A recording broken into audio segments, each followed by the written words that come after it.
they're attending a funeral at the moment from one of our colleagues' wife who unexpectedly passed away. So our thoughts are with Darren Ponter and his wife. And I know more of us wanted to be there, but we couldn't. But we will have more joining us shortly. So I will open with the and before I open with the karakia, would you please ensure that you either let me or Democracy Services know if you can't attend? It's really important we have 9 people in the room at any one time to form the quorum. Even if you are online, it doesn't count as part of the quorum. You can still vote or here, but we need at least 9 in the room. Okay, and morning tea will be around about 10:30. So if you could join me in reading the karakia. Whakataka te huru, whakataka te hironga, ki mā kina ki uta, ki mā taratara ki tai, e hi aki ana te atakura, hei tio, hei huka, hei hohu, ti hei mariora. Thank you, everyone.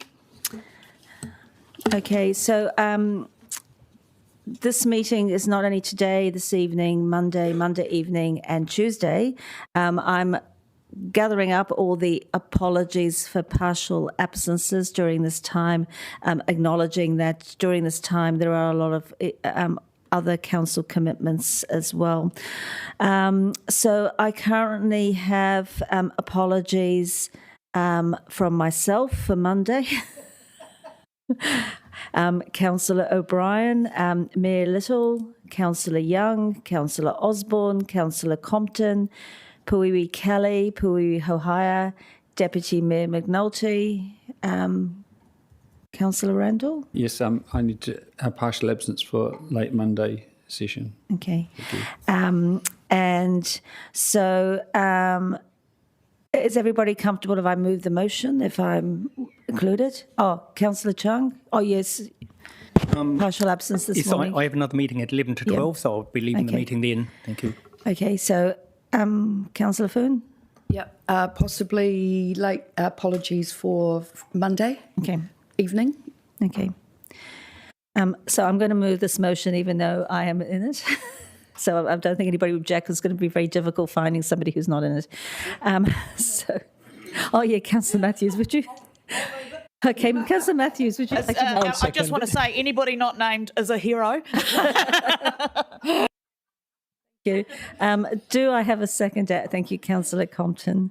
Okay, I put the motion, which has now been moved and seconded. And we'll vote, but I can't find my vote. Oh, no,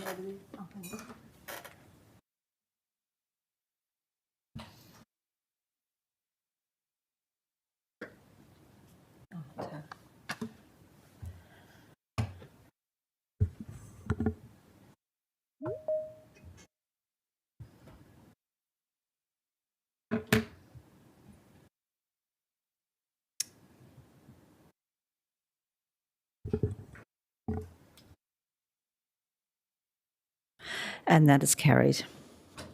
We'll now move to conflict of interest declarations. Does anybody have a conflict of interest they'd like to declare? No, noting that we are hearing from our community, so we will know many of the people coming to speak to us and know many of the issues already. Okay, no conflict of interest declarations. And we're just going to move the motion of approving the minutes of the Te Taurapa Council Planning and Finance Committee meeting held on the 26th of March 2026 and the extraordinary committee meeting held on the 2nd of April 2026, having been circulated, that they be taken as read and confirmed as an accurate record of the meeting. Do I have a seconder? Councillor O'Brien? Thank you. I'll now put that motion, which has been moved and seconded. Please vote.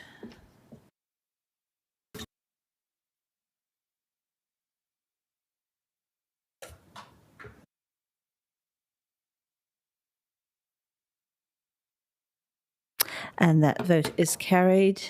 There are no items not on the agenda, and we'll now move into general business of the hearing of the oral submissions. Before we begin hearing from submitters, as I said before, this is a long meeting going from today through to Monday and Tuesday. So we're going to now vote to extend the time past the standard 6 hours. So understanding order 11.7, we cannot continue more than 6 hours from when it starts unless the meeting resolves to continue. This is so we don't disrupt the flow of the hearing from submitters later today. So I'm going to now move that motion that the Taurapa Council Planning and Finance Committee extend the meeting beyond 6 hours in accordance with Standing Order 11.7. Do I have a seconder? Thank you, Councillor Tiffenbacher. I'll now put that motion. Please vote.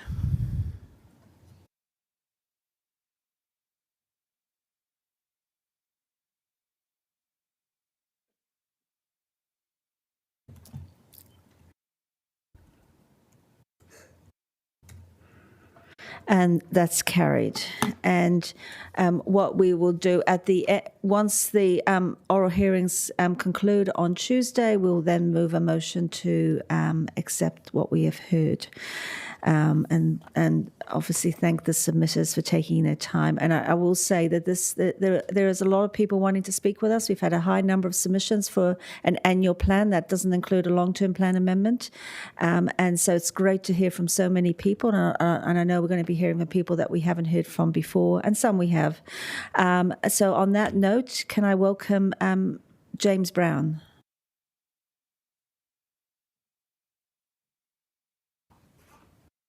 Yes, you may sit there.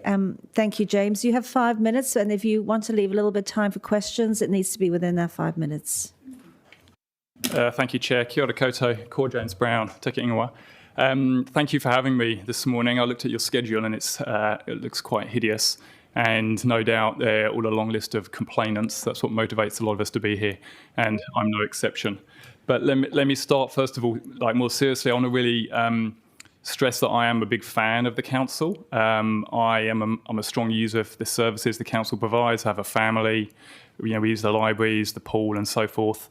I'm here to talk to you about the proposed increase in the encroachment licence fee.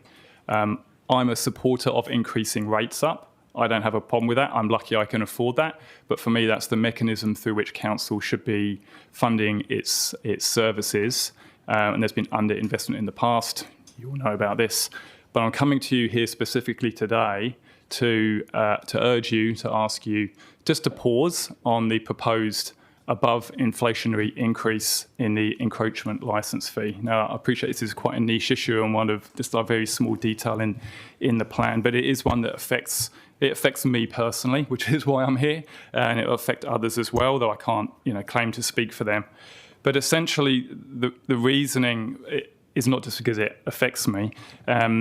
There's two reasonings. One is it frankly doesn't feel like it's been properly consulted on, the way in which it was drafted, and then the follow-up clarifications that the council made in an email exchange. And that leads me to feel that the second point is it's an arbitrary increase. So if you're not familiar with the detail, the proposed increase is a 5% increase, and that's above CPI. Now, when I questioned that, the response was inconsistent in its rationale. The first explanation was the 5% is based on the benefit of the licences. When I queried that, I said it was actually based on principles. I asked how the benefit was calculated, and the response was to admit there was no calculation. It was merely the application of some principles. So, at the risk of sounding offensive, it's just not a very serious policy. It's not a very serious proposition, and I question the process really seriously. So that's my submission to you today. I doubt you see the email exchanges. I've got a small summary I can circulate for you if useful. But as a bit of background about myself, I'm a resident. As I say, I pay an encroachment fee because one of my wise previous owners of my house had a garage built that encroaches onto the council land as a small strip of land. So I have to pay that every year. So I'm stuck with this bill, as it were. I can't get out of it. Buying the land off of the council is prohibitive.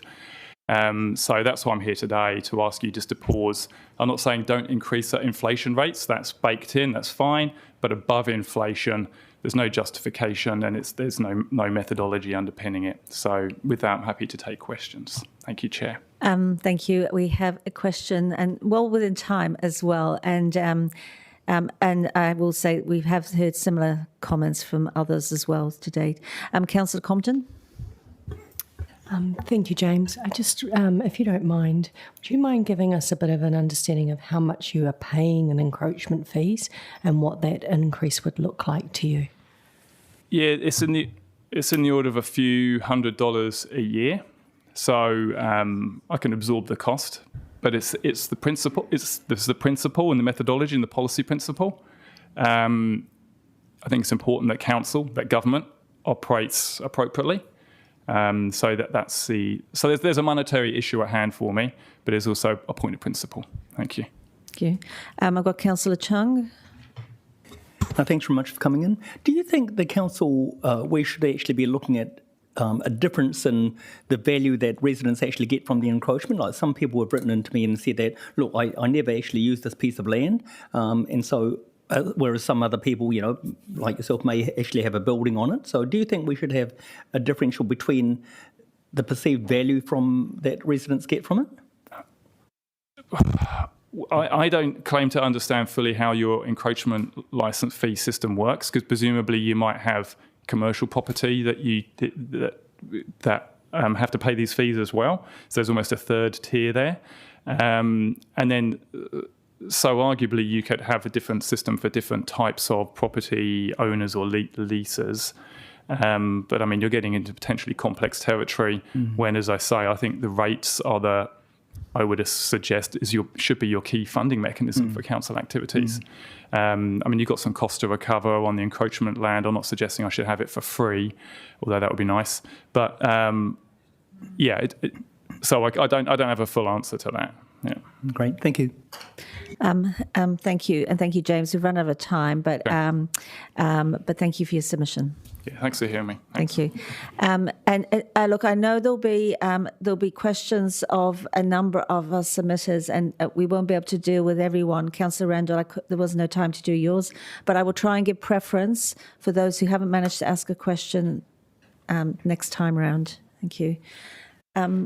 Okay, James Barber, welcome. Nice to see you again. Hey, a koe hoki. How's that? Ka pai. Great. Ki te hunga mate, ki te hunga mate, ki te hunga ora, ki te hunga ora. Kia ora koutou. Best wishes for what will be a very long couple of days for obvious reasons. We'll start because people will ask, Kia ora koutou e nā kai ko ni hera, tēnā ha koe koro. Ki te he aha mana nana te kupu hoa I te kupu hoa riri. When we think about the mahere ato and the things that you lot already know, that the climate cuts are a kick in the guts to people like me who care. But thank you for the compromises so far. And the Green Network Plan and Adaptation Fund. Because Wellington, we know that it is set to get really hot and really, really, really, really wet. Oh my God, what a start to term 2. We live in Berempore. So kia ora koutou.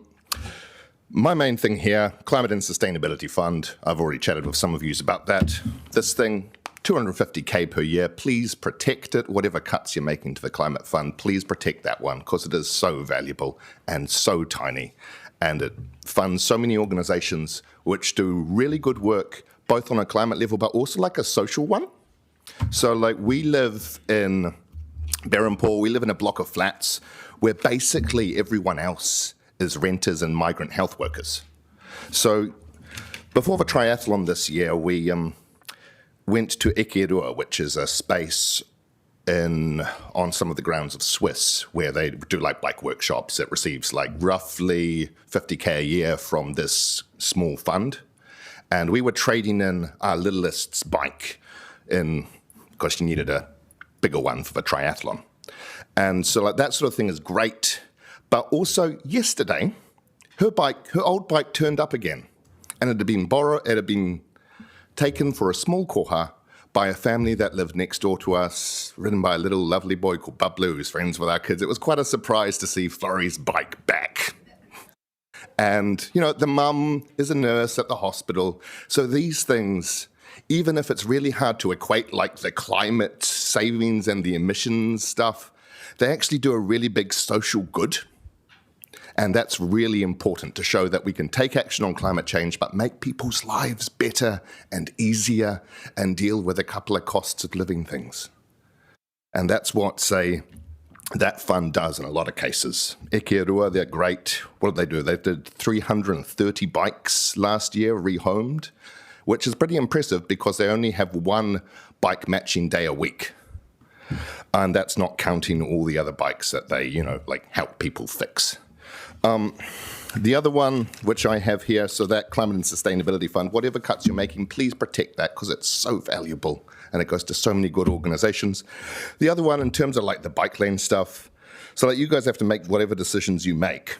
But frankly, I think it's ridiculous that, and this is probably like a political compromise, which I wasn't privy to, but it's ridiculous that the Featherston Street to Victoria Street connection has to wait until the LTP next year, when Te Ara Tipua, which feeds right into that bike lane on Featherston Street that magically disappears and then reappears 3 kilometres away on Victoria Street, it's ridiculous that we have to wait until next year to even debate that. That is absurd. That's me. Kia ora koutou. Thank you, James, and I'm very pleased that you were able to give us a song as well. Yeah, hope you like the red nose dots on the missing link there. Thank you. Is there any questions of James? I think you've been very clear, and thank you for taking the time to come and share your creativity as well as your message with us. Kia ora koutou. Thank you. Okay, we now have Charlotte Fisher. Welcome, Charlotte. Thank you very much. Good morning, everybody. Mayor Andrew, councillors and members of the public. I'll wait for my husband to turn his phone off.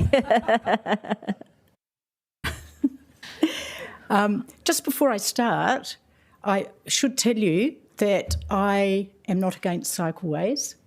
I am a biker. Once upon a time when I was younger, I biked hundreds of kilometres and lived in tents from Manali to Leh in the foothills of the Himalayas.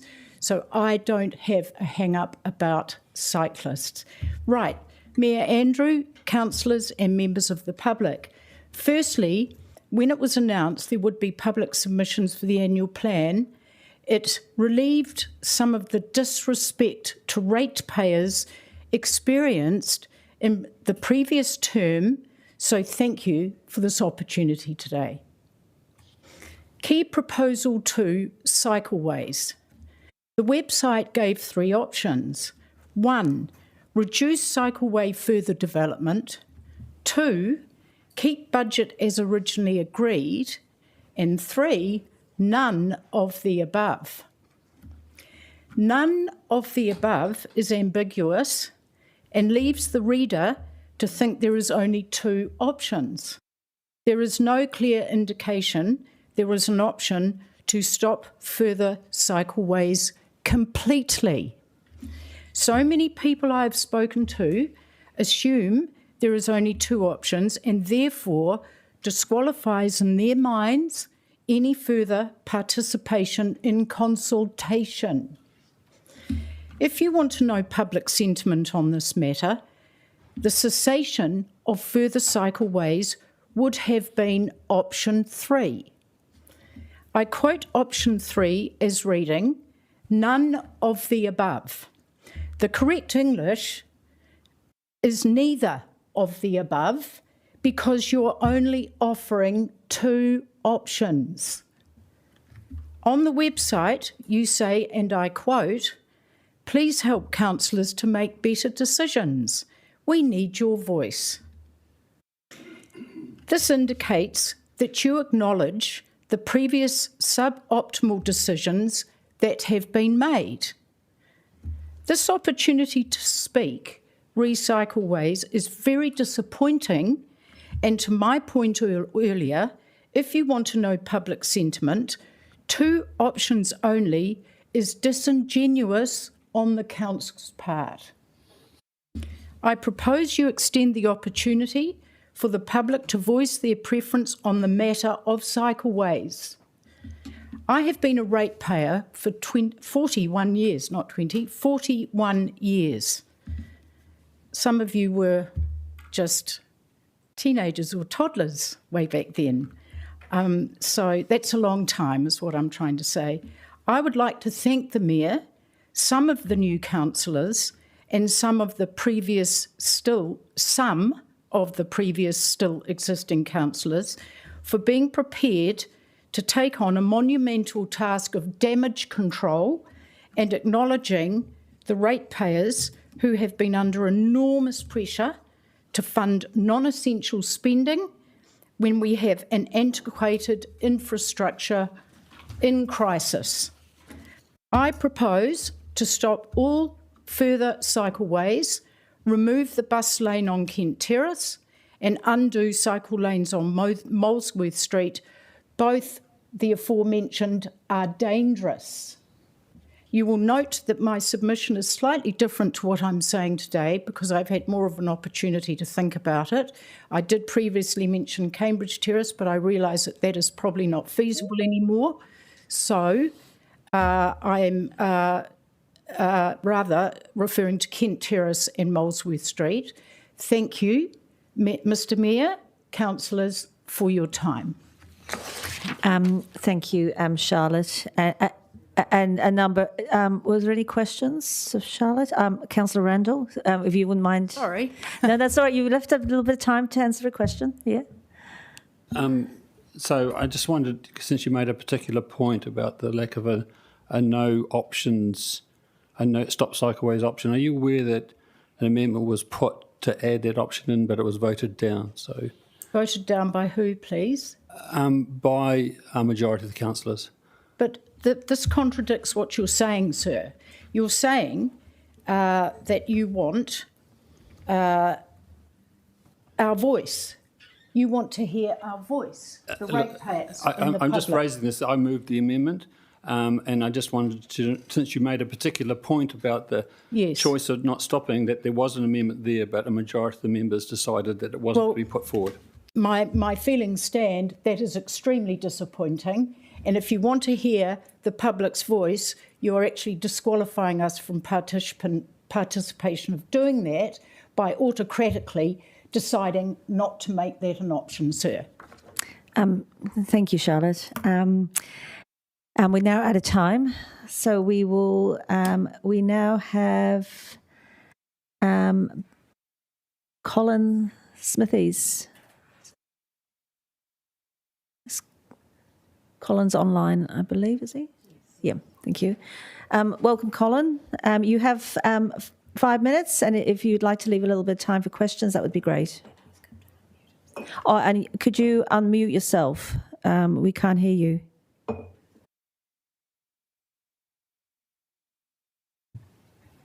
We still can't hear you.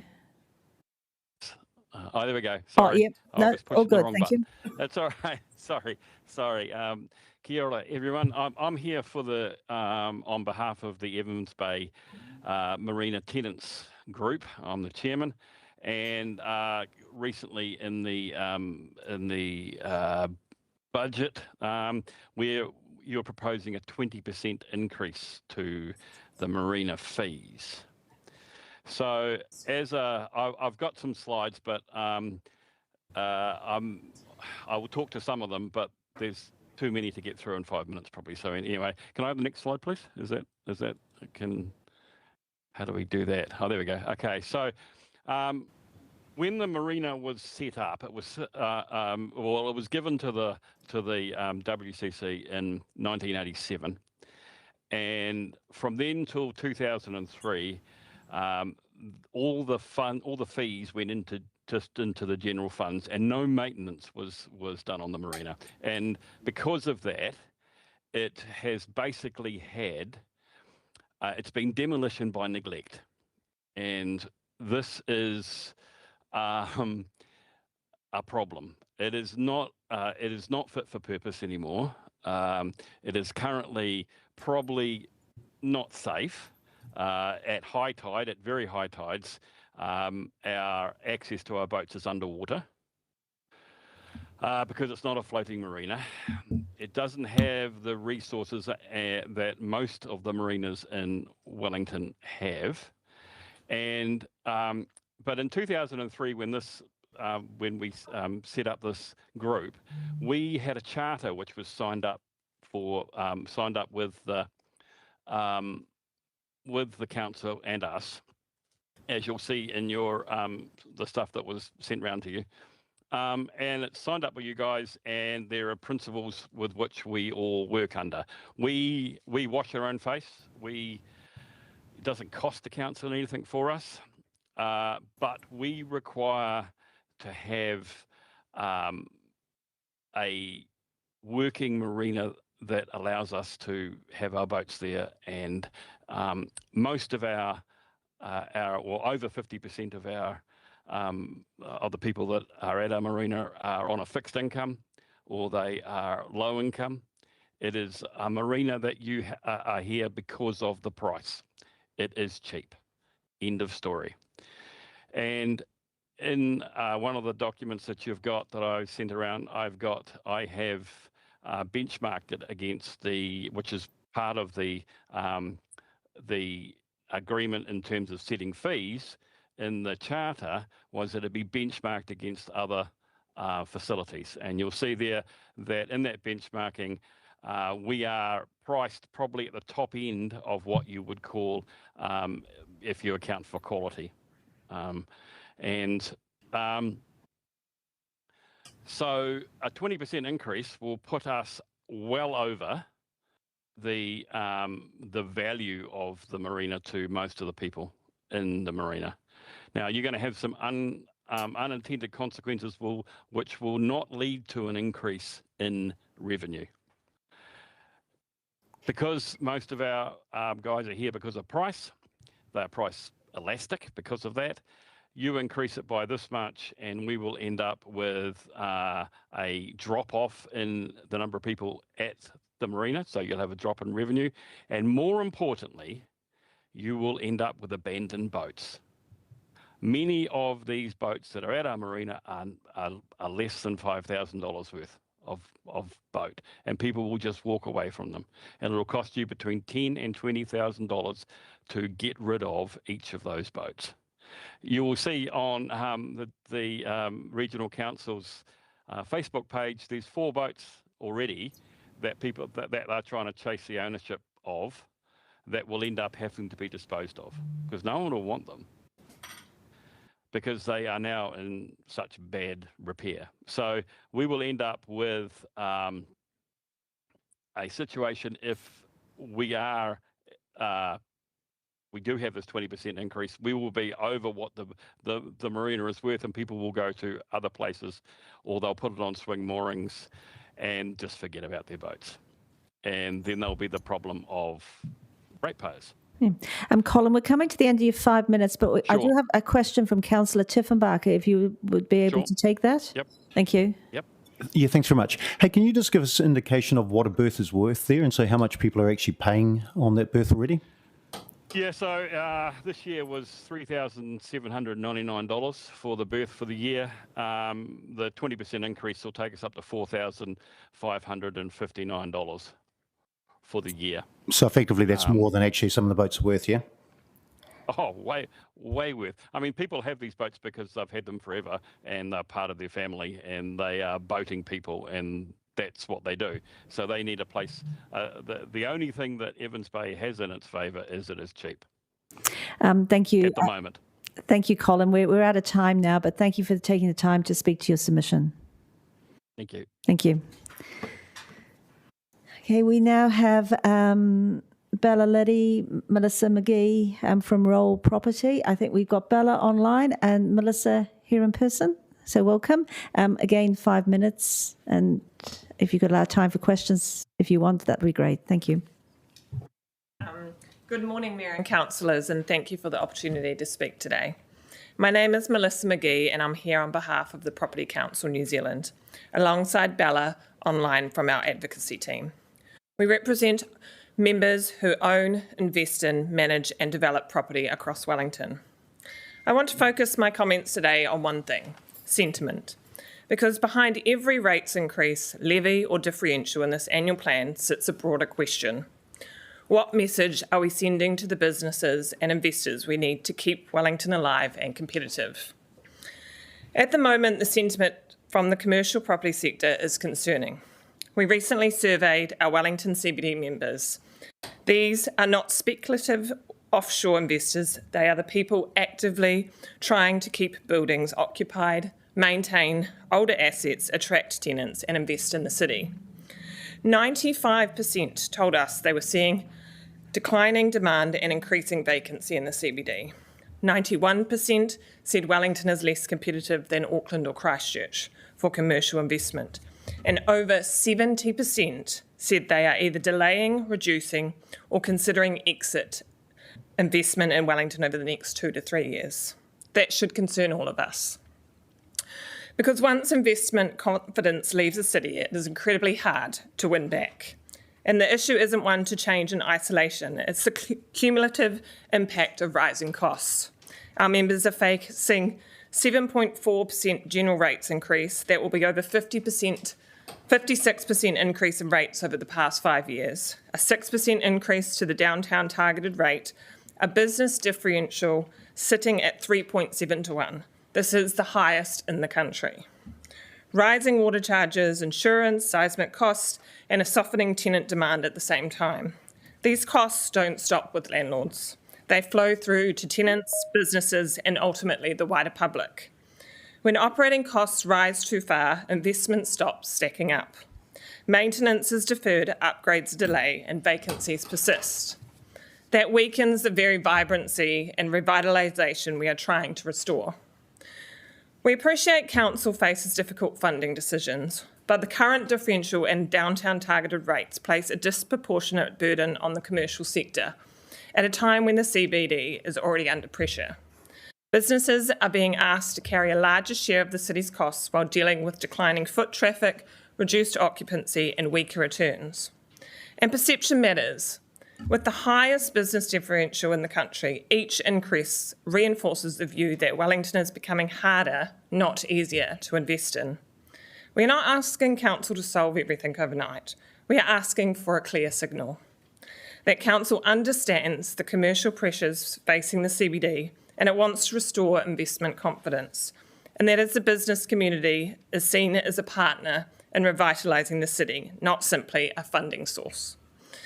This is why we are recommending a staged pathway to reducing the business differential, reconsideration of the downtown targeted rate increase, greater transparency around where and how that levy is spent, and continued exploration of alternate funding and financing tools to reduce reliance on rates alone. Because ultimately, revitalisation will come from rebuilding confidence that Wellington is a city worth investing in. And finally, in times like this, when budgets are tight and the decisions are difficult, it's worth asking, who are the best people to listen to? It's those with a proven track record of delivering through tough conditions, those who are actively investing, managing risk, and working every day to make the numbers stack up. Our members are doing exactly that in Wellington right now. If you want to restore confidence and revitalise the CBD, their experience is not just relevant, it's essential. Thank you for your time, and I'm happy to take any questions. Thank you for your submission. And my question would be, you mentioned less reliance on the rates and going forward and looking at other means. Do you have any suggestions or do you have any idea where that would be? Yeah, so in our written submission, we highlighted a couple of recommendations, and some of them were regional deals with central development, ongoing independent assessments of the current asset base council has, and looking at how they can be better utilised or invested in alternate assets. What else was there?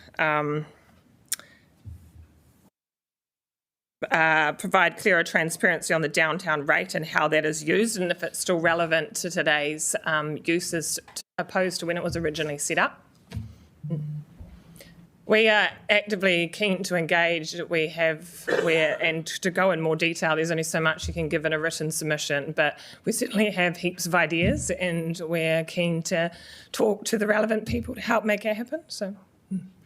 Thank you. The time's up, but thank you for your offer as well to come and work with council on other opportunities. I think that's a great suggestion. Thank you. Thank you.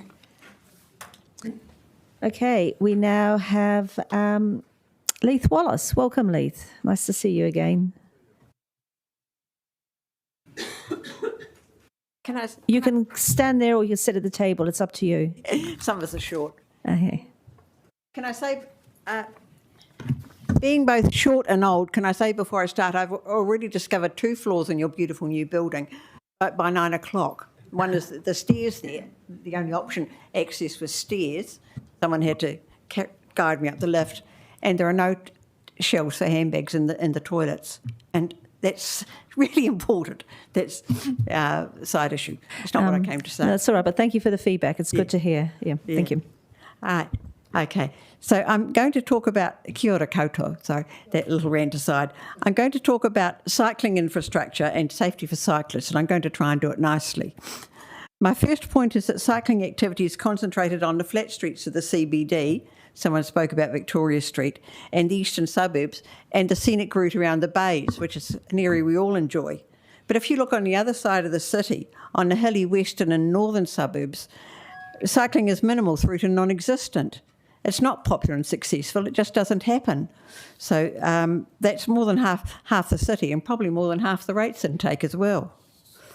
So my main point is about safety for cyclists, and what I'm going to say differs a bit from what I hope you're reading. But the constant mantra is that cyclists should be separated from other road traffic, and that's something we can all agree with. It's what you're trying to do in Berempore, which is relevant to what I'm talking about. But the irony is that on the Karori route, council planners chose to ignore the fact that we have a wide, flat, safe route, which is away from all hazards on the main road. It's a quicker and safer route through the suburb. I used it when I was driving to work because it's quicker and safer.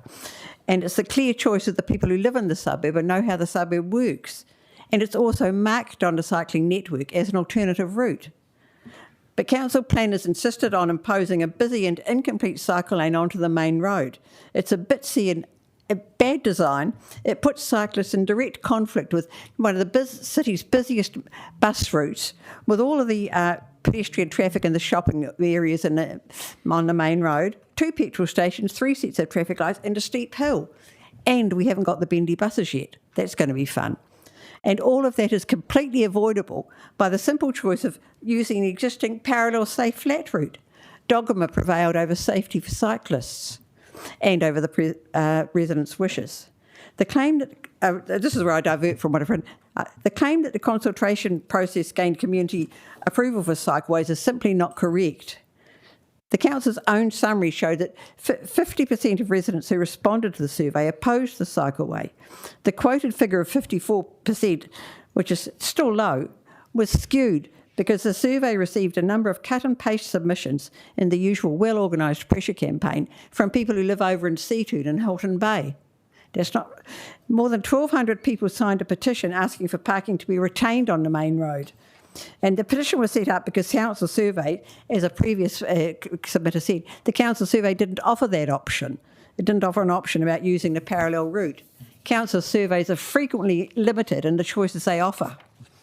Council staff decreed that the petition was not an official submission, and they told us it lacked options. And so they didn't count it in their summary. But there was a similar petition in Johnsonville on a similar stupid plan, But that was successful and that was accepted, and ours wasn't. And so there's still considerable anger in the community about the sham consultation process, and the residents' opposition was dismissed. And the result is that every day we see an unsafe, unnecessary and unused cycle lane. And so there are fewer than a dozen cyclists at peak hours, and it's empty the rest of the time, apart from an occasional one or two. And there are several reasons for that. All of the secondary students leave the suburb by bus in their beautiful school uniforms to go to colleges in the CBD or over at Onslow. They're not cycling. And it won't be cycling until the Green Party funds a secondary school in the western suburbs. If you really want to save money on congestion and emissions, take away the school buses. And then there's the mountain bike park, which is very popular, and full credit to the Kennett brothers and all the volunteers. But the people who use the mountain bike park drive there. The car park that the council built for them is full of SUVs. Mountain biking is a sport, it's not a transport option. And so mountain bikers are saving all their energy for all the really fun stuff. They don't use the Karori Road cycle lane. Primary school children use the footpaths. Primary school children, so I saw 3 on bicycles this morning, but they use the footpaths and the scooters. The Karori Road has very wide footpaths which make it safe for children. And this cycle lane is bitsy, and I've run out of time, so you can read the rest of my thing. But if you move cyclists across to the safe route, you'll be doing a great restoring parking outside one of the city's busiest sports parks, and you'll also show the residents of the suburb that their opinions are actually listened to. Thank you. Thank you. 1 minute for questions. All right. Well, probably 5 seconds. But did anybody have a burning question? Okay. Look, I think you made it very clear, Leith, and I'm sure local ward councillors would be happy to let our rest of our newer colleagues know about what actually, what did happen. We have faith in some of our local councillors. Thank you. Thank you. Okay. So we now have Ben Van Roy from the Wellington Shaman Association. All right. You can stand there, or you could sit at the table down here. It's up to you. Can you hear me? We can. All right, that's fair enough. Now, you probably read my submission, Mayor and councillors. I hope you're all aware about the Wellington Shaman Association. Over the many, many years that we have been very active with shaman, but also very active in Wellington. I want to illustrate what the Wellington Shaman Association means for the city. Not only are we by far the most active sister city, but we boast a multitude of events where Wellington as a community takes part, but also gives credence to the Wellington and Shaman Sister City organization and Shaman. We are known to be the most enduring and forceful sister city amongst their 26 sister cities. Mayor and council should not see us as an international relations conduit only. We are very much involved with local events we either partake in or organize ourselves. Recent events, the Shaman Tea Ceremony, it was on TV1 breakfast show. Some of you might have seen it. We had the tea ceremony at the Wellington Museum. We have the annual Asian New Year celebration. We have a stall, which Mr. Mayor attended to. Shaman the Minnan Food Week. Minnan is the cultural part of the Southeast China area and includes Taiwan. We just completed a very successful Wellington Shaman Friendship Tour with 20 of our citizens coming with us to Shaman. Fantastic tour. Recommend to anyone and everybody to come along. We're very much the mouthpiece for the Memorandum of Understanding you signed with Shaman some 39 years ago. It is with sadness and a great deal of anxiety to soon find ourselves in peril as a result of a situation beyond our control. I hope you will not forget next year 40 years Wellington-Shaman relationship. We're worried about our association having lack of funding to go ahead. We're doing all kinds of projects. I need to remind you that often at the flag in Shaman, where I used to live for nearly 14 years, starting in 2000 with Mayor Blumsky, resulting in all the mayors, perhaps just excepting Justin Lester, to be there, and I accompanied them. you, as a council, got the fares and the accommodation for free. I had to pay myself. Though we understand the predicament of the financial situation Wellington finds itself in, we would very much like to impress on Council not to reduce involvement of community efforts, which to us is the lifeline of the city. If such leaders lose confidence in the city, it will be difficult to get them back or have new ones stepping in.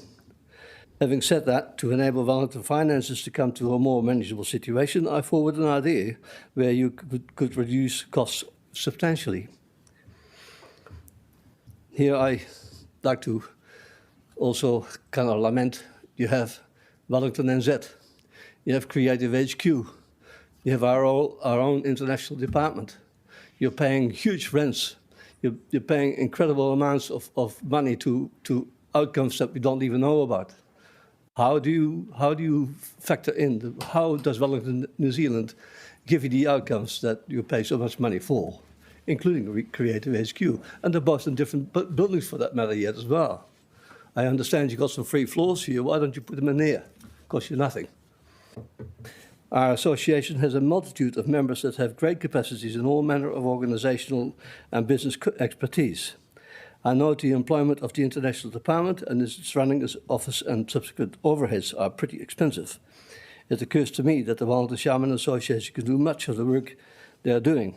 As an international organisation, we have developed very good and encompassing city-to-city, business-to-business, art and cultural relations that can easily be duplicated to the many other sister city and friendship organisations. Wellington entered into many of the other ones, including Canberra, Korea, Beijing. I mean, we are already in Xiamen. Why not having Beijing as an area for us as well? It seems an overlapping, silly thing to have. So to that end, I suggest we form a local authority trading enterprise that could work with Wellington NZ or Creative NZ offices where you already pay rent and staff anyway. I personally have been in business all my working life and lived and worked in an overseas country for a great many years, including China. Our association is on the cusp of signing a deal with CCPIT, which is the Shaman equivalent of the Chambers of Commerce, to open an office in Xiamen for the purposes of progressing business, tourism, education, arts and cultural undertakings. I'm sure you can approve of such initiatives since we need to try and make Wellington a destination of entrepreneurship once more. Creative HQ Chamber of Commerce will help us in that regard in identifying the many businesses that are rearing to go. Xiamen will await you with open house. There are so many smaller operations in Wellington, and Xiamen is just such a fantastic place to do business with. You have no idea really of what we have missed for all these years already. We have had successive delegations going with no outcomes. But it is time that we are now putting some reality to it all, and it is possible. I know, because I live there. So please listen to me. Don't reduce our funding. We need it to do the work that we want to do. Thank you. Thank you. Ben, we are now out of time, but thank you for coming in and speaking to your submission. All right. Thank you. We now will be going to Ryan Everson. Ryan, welcome.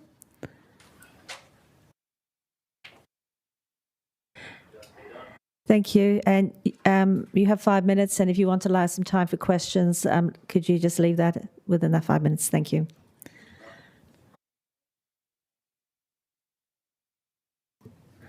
That'll help. I support introducing a targeted rating change for short-term accommodation providers. I believe this creates a fairer balance between commercial-style accommodation and long-term residential use. I believe this is one of the contributors to our housing issues, and we should target such operators to ensure the quality of service and sustainability of homes for long-term residents in Wellington. I believe the council has done a fantastic job with the bike network rollout. It's made vital links that connect the city, and I think this should be continued for our city's prosperity. This is evidenced by worldwide recent examples like London and Paris. The benefits are enormous compared to the 90% more money spent on roading, which is at questionable value to society. Cycleways often deliver benefits that exceed their cost through reduced healthcare spending, lower congestion, lower emissions, safety gains, and wider economic productivity. We need continued action now for future benefits to be realised. I support increasing fees for contaminated waste so that the disposal costs more accurately reflect the true cost of safe handling and treatment, as well as hopefully discouraging waste through the increased pricing. Finally, I'm generally supportive of the operating expenditure to help reduce rates, provided this does not come at the expense of core infrastructure, essential services or long-term resilience. We are at a pivotal point yet again and should not repeat the mistakes made over the last few decades of underinvestment. I would also frame the removal of Wellington Water off the Wellington City Council books to the new entity as a billing shift, not a rate reduction. The amounts will still be billed, but through separate entities. I would also suggest the council and the new entity to invest in their staff and capabilities in-house. Viola, for example, is beholden to its shareholders and ultimately does not hold the city at heart. The ratepayers are your shareholders, and you should invest in your capability to run your own network and take control of the responsibility to your shareholders and own the process as well as the mistakes. That's all. Oh, thank you. Do we have any questions? No, you've been very clear in your submission. Thank you for taking the time to come and speak to us. All good. Thanks, guys. Thank you. Now I invite the Multicultural Council of Wellington, Rachel Chi.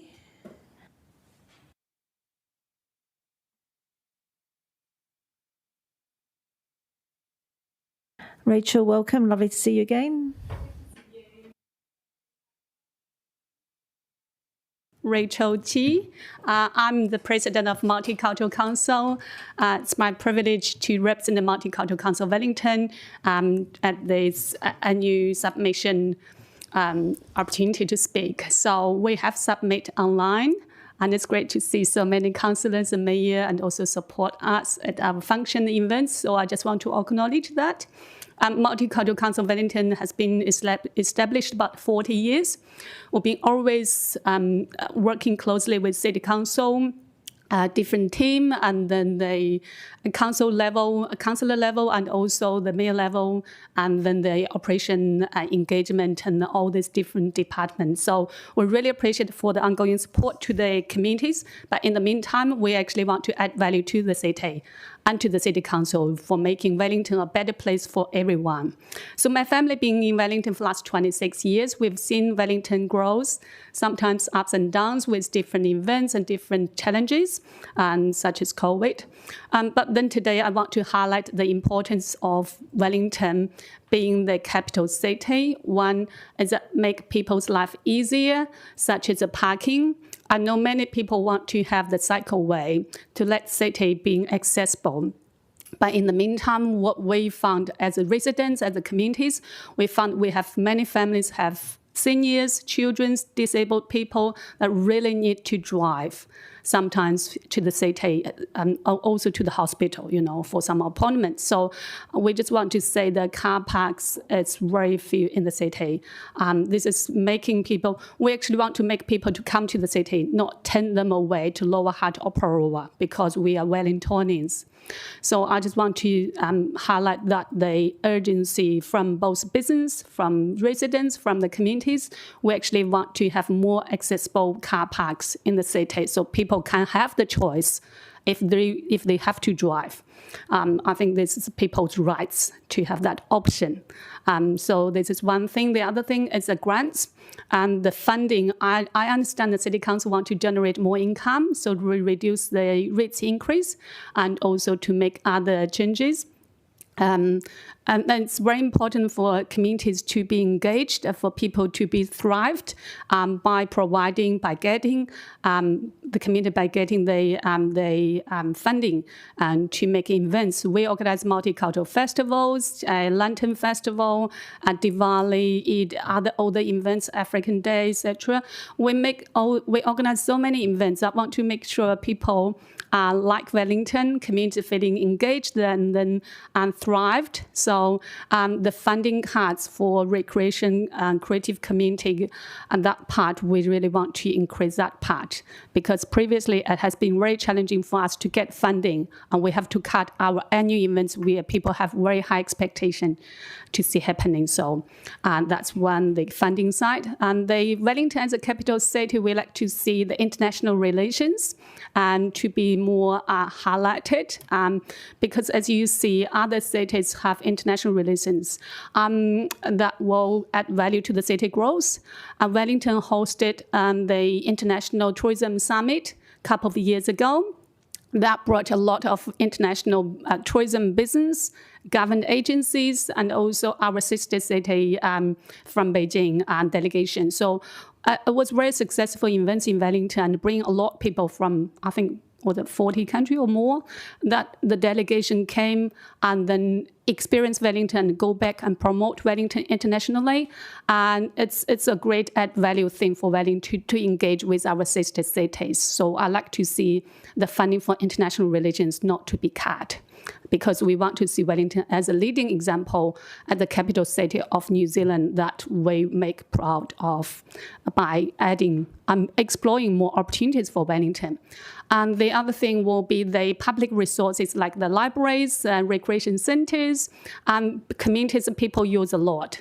And it's already quite challenging for the community not getting enough funding to hire the venue for practice, for events, for community engagement, even for monthly meeting. So we don't get much funding from the council for our events, and now we have to pay extra fees for these public resources like libraries, community centers. So people feel very unfair. So we are hoping that the public resources like libraries, the gardens, the recreation centers, the fees can be removed for the community groups, or maybe a lower community rate, not adding new fees. So that's all for me. Any questions? Thank you, Rachel. Can you just clarify how many organisations make up the Multicultural Council? Oh, thank roughly? you, Dan. Yeah.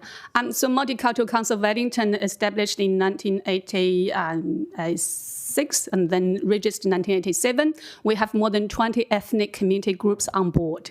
Some of the groups very big. They're all in registered charities organization.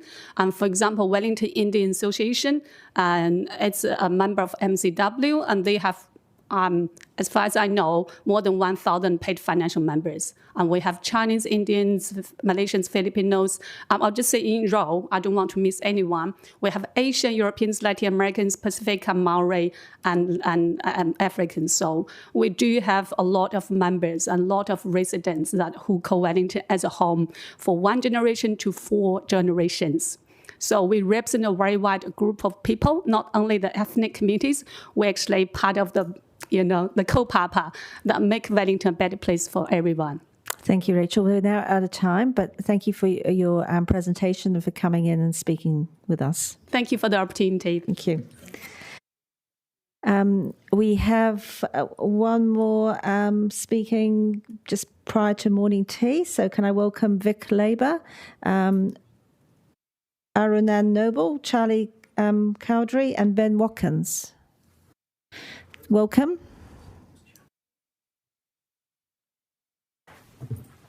And as you know, 5 minutes. Allow some time for questions if you can. Thank you. Is this on? Cool. Kia ora Council. My name is Arunan. On my left here is Charlie, our Māori Vice Chair, and this is Ben. We are here from Vic Labour, which is the youth branch of the Labour Party here in Wellington. We're here submitting today on the annual plan because it's something that's quite important for the future of our city, and we feel that young people should absolutely have a voice. So today, Ben will talk about the ratings policy, Charlie will talk about the cycleways and the fees, and then I'll just finish off by talking a bit about the climate change funding. Kia ora, as said, I'm Ben. I'll assume you've read our submission, so I'll kind of go into some of the theory or philosophical underpinnings of it. So I think it's fairly clear that the current short-term rating treatment, where it's kind of half residential, kind of half commercial, no one really knows, like, it's clearly untenable. Uncertainty in rating policy is not a good thing. So to the extent that this fixes that, 2 thumbs up. With a hopefully move towards amalgamation and land value rating and some of these things, the proposal of bed night levy, this may not be the most sustainable way to solve this problem in the sort of near medium to long term. So I would encourage council to, as always, continue to monitor things, continue to think critically, keep on top of what legislative or policy changes come into the area, which can maybe make solving these issues a little easier. Yeah, kia ora koutou. So I'm speaking on cycle infrastructure. So we support option B, which is keeping the budget as agreed in the long-term plan. We believe it is important that the City Council maintain the current $10.5 million investment in the current bike network. So the current fuel crisis with the war in Iran especially highlights the need for comprehensive, sustainable transport infrastructure, of which cycleways are a major part. So cycleways and bike infrastructure are important as they ease fuel and transport cost pressures on all Wellingtonians through less traffic and congestion on the roads and less fuel demand. It contributes to the well-being of individuals through improved health and emotional well-being by being active. So by getting out on bikes with the enjoyment of well-funded bike infrastructure, people are enriched to lead the lives they value. And bike and cycleways are important as well as because they reduce greenhouse gas emissions, of course, through enabling sustainable transport options and helping combat climate change. It contributes to transport equity by providing infrastructure to the growing number of cyclists in Wellington. It allows everyone to travel the way they want to safely. So in our view, reducing the investment in the bike network poses a risk to an indefinite pause of a program made over the last 10 years. Progress which has been building the path towards a future with sustainable and equitable transport infrastructure. So we recommend that the Council agree to option B. And then just on the waste fees and cremation fees, we support the preferred options for both contaminated waste fees, and cremation fees. So both approaches reduce the cost on the general ratepayers, shifting more towards a user pay approach. They maintain affordability compared to alternative providers, and it benefits the Council's revenue and balance sheets, which we would expect, of course, to see fund other important essential services across Council expenditure. Cool. And finally, just on the climate change, we noted in our submission that we're a bit concerned of the change from kind of emissions reduction to adaptation. I think it's clear to everyone at this table that climate change is the most preeminent challenge of our time. We can see that, particularly with the effects on the southern coast and the recent weather events. The notion that we can trust central government to reduce emissions is farcical, particularly this one. So we would encourage that, that this council keep that in mind when making those decisions. Thank you. Thank you. And you, excellent. We've got a minute for questions. I've got Councillor Chung first. Great, thanks very much. Much appreciated you coming in this morning. Will you have a ballpark idea of how many students from Vic actually ride bikes to work? Like just guessing how many bikes are actually parked in the triangle or in the quadrangle, sorry? I don't have an exact number, but you certainly see bikes parked up at campus. So it is utilised. I mean, it's a big hill to get up, but it is important that that exists as an option because it will be utilised. The safer our biking infrastructure is, of course. I also think it's worth noting that cycling generally has seen a large increase in the number of people cycling since cycleways were a thing. Okay, any other questions? No, and thank you. You've done a very comprehensive written submission as well. And we're going to break for morning tea, and you're welcome to stay around and chat. So we'll now take a break for, what time is it? 10 minutes. We'll come back at 45. We're slightly 5 minutes out, but we'll make the time up.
Simon Marsh, it's really nice to see you, and I hope you're enjoying our new surroundings, having worked in the previous 2 buildings ago.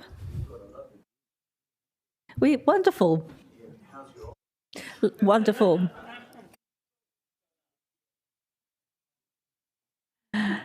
Okay, over to you. Okay, affordability.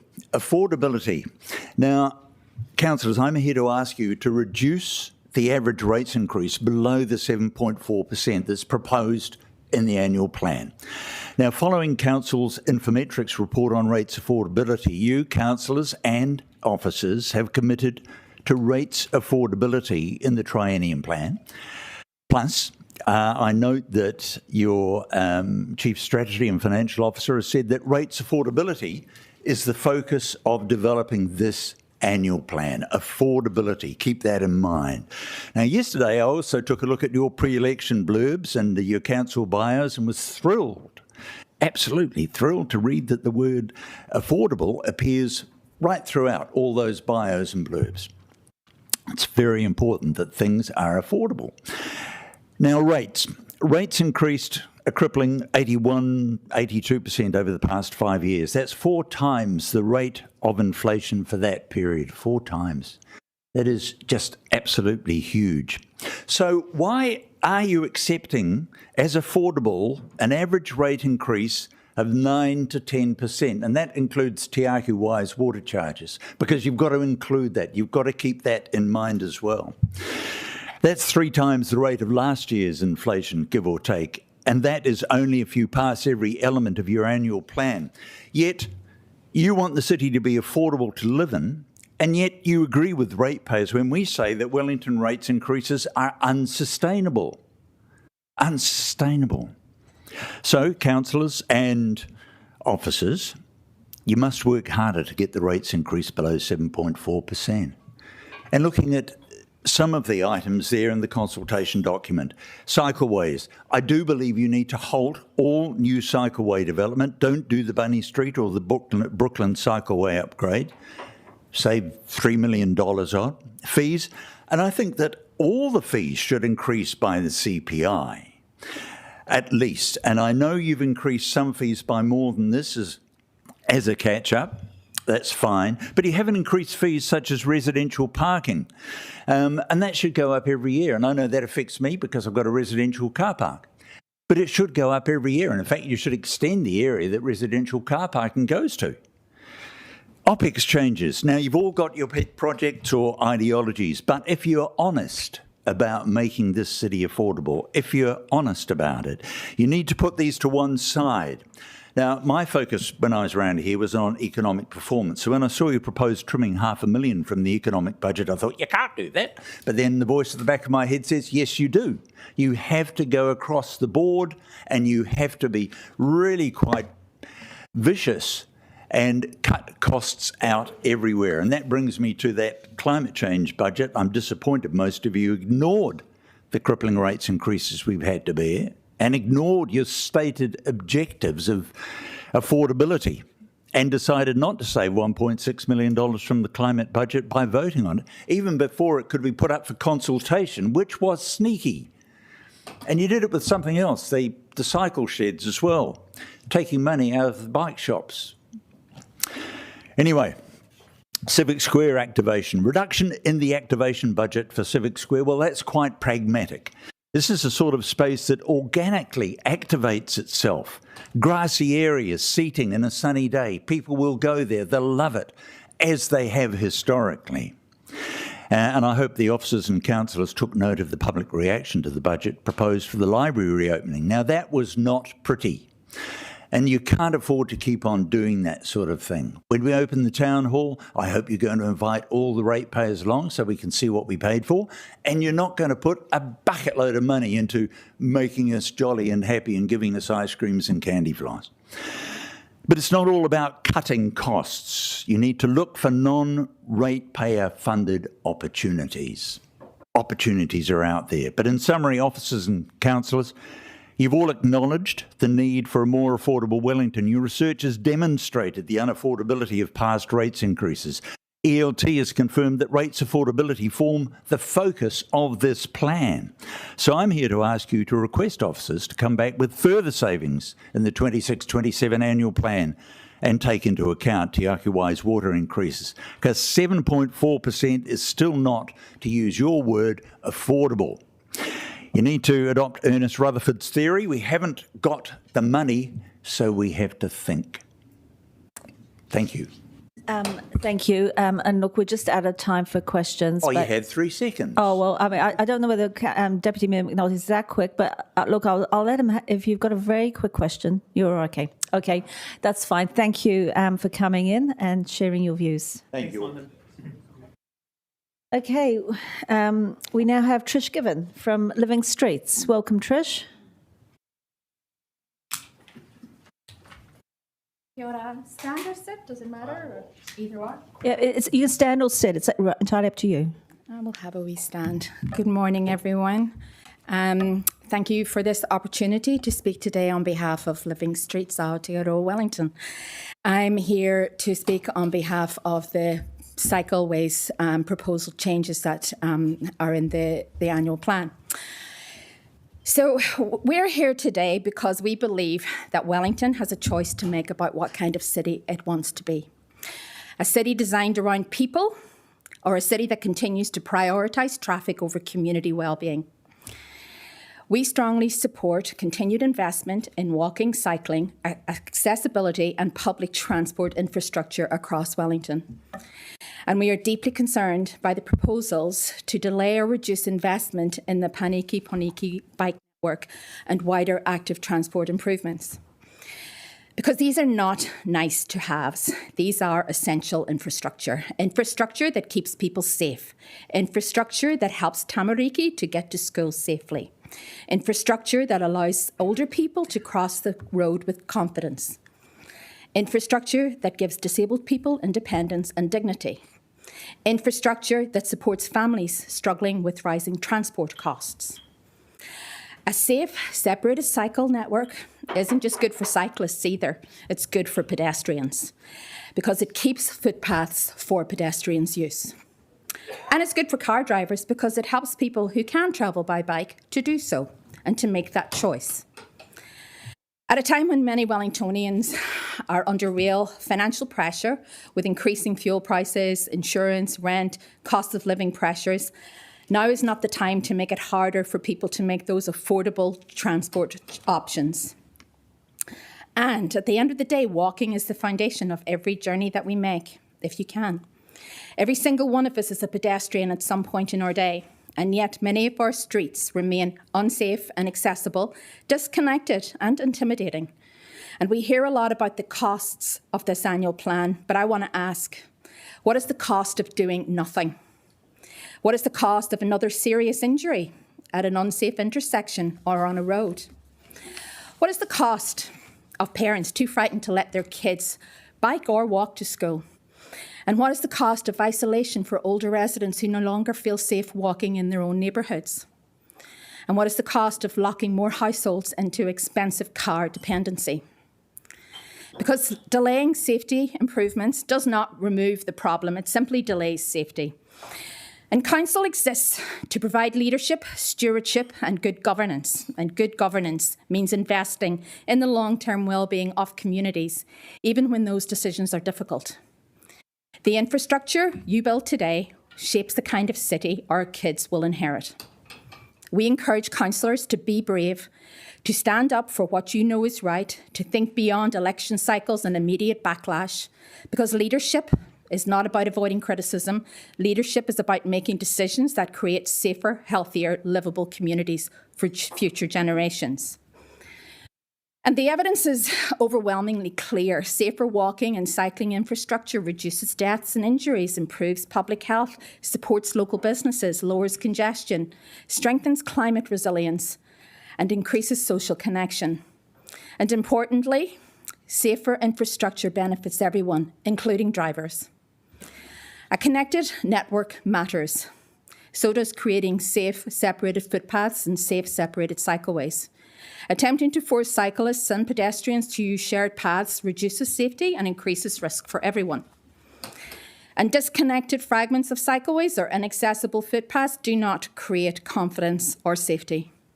We need a city where people of all ages and abilities can move safely and independently. And it means prioritising walking. It means safer crossings, lower speed traffic speeds, accessible footpaths, better lighting, safer school routes. And that means also investment in the Paniki-Poniki bike network. And it means recognising that accessibility, walking and cycling are not fringe issues. They are core city infrastructure. The decisions made through this annual plan will shape Wellington for decades to come. And we urge you to choose a future that is safer, more inclusive, more resilient, and more people-focused. A future where Wellington leads with courage. Thank you. Thank you, Trish. We'll just allow one question from Deputy Mayor McNulty. Hey, thank you, Trish. Historically, when Living Streets Wellington has come in, they've actually submitted pretty critically of cycle projects and sort of painted them as essentially anti-pedestrian. So I guess it's more of a question of the organisation, but there's a bit of a philosophical change in what you've come through and spoken to today. Yeah, I think so. Like we're all crying for the same crumbs from the roading that is around there. You know, like we're fighting for the same spaces. And we need to acknowledge as well that shared pathways for cyclists and pedestrians is not the way forward either. Pushing cyclists onto a pathway is not the way forward. And we need to support each other, like us as active transport advocacy groups. We need to support each other in the journey that we're on as well. And I think that this is the start of that as well. Once we hear the concerns that each of us have, I think that we'll work through this together. We're stronger as well at the end of the day when we are fighting for things like this. And we want safe, connected communities at the end of the day. Thank you, Trish. We're out of time, but thank you for coming in. We now have Kim Bailey from Creative Capital Arts Trust.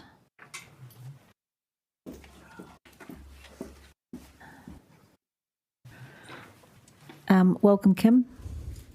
Kia ora, thank you.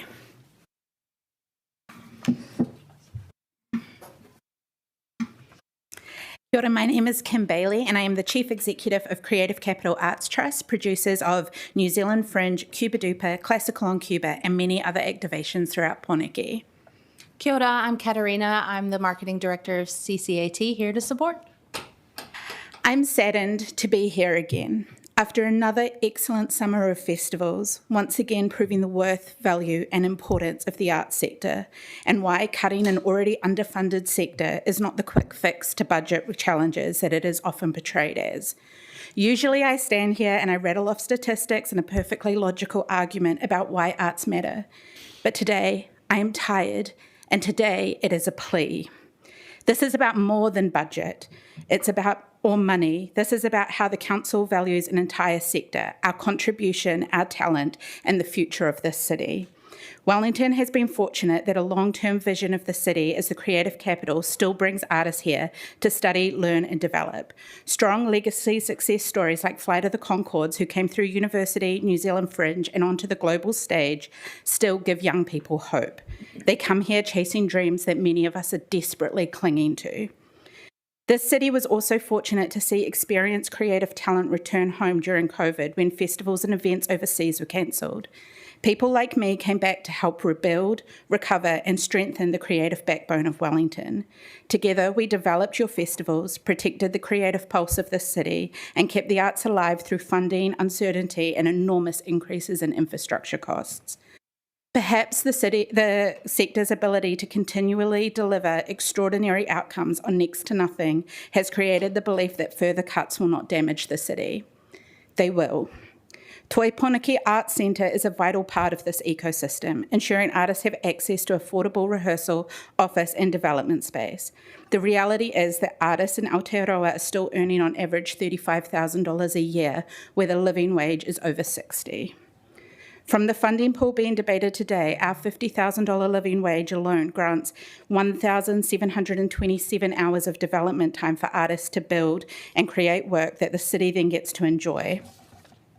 Artists from New Zealand Fringe and Cuba Duper are regularly programmed into other festivals and activations across the city and vice versa, ensuring the development of this work continues to be valuable and experienced by the public in many forms and iterations. That is value for money. Many of these works also go on to tour, win awards nationally and internationally, work that starts right here in Poneke and further strengthens Wellington's reputation as a creative capital.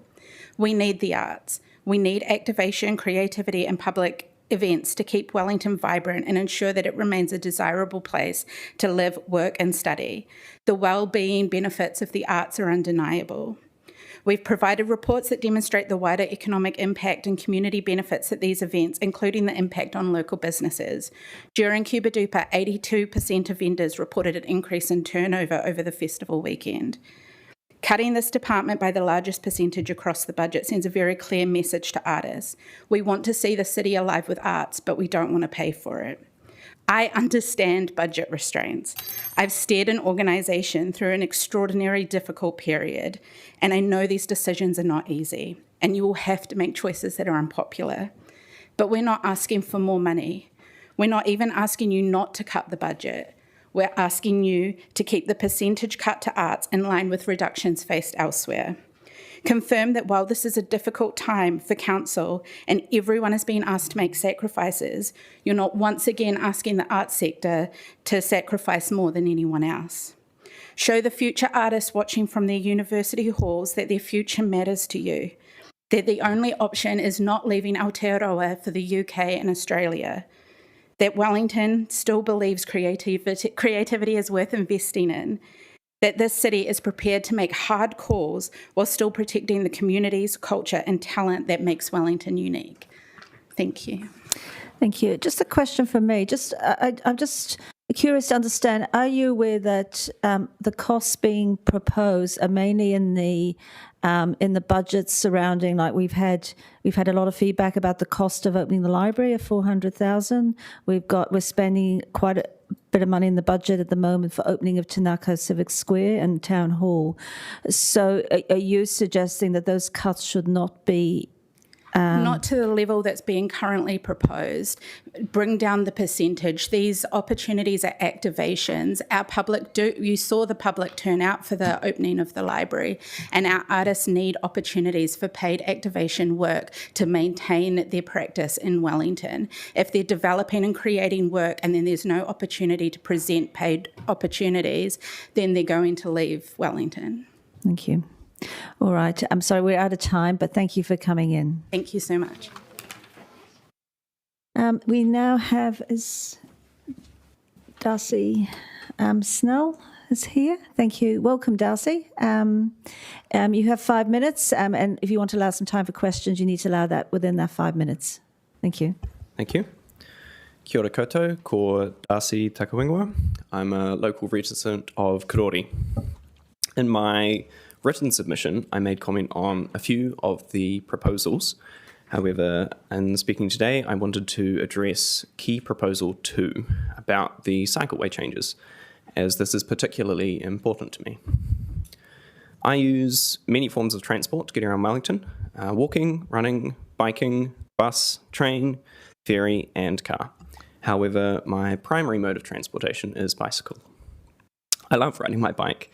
It helps me to keep physically and mentally well. It's easy for me to financially afford also. I choose to ride a bike additionally because I think it is a socially and environmentally responsible choice, a mode of transport that is minimally harmful to society and the environment. I see bike lanes and infrastructure as crucial support for people riding bikes around the city. Most importantly, they help to keep people riding bikes safe. I see safe streets as a basic function of council, and bike lanes an essential part of this safety. As motivated as I am to ride a bicycle for most of my transport, I often feel unsafe out on the road. Bike lanes and infrastructure really help with this. They make me feel much safer and have helped me to use my bike more often. I think everyone deserves to feel safe in choosing to ride a bicycle for transport, and that council has a responsibility to contribute to making this happen. The introduction of cycleways to Wellington over the last few years has been the most meaningful, positive change that Wellington City Council has made to my everyday livelihood. please continue to make streets safer for people riding bikes. Please keep the cycling budget as agreed in the long-term plan amendment. Thank you. Happy to take a question. Thank you. Do we have any questions? Councillor Matthews?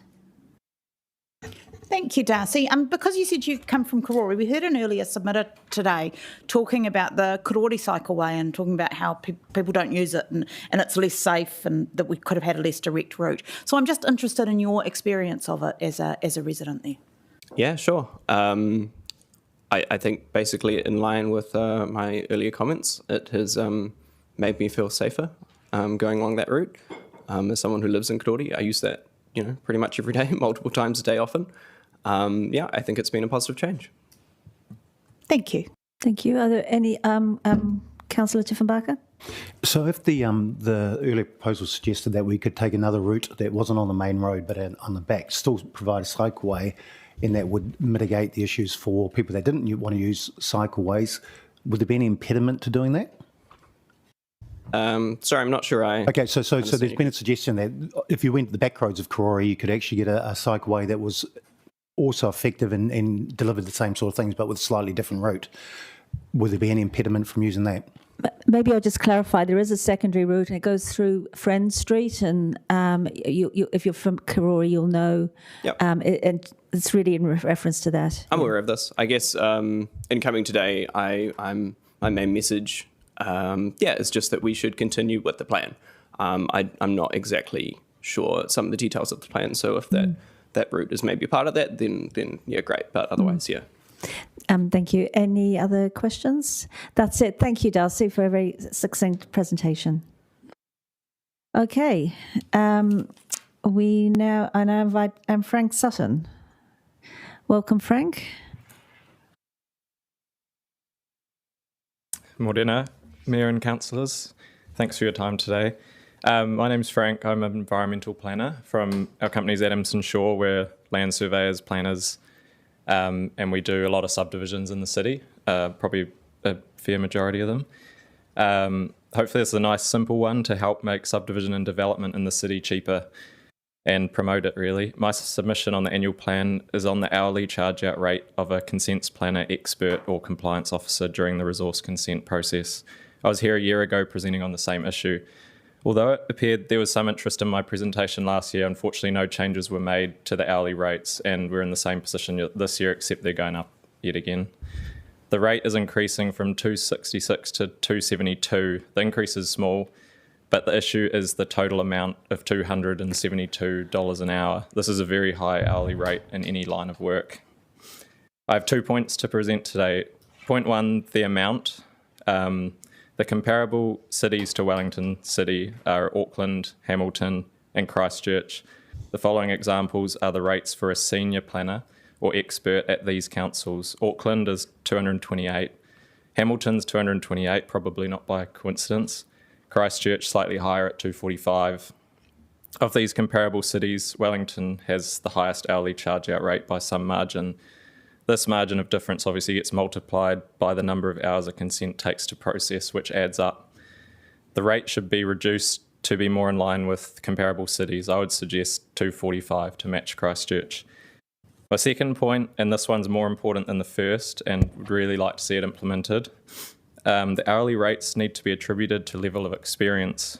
At the moment, all planners, experts, compliance officers at Wellington City are currently and under the proposed annual plan will continue to be charged out at the same hourly rate of $272, regardless of experience.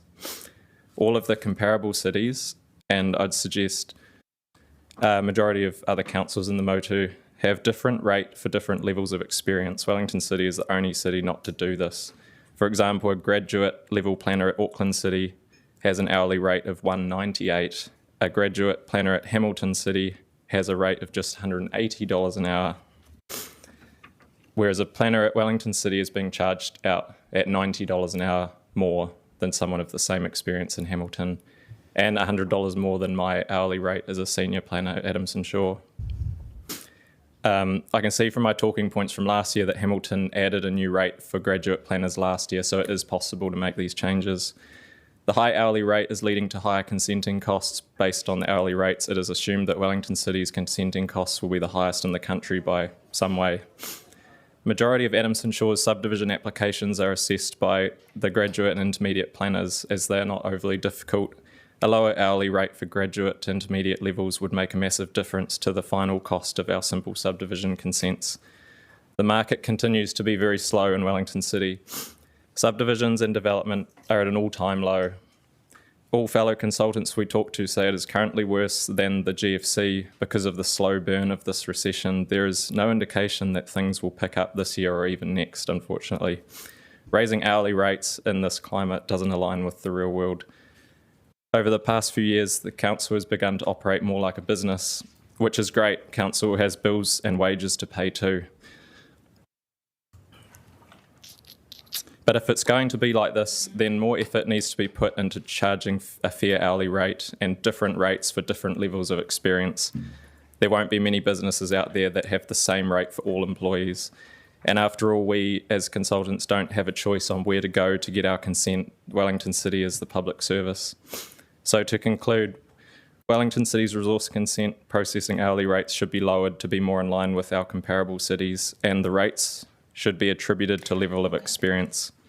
It'd be great if one or two of you who are interested in making this change to the annual plan would meet me outside, and I can pass you my notes from today, which have the snips from the other councils. I can hang around outside till 11:30 when the break is. Thanks very much. Thank you, Frank. We have a question from Councillor Compton. Thank you, Frank, for your submission. Just out of curiosity, if we were to amalgamate, do you have any idea how much Porora or the Hut charge for fees? And I'm well aware of the additional costs that this essentially puts on to developers. Yeah, I think Porirua, the Hutt Valley, Wellington as a region is significantly higher than those other comparable cities, yeah. Thank you. Deputy Mayor McNulty, do you have a quick question? Very quickly, I'm not sure if you saw in the consultation document the wording about the Urban Development Office. In that is envisioned basically to restructure the consentings and things. So I guess this is not so much a question as your feedback definitely made it into election policy. The intention for the UDO process is to very much look at resource consenting functions and align fees to the market. So there is some genesis, and it was consulted in the annual plan this year. So I assume you'd be in favour of an Urban Development Office as consulted in the annual plan with that contextual knowledge. Yeah, absolutely. Yeah. And look, thank you, Frank. And I can just ask officers to make sure that this submission goes through to not just from the annual plan, but our consenting team is looking at how it is working and how it compares to other centres. So I think it's, again, thank you for submitting it, but I want to make sure that it does get through to the right team as well. Thank you. Thank you. Okay. We now have Justin Smith. Welcome, Justin. Thank you for coming in again. I think the cycle lanes was last time I was here. But, anyway, look, thanks for 5 minutes. I'll try and keep it to 5 minutes. I guess I'll try and keep as specific as I can, although there's a broad issue for Wellington. And it's something that was first highlighted to me by a friend of mine that left Wellington at the turn of the century, an investment banker, a knowledgeable guy, a learned guy, and he said, Justin, as he was heading for Auckland, departing for Auckland, he said, Wellington is Fucked. And at the time I laughed it off. I thought once I could see that head offices and industry were leaving Wellington, it was other industries that would hopefully pick things up, the film industry, the IT industry, and to a degree that happened. But not so much so that when John Key turned around only a few years ago and said that Wellington's dying, you've got to take notice of that as well. And the fact is that Wellington is growing at a much slower rate than most other cities in New Zealand, which is one of the reasons why we've got budgeting issues now, is our growth rate. Wellington has some serious issues. Our rates are completely unaffordable. They've grown way higher than anybody else's. I've got to find $32,000 a year for 2 properties. Well, I haven't got that money. I don't know how I'm going to afford it. But anyway, and there's another issue too. There's things in the background too. There's insurance rates, which I'll touch on in a short while because I work in insurance. The district plan we're here to talk about in terms of how much money we spend on cycle lanes, how much money we spend that we charge more at crematoriums, what about waste? And those are important, but they're sort of shuffling the deck chairs on the Titanic really in terms of the big picture, which is Wellington is just not growing high enough to afford the things that we need to afford, like the infrastructure. So you say, okay, what can we do about that? How do we get to where we got to? And I opened the stuff pages this morning and saw a thing from the Committee for Auckland. And I thought, wow, a Committee for Auckland, what's that all about? And it's about business leaders and other leaders in Auckland who are communicating not just with local government, but with national government to carry Auckland forward. And their motto is, their catch cry is, a healthy Auckland is a healthy New Zealand. And I guess basically we should adapt the same catch cry. A healthy Wellington, a healthy capital, is a healthy New Zealand. And it's not healthy. We're very unhealthy. So what is Auckland doing? They're approaching national government as well. They're saying it's not just a local issue, it's a national issue. We need funding, we need support. And I guess we don't have that, except that more recently, kudos to the City Council. They've identified we don't have a committee for Auckland, but we have got a new business advisory group, which I gather is going to be happening in the next wee while. It's not the first time we've had advisory groups. Previous advisory groups have been pushed to the side, ignored, stifled, and we just can't afford to have that happen anymore. The business advisory groups have to be listened to. There's a whole heap of reasons, namely the total unaffordability for Wellington, our situation we have, to be listened to. We're going to be listened to in terms of where the money's going to come from for our infrastructure. Because you go back to the Committee for Auckland, their problem is growth. They need money from national government because they're growing. They've got to have big motorways, bridges across the Wairarapa. We, unfortunately, have a slightly more ominous situation, and that is we need funding from national government because we're not growing. In real terms, we're shrinking. We've got big infrastructural costs, but we just simply don't have the ratepayer base to afford those. So it's just, I can't highlight it enough. Basically, we need to, but the body, the business advisory group just needs to have more teeth, more traction, more credibility, because it needs to have credibility with national government too. So I touched on insurance at the start of what I was going to say, and that is that I went onto the Tower online site to get a quote for my house the other day. It was $26,000 for a house in Karori. The problem was, Karori zone by the council is earthquake prone. Other places are flood prone, but an insurer's just going to turn around and say, oh, earthquake prone. Whoopsie, in that case, we're going to charge $26,000 to insure your house. That is, I don't want to see the overall insurance market heading that way, or Wellington's got another big problem, not just rates, but insurance rates. And everybody here, if you own property in Wellington, guys?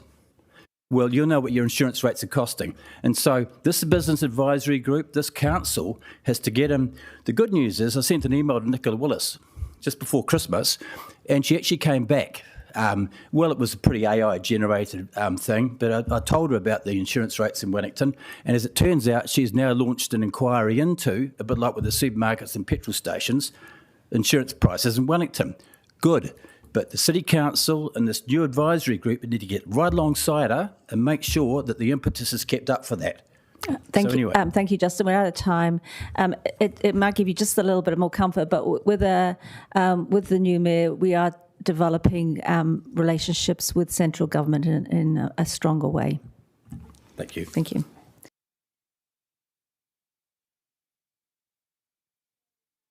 We don't have Chris Watson here, I think, next. So can I welcome Lee Spencer, Johnsonville Bid, is it? Yes, it is. Yes, thanks. And Mark?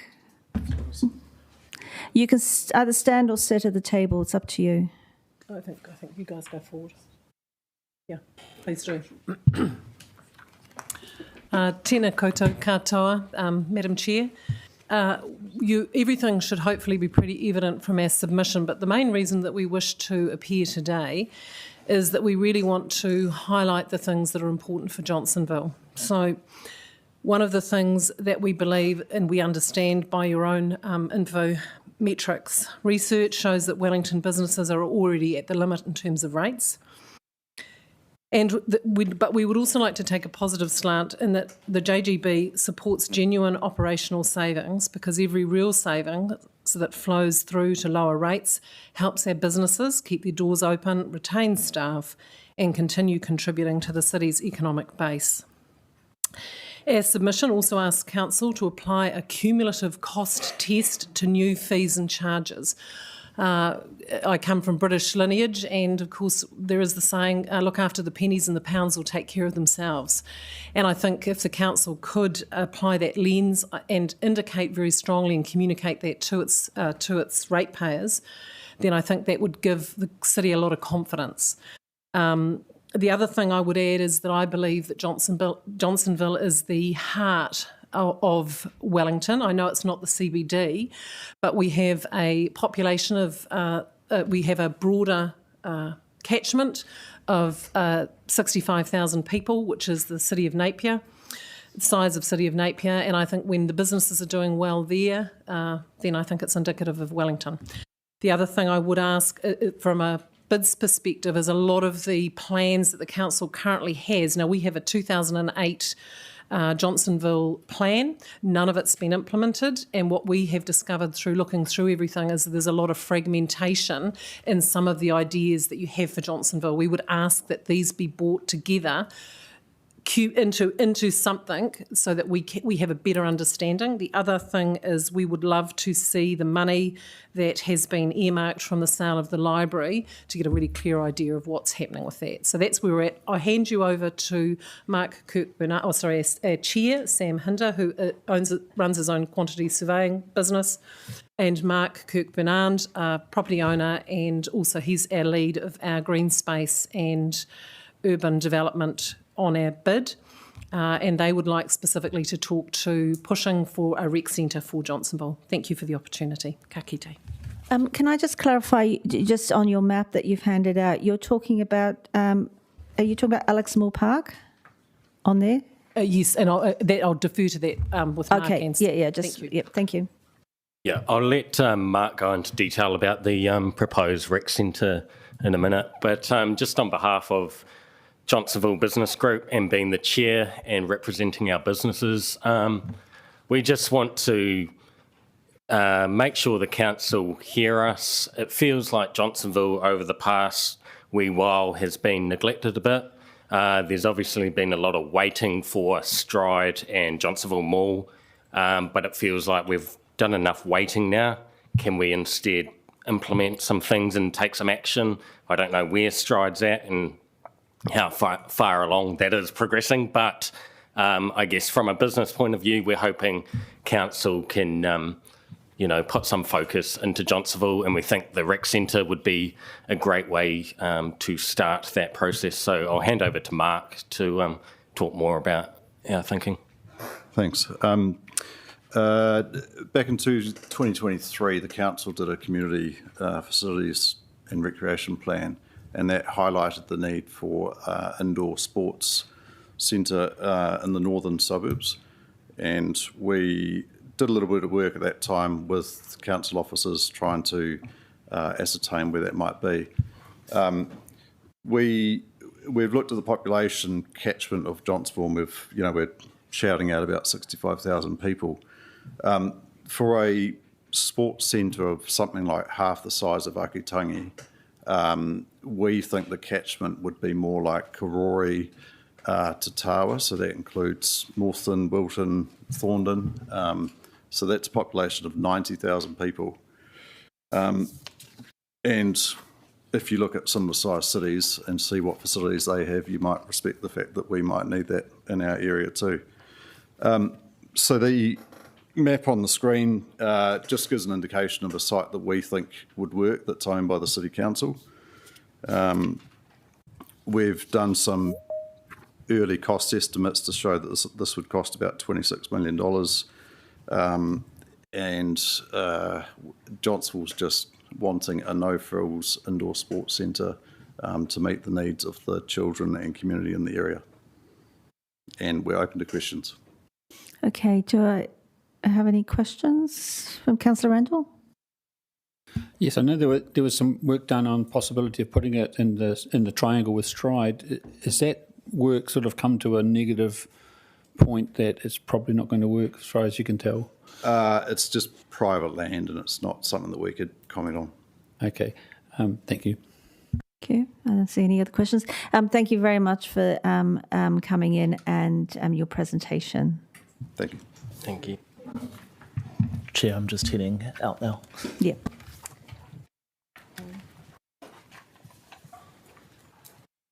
All right, so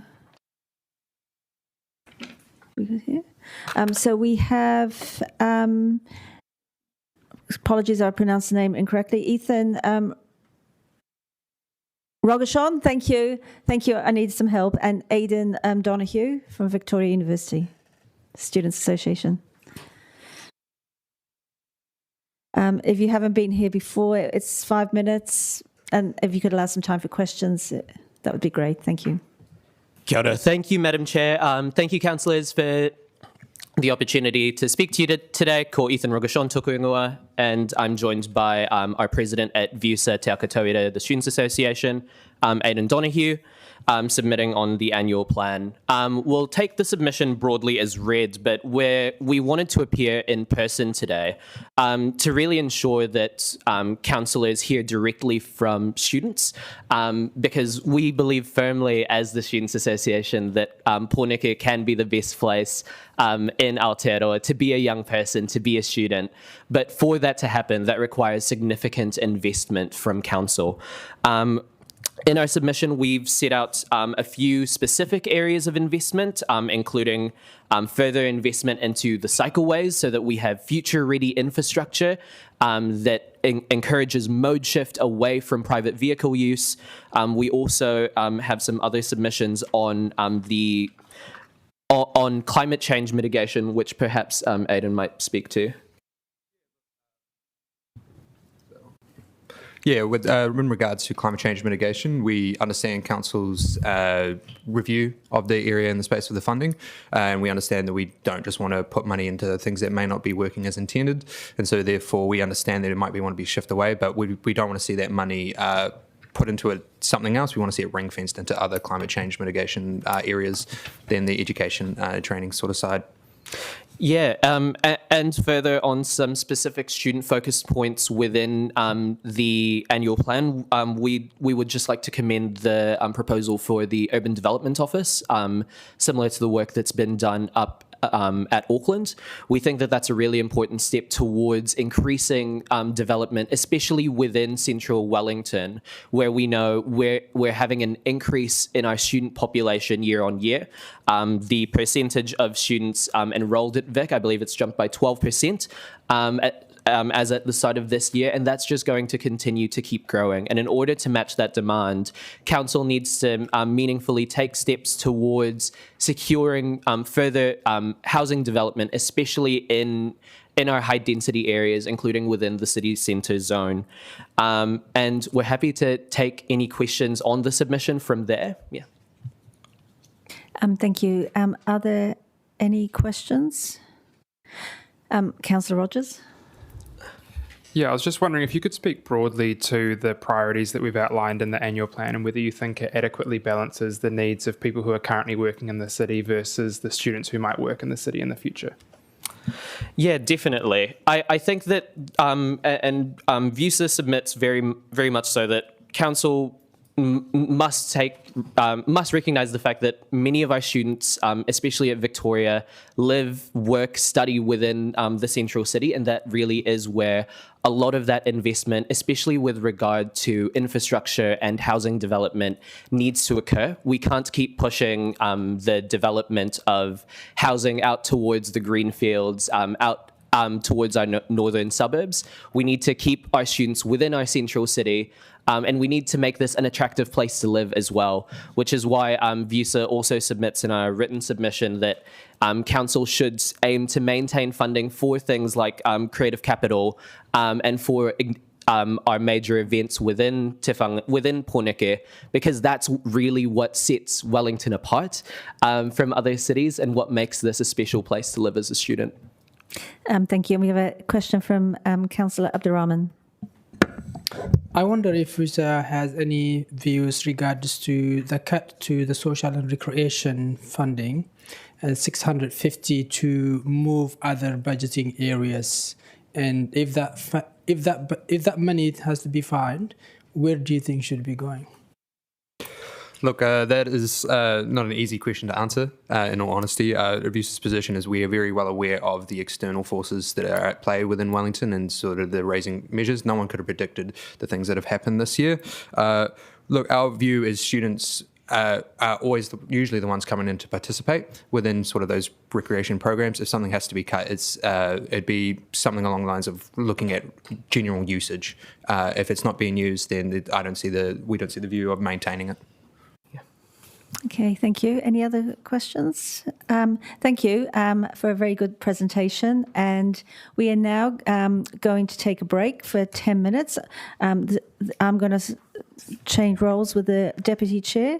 I'm just going to do the last hour before lunch. So we've got a 10-minute break. So if anybody would like to have a chat with our submitters, feel free. And while we just get ourselves reorganised. Thank you.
Tēnā koutou katoa, councillors. My name is Lucy Marinkovic and I'm a contemporary dancer and choreographer. I'm speaking today on behalf of Toyotara Ika Arts Wellington alongside members of the Wellington Independent Arts Trust.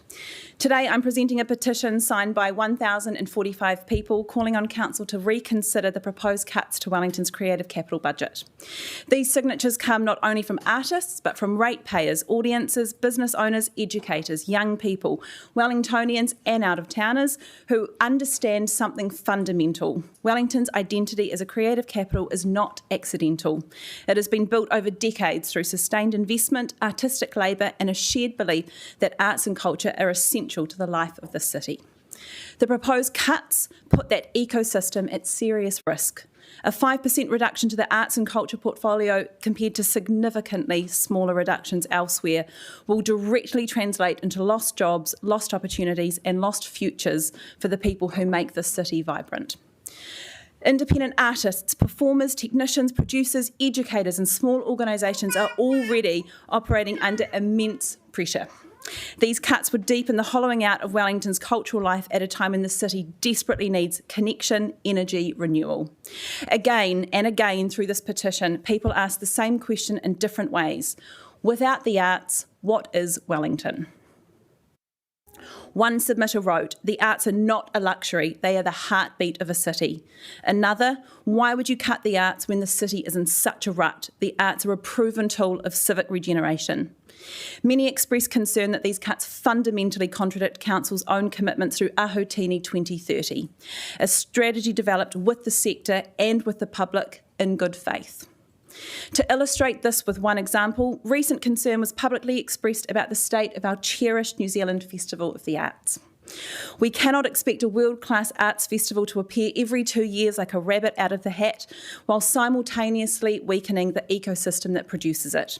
The artists featured in those festivals develop over years through small grants, independent productions and opportunities at places like BATS, Circa, Toi Ponaki and community venues across the city. You cannot cut away the roots and still expect the garden to bloom. I want to leave you with words from the Specials Ghost Town. Do you remember the good old days before the ghost town? We danced and sang and the music played in the boom town. But increasingly, people in the city are feeling the next lines too. All the clubs have been closed down. This place is coming like a ghost town. Today, Wellington's so-called radical left-wing emotional support brass band joins us to perform that song, not as theatre but as warning.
Thank you. Thanks, Lucy, and thanks to the so-called radical left-wing emotional support brass band as well for coming in. We have a bit of time left if you would want to answer any questions. We've got a minute, if there's any from Councillor Tiefenbacher. Yeah, so not cutting the fund, I think the part of that is around the Civic Square activation maybe. Are there better ways we could spend that money but leaving it within the creative arts sector? You're already doing that through all of the council funding, so it's actually not just the Tanako Activation Fund, which is on the chopping block here. Okay. That's half of it. Okay, cool. Thank you. Any further questions? No, I think that's it. Thank you so much for coming in. Kia ora. So now we're going to move to Julie DeSlip. You're online, Julie? Kia ora, yes. Can you hear me? Yes, so you got 5 minutes, and if you want to leave any time for questions, just that'll be within those 5 minutes. Thanks. Morena tēnā koutou councillors. Hi ahu rangi tohonu e te kura mataranga ko oira o te heranga waka ko Julie Dilip toko ingoa. Good morning, councillors, and thank you for your time. My name is Julie Dilip. I'm an associate professor of plant ecology at Victoria University of Wellington, and I strongly oppose the proposal to discontinue operational funding for the Otari-Wiltonsbush Lions Plant Conservation Laboratory and Conservation Seed Bank. We are living through an unprecedented global biodiversity crisis. Climate change, habitat loss, invasive species, and land conversion are driving extinction rates to historical highs. And Aotearoa is among the world's most vulnerable countries. More than 25% of our native species are threatened or at risk, and yet many of these species cannot simply be replanted or returned if they are lost. For many plant species, we still lack the basic knowledge required to collect, store, germinate, and propagate them effectively. The Otari Seed Laboratory is one of only 3 facilities in Aotearoa with the expertise and infrastructure to undertake this kind of work. Despite operating on a very modest budget, the lab maintains nationally significant seed collections. It supports conservation research and safeguards irreplaceable expertise in native plant biology. Its work includes supporting the conservation of critically endangered species of high cultural and regional significance to our city, including the Cook Strait maho, which is existing only at a handful of sites in the Greater Wellington region now. There are other examples too, but you saw them in my submission. Closing the lab would result in the permanent loss of specialist capability. So it takes people who know how to do this special work to conserve these critically endangered species. And this expertise is unique to the Otari Lab within New Zealand. It would place threatened ex situ collections at risk, undermine a decade of investment, including philanthropy, and relationships with Mana Whenua and national and even international conservation organization, including the Millennium Seed Bank Q in London. This is substantial reputational damage for Wellington City. This is particularly concerning given that 2026 actually marks the centennial year of the garden, New Zealand's only botanic garden dedicated solely to native plants. And the garden is recognized internationally. It has 6-star status. The Seed Laboratory is central to maintaining that status and growing our reputation internationally. Closing it during the garden's centennial year would send a deeply troubling signal about our commitment to protecting Aotearoa's natural heritage. Importantly, this is not a choice between full funding and closure. The proposal from the Otari-Wiltonsbush Trust to retain a small operational budget of $110,000 for 1 year represents a pragmatic compromise that still delivers savings to the council while preserving the capability needed to develop a long-term operation model. That year would allow stakeholders, Mana Whenua, researchers, and partners to work collaboratively towards a more sustainable funding for the lab. The financial savings achieved by closure are tiny relative to the long-term ecological, scientific, and reputational costs. Once this expertise and infrastructure are lost, they will be extraordinarily difficult and expensive to rebuild. So in periods of financial pressure, such as the one we all recognize we're in, it takes a lot of foresight and leadership, and I would even say courage, to protect the institutions that define a city's identity and legacy. So I urge Wellington City Councillors to recognize your responsibility as kaitiaki of one of New Zealand's most important native plant conservation facilities and to retain operational funding for the Lions Plant Conservation Laboratory. Tēnā koutou katoa. Thank you very much. Thanks, Julie. Do we have any questions from councillors? No questions. Thanks, Julie, for joining us online. Thanks for your submission. Appreciate it. Thank you. Now we're going to welcome up David Harkness. Are you here? Thanks, David. Got 5 minutes. You can stand there or sit at the table is fine.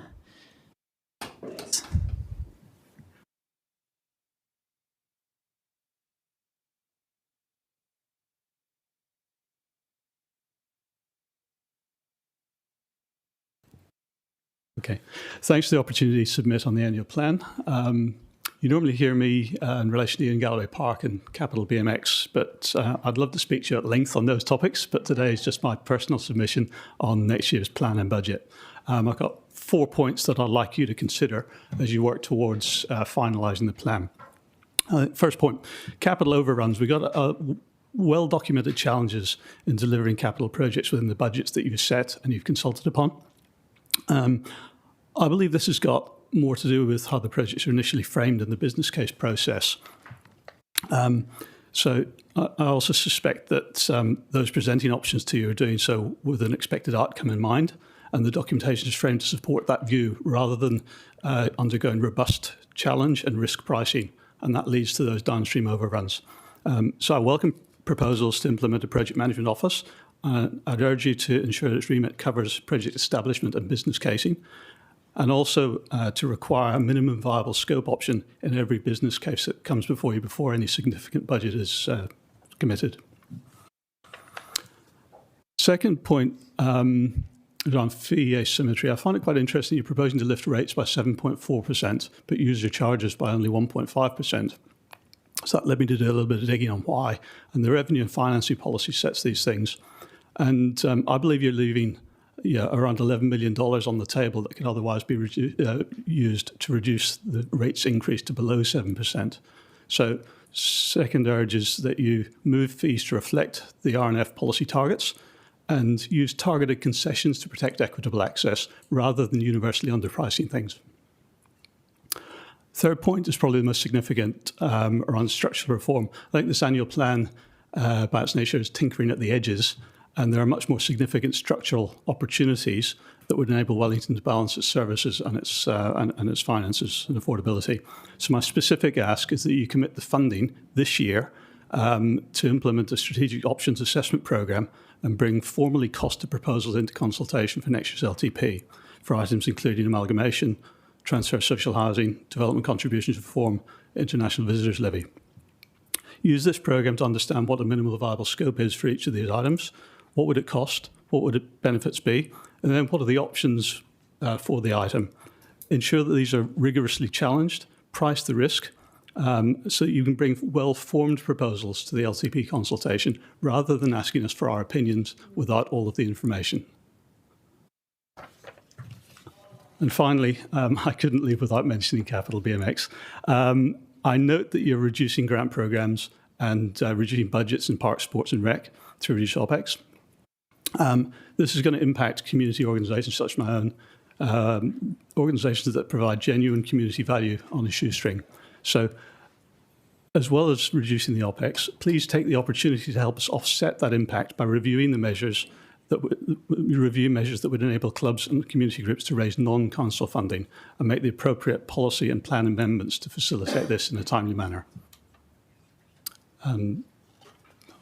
So just in summary, so capital certainty, so stronger measurements to improve cost certainty and eliminate unnecessary scope, address the discrepancy between rates and fees, set us up for success for the LTP with well-formed options, and community self-sufficiency by removing red tape. Thank you for your time. Any questions? Thanks, David. Councillor Osborne. Can you provide some suggestions of ways that we could get out of the way of community groups raising revenue themselves? I think it's inevitable that community groups need to raise revenue themselves. And I think it's look at what are the options for community groups to raise the revenue. So my specific example is around sponsorship and advertising signage. Every other BMX track around the country has signs all the way around its fences. And those signs bring in $500 a year, $1,000 a year, and that allows us to maintain the facility that is open to the public at all times. But the district plan sets some restrictions on open space. Luckily, we're designated as sports and recreation. But we're finding it quite restrictive in order to be able to do that. So that would be one example of where we could bring in private money to effectively what's a council facility run and operated by the club. Got a little bit of time. Any further questions? No. Thanks, David, for coming in. Appreciate it. Thank you. Next, we'll welcome up Jill Day and Tim Davin from our friends at the Tawa Community Board.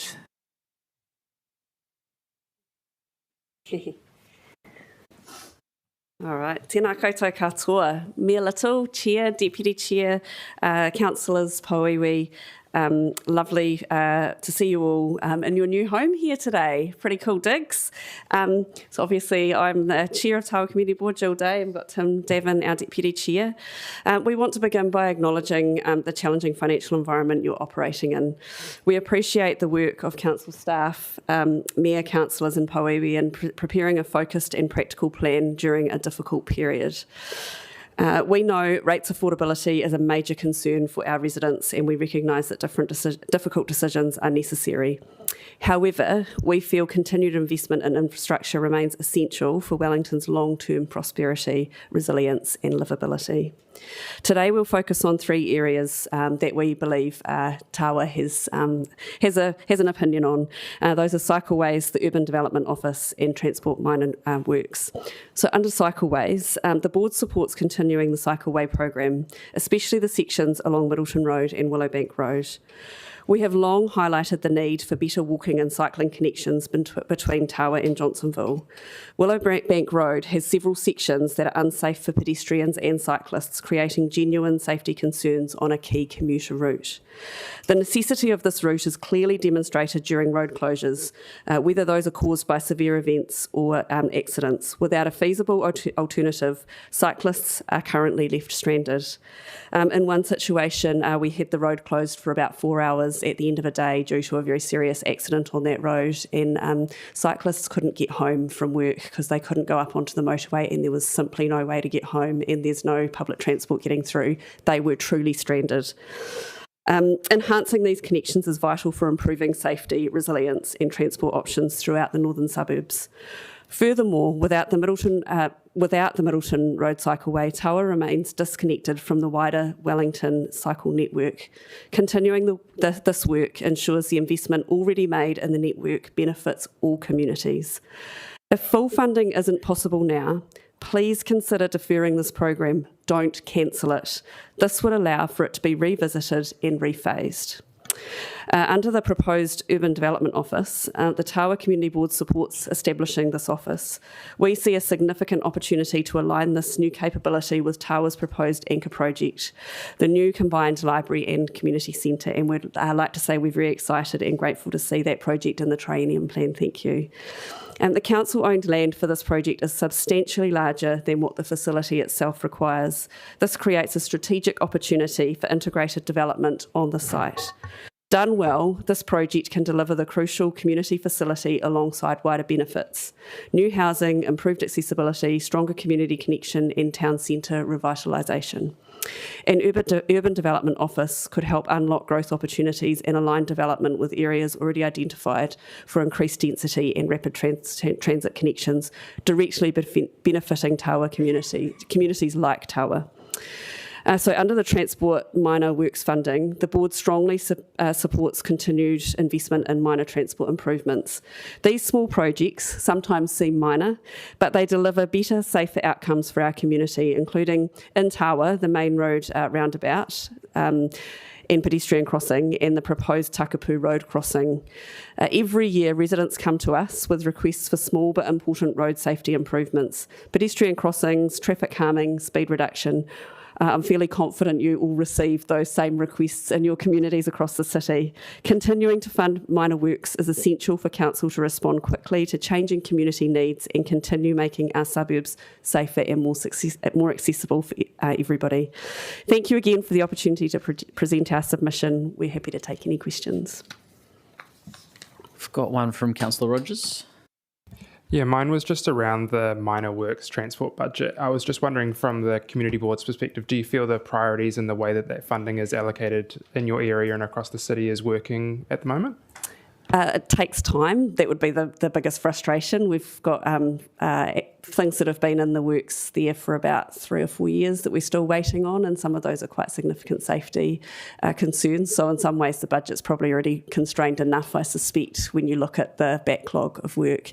I think the priorities, it's hard. Like, I think some of the calming, traffic calming stuff doesn't get lifted up enough, and I think that is really important. Our communities are busy places, and pedestrians often don't necessarily get the best opportunities. Thank you. Excellent. Thanks, Cool. Jill and Tim and the wider community board as well. Kia ora. Thank you. Next, we'll welcome up Mika Hervel in person.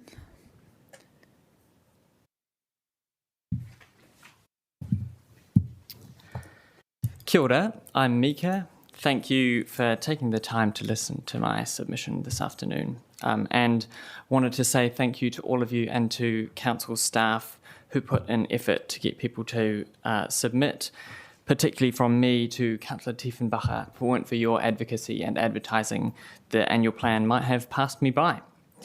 In the interest of time, I wanted to restrict my submission to just addressing you on the changes to cycleway funding in the plan. So I live and I work locally here in Wellington, and have been living here for 6 years. I live up in Northland, and am an avid cyclist, and I cycle to and from work almost every day. I have been, over the past 6 years I've been here, so impressed by the amazing progress that the council has made on improving cycling infrastructure in the city. When I was first moved to Wellington, I think I remember there only being one cycleway in the CBD, and the improvements there have been phenomenal, which has made me disheartened to see that the council's preferred option was to reduce the program and defer it to a review in the next long-term plan. I came here today to strongly advocate for option B to keep going as agreed, and wanted to briefly outline a few reasons why.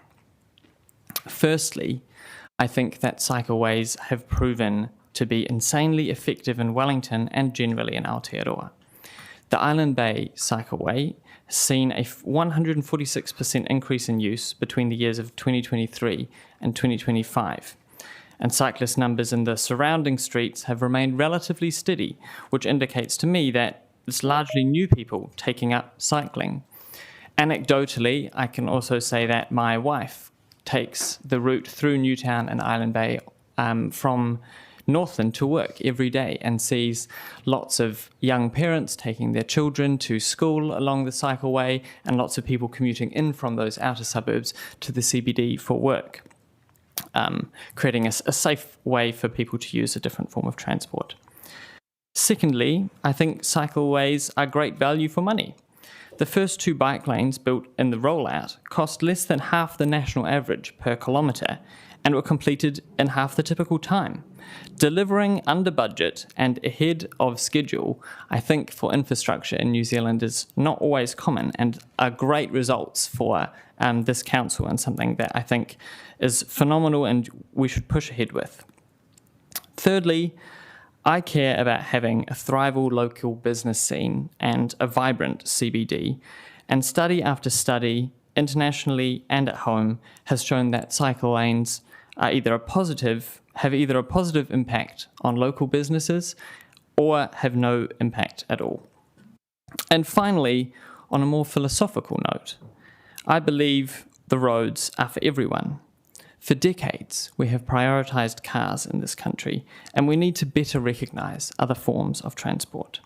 Investing in cycleways is one way to do this, and you've done a world-class job so far, Wellington City Council. I want to encourage you to keep going and stick with option B. Thank you. Do we have any questions for Mika?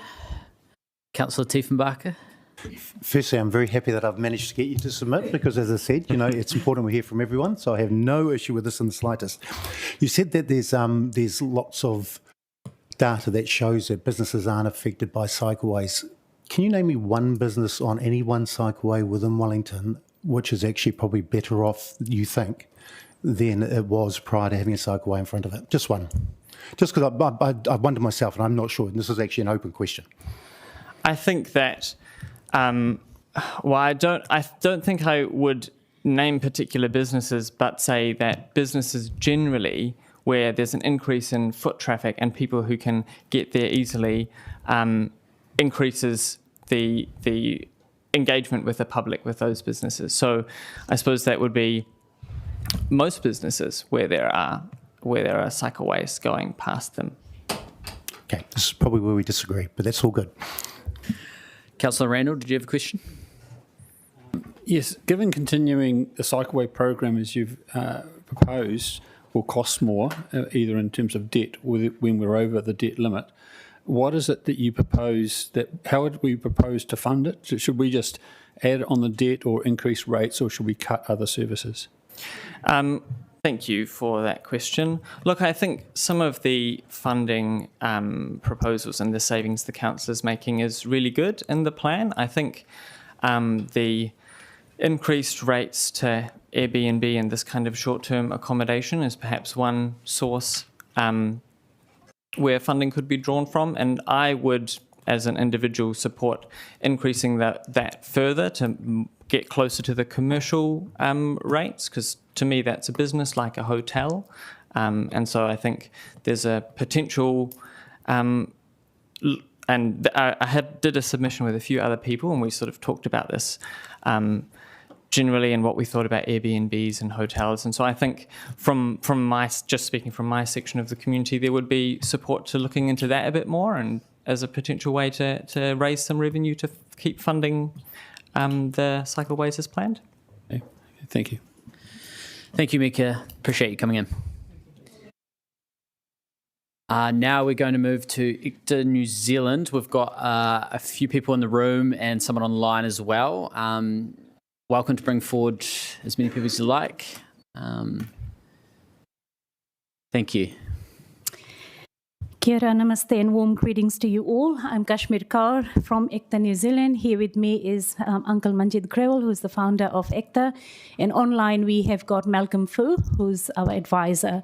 Behind is an army of volunteers from ICTA. ICTA New Zealand is one of the very few organisations in Wellington that works across faith, race, culture, ethnicity, nationality, language and economic divides.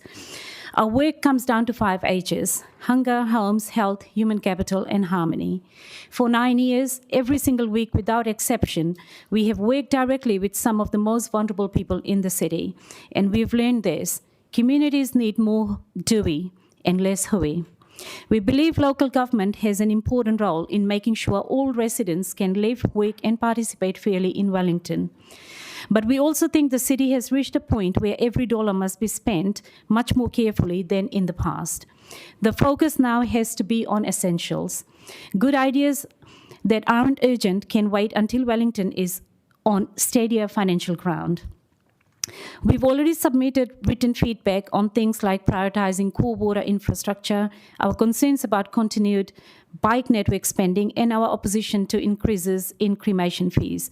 We are worried that some proposals hit older residents the hardest, people who already feel like they are not being heard in this city's planning.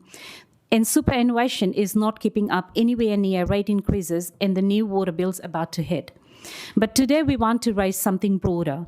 There is a culture of small expenditures and programs that each may look small, but taken together consume a significant amount of ratepayer money, staff time and councillor attention.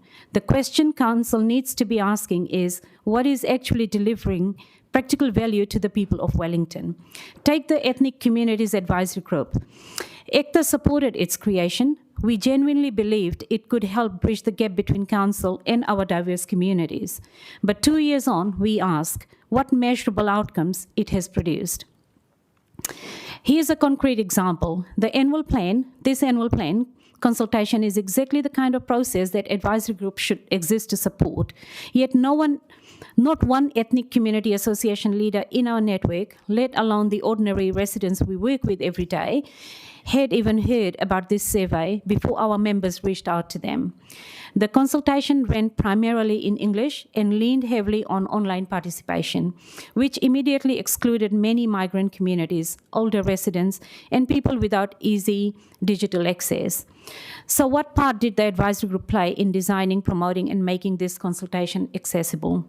We think it's time for a genuine review of programs like advisory groups, urban liaison officers, ethnic community patrols, city safety hub activities, and various layers of community engagement functions that have built up across the organization, not to oppose them, but to genuinely see if they are delivering.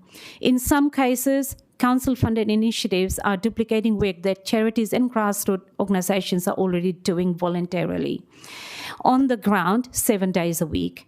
This very morning, our volunteers were distributing food at Kaingaora facilities on Church Street. All of them? All of them sitting at the back. No significant overheads, no staffing costs. Meanwhile, similar activities are separately funded and staffed through council-linked structures. That kind of duplication adds up. And beyond the money, these programs consume officer and councillor time through meetings, reporting, and oversight. Time that could be going toward core infrastructure and essential services. We are concerned about making sure limited public money goes where it delivers the most practical good. Our experience at ECTA shows that real social cohesion can be built in low-cost, community-led ways through volunteering, genuine grassroots connection, and practical action without layers of administration sitting on top. So our message today is simple. Where savings can be made, make them. Where spending can be deferred, defer them. And measure every activity against one honest question. Does this deliver real practical value to the ratepayers of Wellington? Thank you for the opportunity to speak. Could I just add?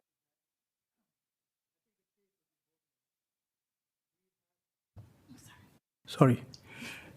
Taking the case of the homeless, we have a city hub, space given. We have urban liaison officers. We have Maori wardens. We have Pacifica community patrols. We have ethnic community patrols. On top of that, you have support staff from the council. Then you have the NGOs, DCM, City Mission, ECTA, Salvation Army, and whose job is it to look after the safety of the city? The police. They're also there. That many organizations to look after the homeless. And how many homeless do we have? We did a survey. We did a survey in October of last year from 6:30 in the evening to 8 o'clock. We found 20 people. We did a survey last month in March. We found at the maximum daytime, several hours, 60 people. That many organizations, that much of money been spent to look after 60 people. And yet, we have not solved the problem. Something must be revisited. Apologies to interrupt. We've just reached the end of your time, but appreciate you coming in. Thanks for your comments. And thanks to all those at the back as well for coming in. Appreciate it. Thank you. Thanks, Benji. Welcome. Now I think we've got lucky last before lunch, David Belcher. Thank you for coming in. Thank you, Chairman. I'll be quick because it's only 5 minutes. Councillors, you're elected to serve the Wellington City Council ratepayers to the best of your ability, and many are failing miserably. I wish to put it to you that the plan proposed is quite unsatisfactory, and I should put it to you, there are many areas for improvement. 5 minutes is too short for details, but I'll give you an overview of actions to take, and I welcome opportunity to go into more detail. There is a fundamental problem that the plan does not detail all expenditure.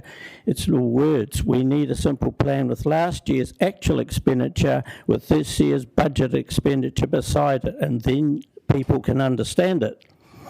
Rates increase. Over the last 6 years, my rates in Taurapa have gone up 100%. Over that same time, the New Zealand Super has gone up 30%. Got it? 100% rates increase, 30% superannuation. Not good enough. What can be done?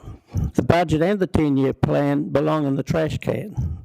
They're a word salad designed to frustrate ratepayers into not understanding what is planned. They just don't understand it. Selling the city silver is not the problem. You need to address council spending. That is the problem. Rates are up 100%. The council still has massively increasing debt. Are you guided by council staff who are incompetent or driven by political ideals or just Sorry to plain interrupt, stupid? David. We could just refrain from making comments about staff, if that's okay. No names mentioned. You employ too many on high salaries. 33 are paid over $200,000. 643 are paid over $100,000. Cuts need to be made. Bring in a sinking lid employment policy and work through eliminating unnecessary positions. Close down the climate change department. I was advised last year that you employ 23 staff at a cost of around $3 million. All the positions are non-productive. They provide no value for ratepayers. And I've got all the positions that the people occupy, but none of them actually do anything. Stop all the expenditure on new cycleways. I would appreciate it if you just be a wee bit more respectful with your comments. Thanks. I'll let you continue. Stop all the expenditure on new cycleways. The city has wasted mega millions and it needs to stop. My observations of Australian cities are there are fewer cycleways, but the ones they have are largely painted white lines. Cancel membership of the LGNZ. It's a politically driven organisation of no value to ratepayers. Stop the replacement of waste and recycling bins. What is going on there? I don't see it in the annual plan. Does anyone know what the actual cost? It was reported a year or so back that you were spending $120 million on new bins, but we haven't heard any more. Councillors were told it would break even because you would raise tip charges. That just doesn't sound practical at all. I don't know what's happened about the waterfront fence. Has it been cancelled? A bit of personal responsibility would be the answer there. Social housing. This seems to be a massive black hole, and I don't see that detailed in the annual plan either. The CEO is probably well aware that many councils in the UK face this issue and they face going to the wall financially. Sell it to the government if you can't make it break even. Auckland did years ago. There are a number of figures in the plan that need explanation, and I fear councillors do not have the answers. I've mentioned that before. You can just look at the cycleways that are in Cambridge Terrace and going out to Island Bay, and they make life difficult even for the bus drivers. Does anybody know the real cost of issues that I picked up out of the 10-year plan? Social housing, $910 million. Takina Centre, $152 million. The Zoo, $121 million. Organic, $65 million. Maori Partnership, $65 million. International Relations, $11 million. Cycleway Maintenance, $153 million. And the library costs are massively greater than other cities.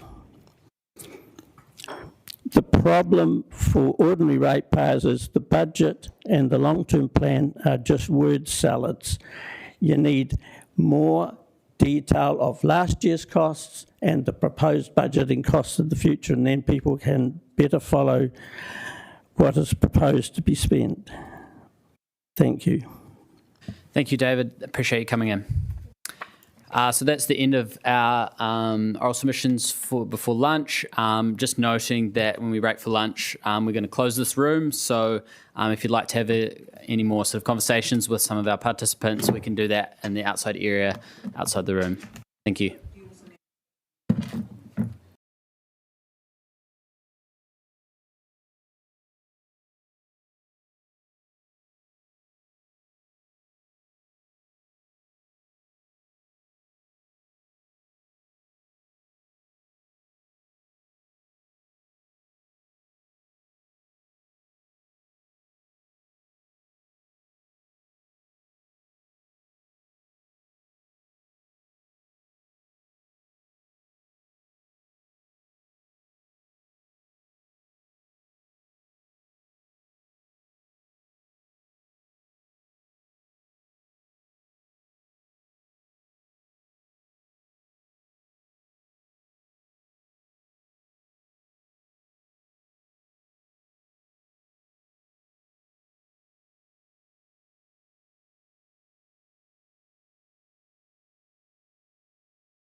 online?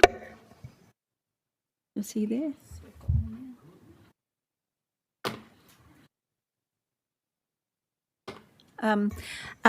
Welcome, Koi. You know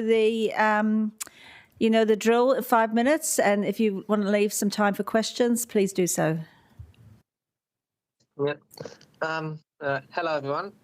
My name is Koi. I'm currently a resident in Brooklyn area. I personally would like to be there in person, but due to work commitment, so I'm doing it out in Auckland at the moment. I'm speaking to you today in the opposition of cutting the cycleway funding in this year budget. Some of you know me. I live with my husband and a flatmate and a very grumpy cat in our townhouse complex in Brooklyn. And the only reason we got that place is because it was next to a cycleway. That was final factors from when my husband choosing the place. The Brooklyn Cycleway was one of the was why we chose the place to purchase. Jonathan, he has been using it over 400 times since we moved there, commuting back and forth to go to his jobs in town and go to university. And I also use it to go back and forth. We have a car, but we utilize the cycleway as our main route of transport. It saves us money on gas, it's keeping us fit, and it's very, very fun going down the hill. And at the moment, we're currently almost finished with our cycleway network, and I plead with you to follow through with its completion. It is for the safety of the rider, the driver, and everyone that uses the street. Every injury, accident, and death that occur will have devastating impact on productivity cost and the human cost. My ultimate goal is I want a safer street for myself and for my husband. As appealing as it might sound that my mortgage would be paid off with one car accident, I love him too much for that to happen, and I wish he will think the same. I would like us to have a longer life and to be cycle hand in hand into the old age and go to muffin break on Wednesday afternoon. There are more people like us, and there are more now compared to 3 years ago as the cycleway network coming into shape. You can see that in the cycle data, and I would like all you decision makers to think about us, the people like us, and do everything in your power to keep your community safe. And that's all from me. Thank you. Do I have any questions of Koi? No? Councillor Foon. And then Councillor Wheaty. Kia ora Koi, thank you for your submission. I just want to ask, because one of the proposals is to put back the inner city connectedness, so the north-south route, which is up Victoria Street, which would head directly up to Brooklyn and connect to the Te Ara Tupua. I mean, what difference does that make to you and your husband in terms of your daily route in and out of town? So that's the most dangerous part in my current commute at the moment, is to go from the bottom of Victoria Street to get connect to the Brooklyn Cycleway. Like, we have to weave in with cars, and a lot of then the traffic backed up in the rush hour. And during that time, people are tired, people are not watching carefully. I have seen so many near misses in my time, and my husband actually do not feel safe biking on that way at all, even though that's why I would like that to be completed. Also, for the sake of me, I just want to be safer there too. Thank you, Koi. Thank you. Councillor Wheaty. Kia ora, Koi. Thanks for that submission. My question is on the downhill leg, which is going north, right, from the bottom of Brooklyn Hill through, I assume you travel through Willis Street, and there's a number of intersections and lane switches. What's your experience on that stretch of road? Is it safe? Personally, nope, that's not safe. I personally will go on the sidewalk and weave through Cuba Street and Gusney Street if I need to. but otherwise it's still very daunting, and especially for inexperienced rider, it's not an easy way to get down to town. So you need to have quite a bit of courage to go through there. Thank you. Okay, and just one quick question from the Mayor. Thanks, Corey. Thanks for your submission. You'll be familiar with established cycleways such as the Island Bay one, where there are sections where, because of the nature of the road, the cycleway itself ends and there has to be a shared zone, and there are speed limits that apply. The same happens through the village in Brooklyn. That stretch of road going past the penthouse is a shared zone area because it is just too narrow to put a cycleway. So you're familiar with the measures that are taken where it simply isn't possible to put a cycleway to take other measures to ensure safety. Yes, I am aware that you are limited by the amount of, but then that is because there are car parks still there. If you take away the car park, there would be more space for the cycleway to be used. At the moment, I prefer not to cycle through the Brooklyn Village area because there's not enough space for me. I always go up to Helen Street. But even at that corner, when I turn to Helen Street, it's an issue because there should be a raised crossing there. It's too dangerous for to do that. The only reason that we use it very safely is we do it in the dead middle of the night and no one's there. And I think that's not good enough. Okay, thank you, Coy, for your time and for giving us some details around Brooklyn. Thank you. Thank you. We next have Stephen Maslin online.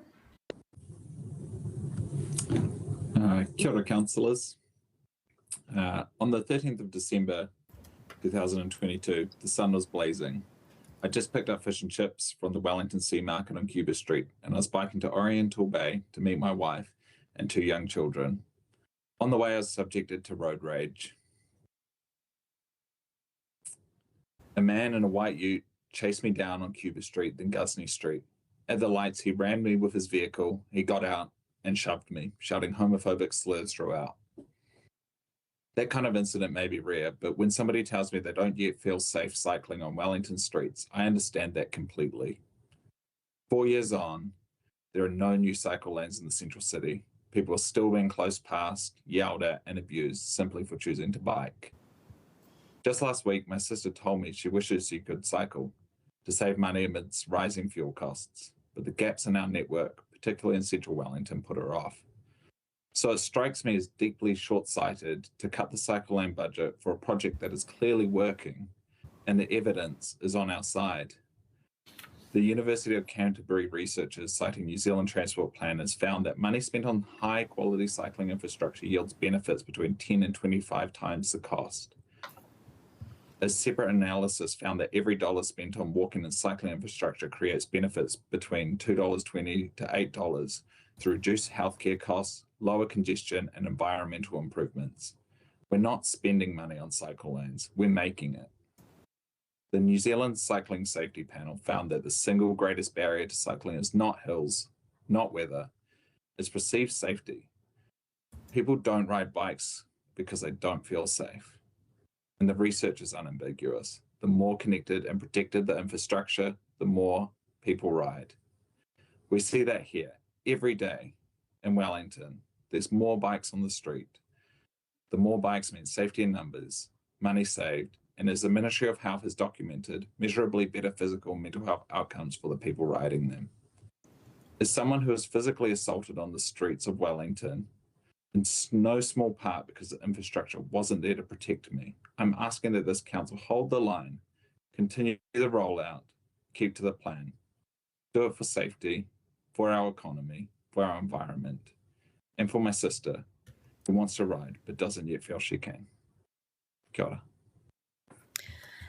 Thank you, Stephen, and I'm sorry to hear about your experience on Cuba Street. Are there any questions of Stephen? I can't see any. Thank you, Stephen. Your submission has been very clear and sobering. Thank you. Okay, we will now move to Benjamin Burkett. Kia ora koutou. Welcome, Can you hear me? Benjamin. Yeah, we can hear you. And have 5 minutes. And if you want to, you can leave time for questions within that 5 minutes. Kia ora, ko pena aho, karori aho. I'm here to speak on Proposal 2 cycleway changes. I ride bikes both for transport and fun, and I'm also the dad of one of the fastest young cyclists in town. And we have a right to travel safely. As such, I strongly prefer option B over option A, but even that represents a major slowdown compared with what Wellington already committed to through Panike Punike. I recently looked again at the 22 network map. 4 years ago, Wellington planned a genuinely connected cycling network, and today many of those links have quietly disappeared from discussion altogether. Connections like Victoria Street, which I hear is being talked about, but connections like Taranaki Street, Courtney Place, Dixon Street, Middleton Road, Newlands, and Burma Road are all part of the planned network. And disconnected cycleways are not a network. So where those connections are missing, people on bikes are forced into conflict zones that previous councils created. And this council is now proposing to leave these in place for even longer. Just yesterday, reportedly, someone riding down Glenmore Street was seriously injured by a driver. And I personally turned my flashing lights to max down there because I don't trust the road or anything around it. And I've seen less confident riders looking really scared and exposed here. Now, people in Wellington want to ride bikes. Your own data shows this super clearly, but most people will only ride if they feel safe doing so, and that requires a connected network and not isolated fragments. Panike Punike is also excellent value for money. The business cases consistently show very strong benefit-cost ratios. This is infrastructure that improves safety, transport choice, health, emissions, and congestions all at once. Please support option B, but more importantly, treat it as the minimum and a starting point, not as the finish line. Kia ora. Thank you, Benjamin. Do I have any questions, colleagues? Councillor Tiffenbacher. Hi there. Hey, so I note that one of our options, option A, was to continue with Bunny Street. Now, Bunny Street's probably about a 50-metre stretch of road. Is there anything inhibiting cyclists who are scared about riding along there, hopping off and walking their bike along the footpath? That is a pretty wild idea. I used to ride Bunny Street myself when I worked on Hunter Street and lived in Newlands. A few years ago now, but the thing stands, Bunny Street is a wild mess. And when you come off the quays, for example, off Jover's Quay, then just hopping onto a busy footpath is just wildly out of place. I don't even know how to describe this. It's just wrong. Also, asking cyclists to hop on the footpath is wild. You wouldn't ask car drivers to do that, would you? No, but that is connected to the waterfront, right? So when you come along the waterfront, you quite often have to stop at the lights anyway, and hopping off would be an easy solution if you were coming that direction. I wholeheartedly disagree. All right. I don't see any other questions. Thank you, Benjamin, for your submission. Thank you. Thank you. Our next is Alex Fergus, and I believe he's online too. Welcome, Alex. You have 5 minutes, and if you can leave some time for questions if you want within that 5 minutes. You're ready to go. Tēnā koutou katoa, ko Alex Fergus tōko ingoa, I mahi ana hau ki te papa atawhai.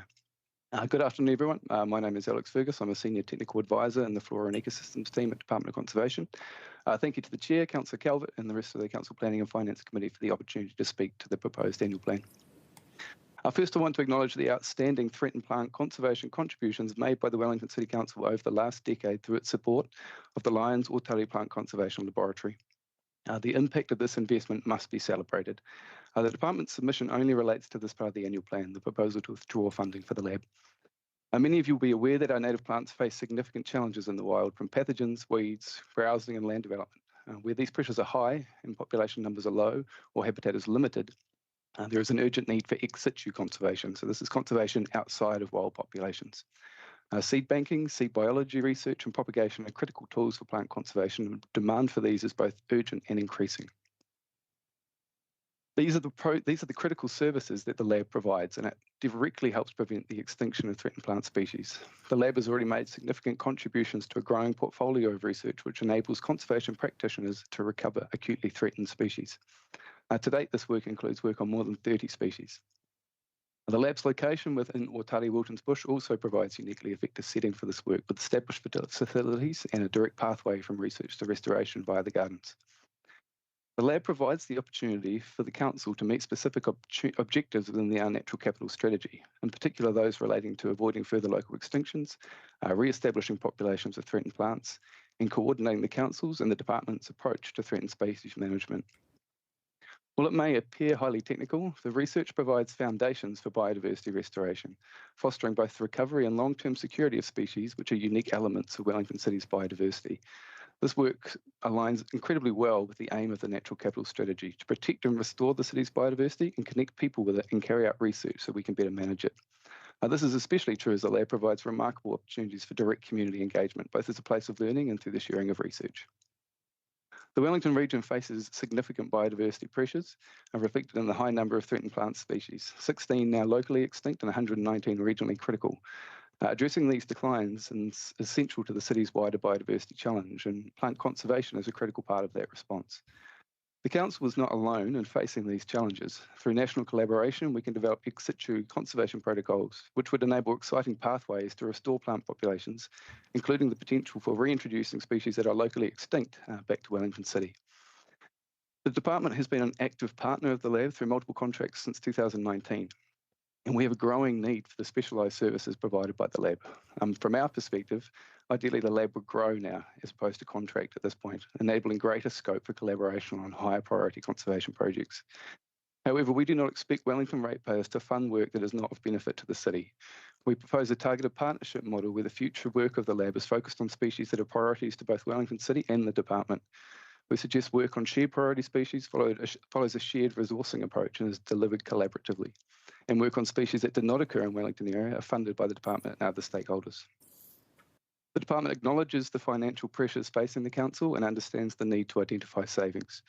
At a relatively modest cost, the lab delivers high-value conservation outcomes, making it a cost-effective investment in both Wellington and New Zealand's biodiversity. The department's preference is that the council retains the lab while delivering savings by holding the conservation science advisor role vacant, but not discontinuing it, but in maintaining current funding for the research technician role and facilities. The retention of roles and knowledge will deliver meaningful savings while preserving specialist expertise, infrastructure, and irreplaceable plant material currently held at the lab. Maintaining core capability for 26-27 would also provide time for the council and the department to work with stakeholders to develop a sustainable operating model for the lab. In this centenary year of Ōtari Wilton's Bush, this approach also enables the council to continue demonstrating leadership through the lab's specialist work, building on rather than diminishing a long-standing and highly valued contribution to New Zealand plant conservation. Kia ora. Thank you. Thank you. I've got one question before I ask Deputy Mayor McNulty, but when you talk about, I'm really pleased to hear you talk about a partnership, a targeted partnership with the department. Does that include other neighbouring councils, or is it particularly targeted at Wellington City?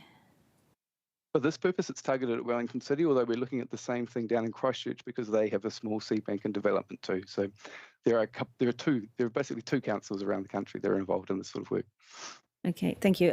Deputy Mayor McNulty? Yeah, kia ora, Alex. I appreciate this might go a bit above the pay grade, but the government is currently legislating a bank of what it describes to be core services. Certainly this kind of conservation work does not fall into their definition. So are you as FRUDOC and your CE essentially talking to the government about we're wanting to set up these partnership models while at the same time you're legislating that this does not fall into the core business of councils? Because I don't think there is anyone here that argues with the good work that's being done, but there's a real description about whether it's within our mandate or ability to fund. I think it's within your mandate where it reflects what's in your strategy for biodiversity work. So where those overlaps between the department and the City Council are, that's where we should be working together. Where it's beyond that, where it's priorities for New Zealand alone, then we should be supporting you entirely for delivering that work. Thank you. And we're out of time, but thank you, Alex, for bringing us the department's view. Thanks so much. Kia ora. We next have Patrick Morgan. Welcome, Patrick.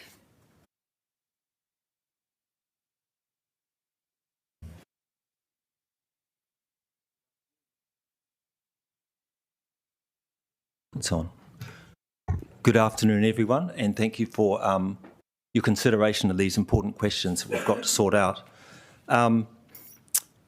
Thank you for what you've achieved so far on building Pānake Pānake, our cycling network.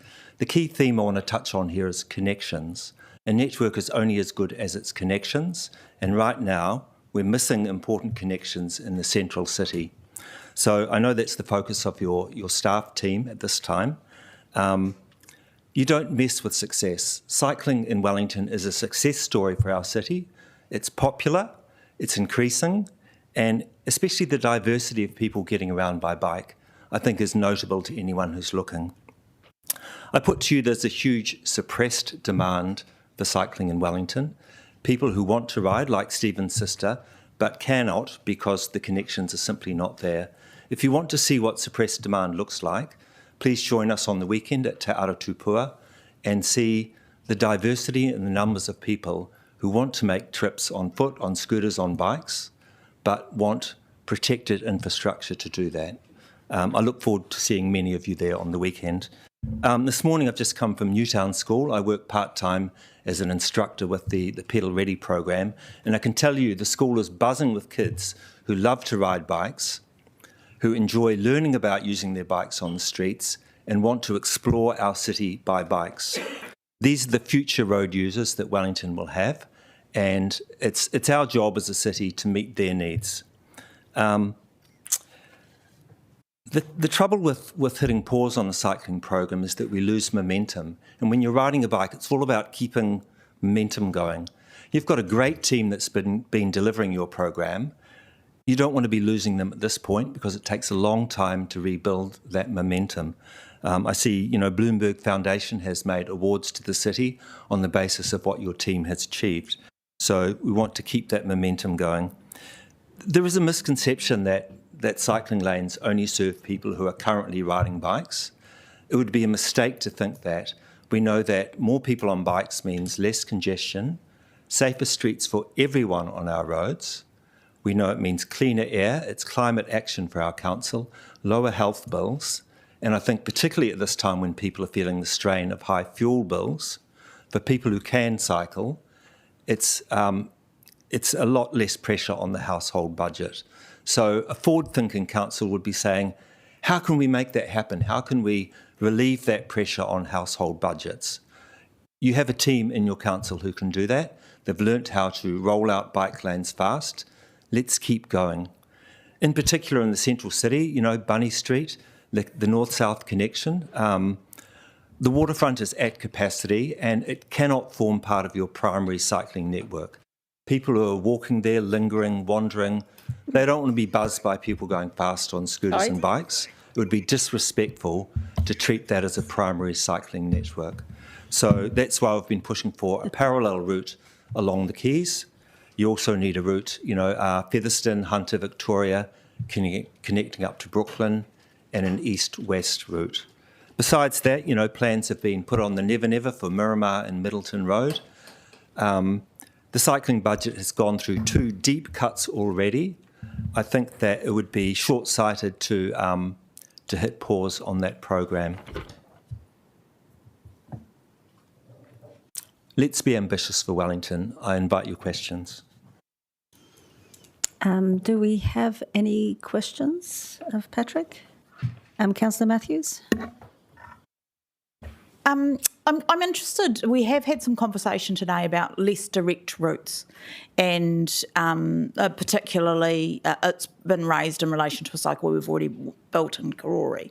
But I guess I just want to hear from you about why it's important that we build cycleways that go sort of the quickest point from, Sure. A to B. So, I mean, the simplest way I can put it is to think about cycleways that are connected, convenient, and comfortable. They're the three kind of success criteria. So people on bikes want to connect to destinations that are on main roads, whether it's the library, the shopping mall, swimming pools, and schools. And most people want a more direct, comfortable route.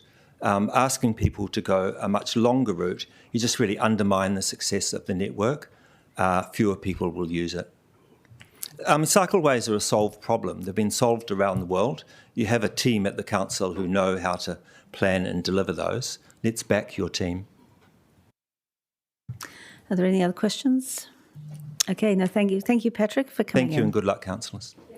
See you on Saturday.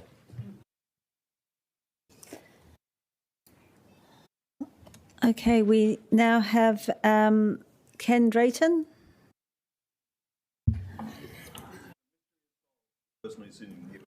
Yeah. And then it went to YouTube. It looks like. Well, I started or you started?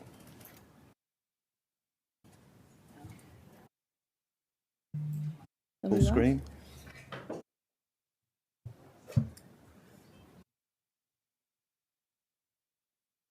So we'll just get set up. Right. We ready to go? Okay, thank you. Thank you. Right, you ready to go, Ken? Right. Kia ora. I'm going quickly through my presentation and there's a copy available for you to consider in greater detail. I haven't been able to find any analysis made prior to passing the amendment on 12 March, so I have gathered info from the City Council and government sources to undertake the analysis. It is impossible to go through this line by line in 5 minutes, so I'll hit the headlines and send you a copy. The two main not moving on. There we go. The two main takeouts of the discussion are Wellington is unaffordable, and if you own multiple homes used for commercial purposes, you should pay commercial rates. Yeah, right. Okie dokie. So how much will the rates rise? Taking a property with the average rateable value, then adding this year's increase of 7.4% takes a differential to $5,709 and 62 cents on average. How will hosts pay this when their median income has dropped from $12,000 to under $8,000 per annum? These are figures from Airbnb, who facilitate reservations and bank to pay payments, not from one of the third-party organisations that are based on scraped data, algorithms and assumptions. And I would just like to say, looking at my property on that, it's not even within 1.5 kilometres of where I live, so and the other data doesn't match up either. The increased rate goes to reduce the rates paid by commercial ratepayers. How much difference will it make for them? Each of the 40,002 commercial ratepayers will save 14 cents per differential paid. You quote 1,215 properties operating in Wellington, with most covered by this policy. So if 75% paid, then the saving would be $127.54 each. But wait, there is less. The City Council needs to recoup their 100K from this. Then, based on the Rotorua experience, only about 10% of the projected numbers will eventuate, and they were only adding another $1,600 to the rates bill. So now each commercial ratepayer will save $12.50 or the cost of 2 coffees at Central Ground Cafe. For the James Smiths, 33 coffees. Trinity Hotels, 6 to 7 coffees, and alas, the Marion only gets 2 kids' fluffies. Hospitality in New Zealand allegedly supports this proposal, though from their State of the Nation report they are concerned about compliance and regulatory requirements, which this policy does not address. Furthermore, from the same report, their solution is to work with MB to establish a register of short-term residential accommodation, learn from that and then develop appropriate policy. Your proposal does the reverse. Where is accommodation in Wellington? According to Hospitality NZ report, hospitality and accommodation numbers are still rising. If you are commercial, you are city centre, airport or hospital. If you are short-term accommodation, you cover the suburbs, providing accommodation close to where people want to be and supporting local businesses. Commercial accommodation in Wellington has continued to grow, even with established short-term accommodation. 17 new hotels opened, providing over 1,500 rooms, and 2 backpackers adding 275 beds. Much of this from international chains operating in more competitive markets. So that was between 2016 to 2023.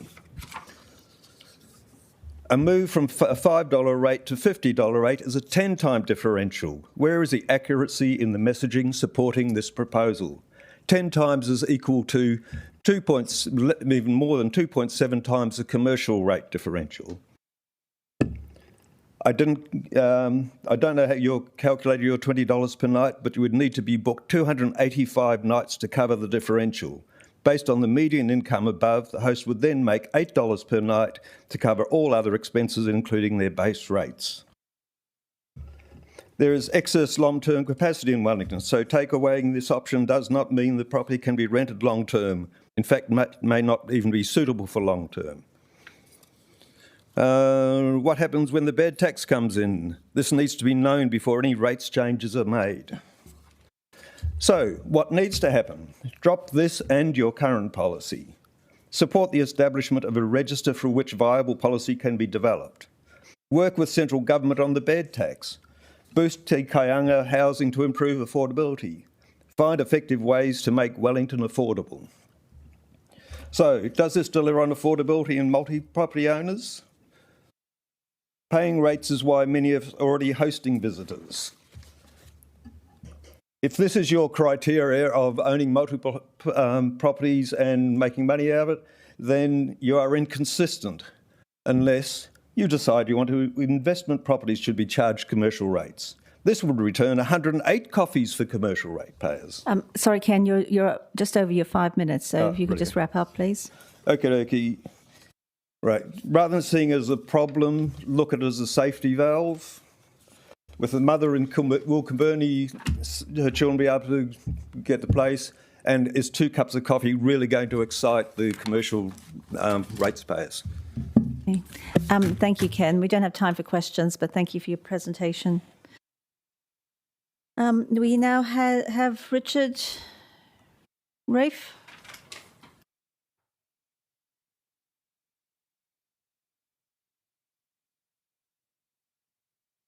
Richard, welcome.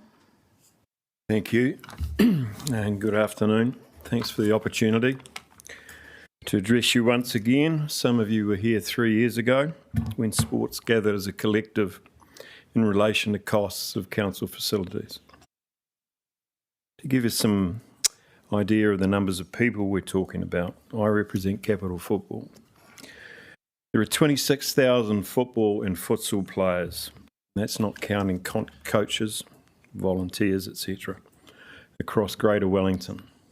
And approximately 15,000 are directly within the Wellington City Council boundaries. Using a family multiplier of 5, these proposed changes will directly impact between 75,000 and 135,000 people. To put futsal and football into perspective, that 26,000 that are just players, the total number of players in cricket, rugby and netball, the 3 sports that I grew up with, total approximately 24,000. I did some research earlier this morning. Currently on the Wellington Rugby Union site there are 58 adult rugby teams, men's and women's. In football there's 280. And currently we work on accessing and delivering 1,000 games every week. The overwhelming feeling that we have is one of disappointment, of feeling let down, and the harm it will do to those who struggle to afford to play sport as of now. In costs submitted during the Affordable Sports campaign 3 years ago, we submitted that 2/3 of the $150 that we charge were going to various councils for charges associated with facilities. And now you're proposing to increase them, and alongside that you are proposing to spend nothing on capital expenditure, effectively meaning the facilities will worsen and costs will increase. a classic case of less for more. I make the point that all sports, with the exception of rugby and cricket currently, and I suspect they're about to change, are user pays, e.g. the money flows up, so therefore increased charges can only be passed on to one place: the participants, the players, the parents of kids that play. We urge you to pause these proposed changes and ask you to instruct council officers to re-engage with the Affordable Sports Group to progress work on the recommendations in the independent report completed by Alan Isaac 2 years ago. It comes as no surprise to anyone who works within sport that this has not happened. Thank you. If anyone's got any questions, feel free. We'll have Deputy Mayor McNulty and then Councillor Abdurrahman. Kia ora, Richard. I guess with the government's amalgamation announcements, and in 3 months we're going to have it all fixed and sorted and know what we're doing. That'll be good. Given that the Affordable Sports Review really came from the inconsistency across regions, is there a bit of a reason to maybe hold off on more substantive policy work and get it right in terms of when an amalgamation process goes forward, so we can actually have that consistency built in from day one? Not really, Ben. Some of the recommendations are really simple, like look at your own cost modelling, which you haven't done. Look at your own cost allocation, which you can't do or haven't done, and then come back and talk to the sports. So that's been 2 years. It's a long time. Thank you. Councillor Abdurrahman.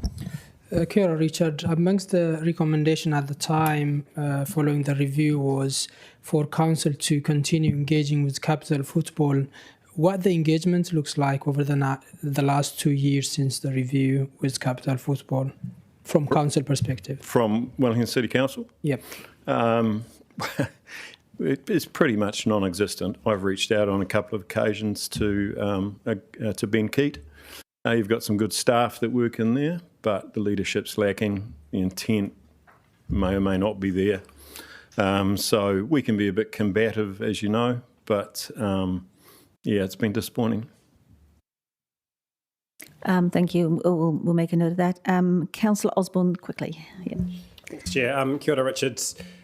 We heard earlier a submission from a gentleman who represents the BMXs in the city, and he said that council red tape was getting in the way a little bit for sports groups, community groups to create their own revenue through other sources. And the example he provided was sponsorship and, was signage. I'm just wondering if you've got any suggestions that we could put down barriers to help you create other revenue funding avenues. We're a membership-based organisation that gets 15% of our revenue from our national body, in comparison to cricket and rugby that get 66% of their revenue from their national body. So we are a user pays organisation. We don't rely on sponsorship at all. We're about a $3.3 million business. We get about $5,000 worth of sponsorship. It's very hard sponsorship. I think it's overrated, and you can spend a whole lot of time trying to do a whole lot of wonderful things just to get a no. I don't think sponsorship is the answer. I really don't. Sorry, I misspoke when I said sponsorship. All good, though. Don't worry, actually, don't worry. All good. Thanks, Chair. Thank you. I see no questions. Thank you for coming in, and I hear your frustration. Thank you. Thank you. We now have Julie Wilson. Welcome, Julie.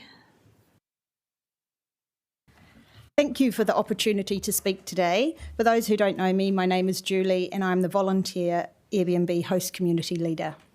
I appreciate that Council is responding to pressure on the commercial rate space, but I don't believe the proposed 2.6 differential is balanced or proportionate. It risks driving Wellingtonian hosts out of the market, reducing accommodation supply and weakening economic activity at a time when Wellington is already struggling. A common misconception is that properties are solely used for Airbnb, but that is not typically the case. Many hosts operate part-time, including filling gaps between long-term tenancies. especially now that there's not as many people renting. I've heard from so many people that are just have long-term properties on the market and they can't get tenants. Many owners are working on contracts outside Wellington, or people travelling for work or family reasons. In many cases, hosts rely on modest short-term income to remain financially stable, and proposed rates increases could exceed their earnings. This income is often the difference between stability and financial stress.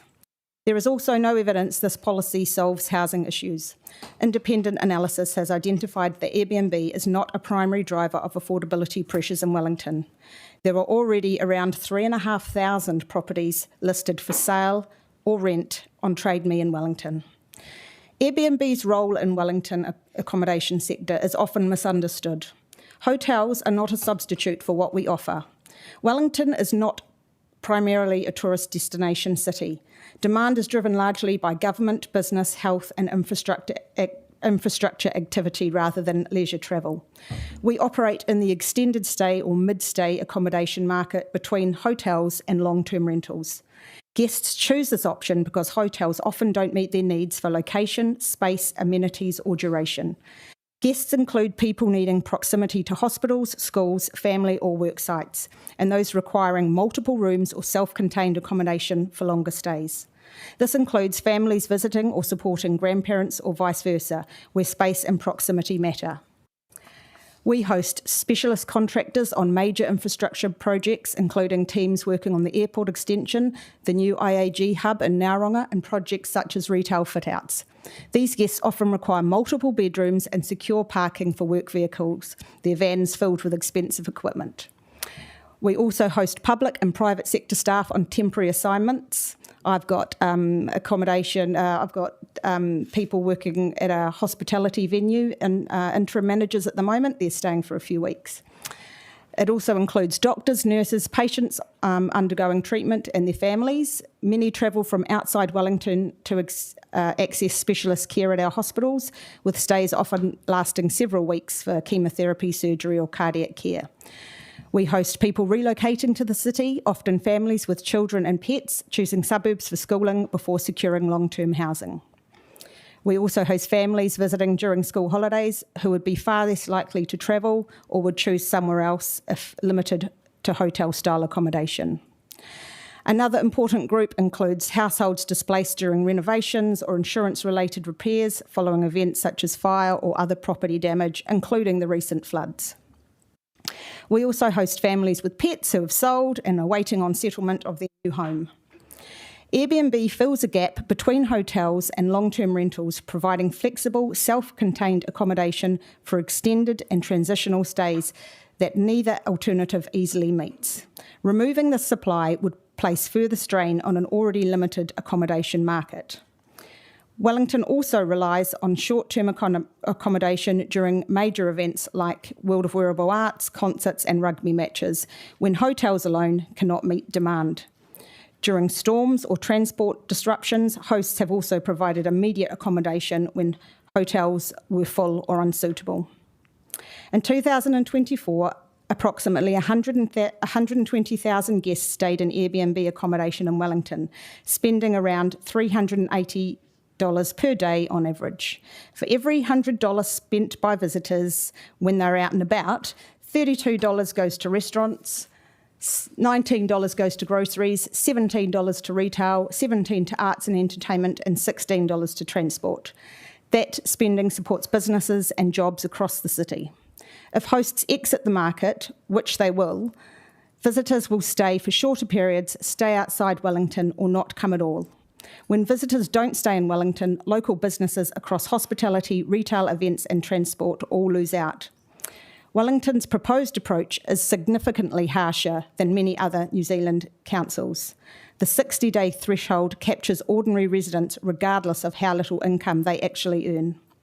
Implementation also matters. Christchurch data shows that enforcement costs can exceed revenue recovered. I think for every dollar their council was spending, they were recouping 50 cents. Julie, we're just on time now. Okay. It's the time. Thank you. I'll just wrap it up by saying my request to council is simple: withdraw the proposed 2.6 differential. do not revert to the 3.7 rate, undertake a full economic impact assessment and develop proportionate evidence-based approaches. Thank you. Thank you, Julie. I know councillors had some questions, but we've just run out of time. So Okay. Thank you. Thank you. Okay. We now, if we have Carlos Lindbach.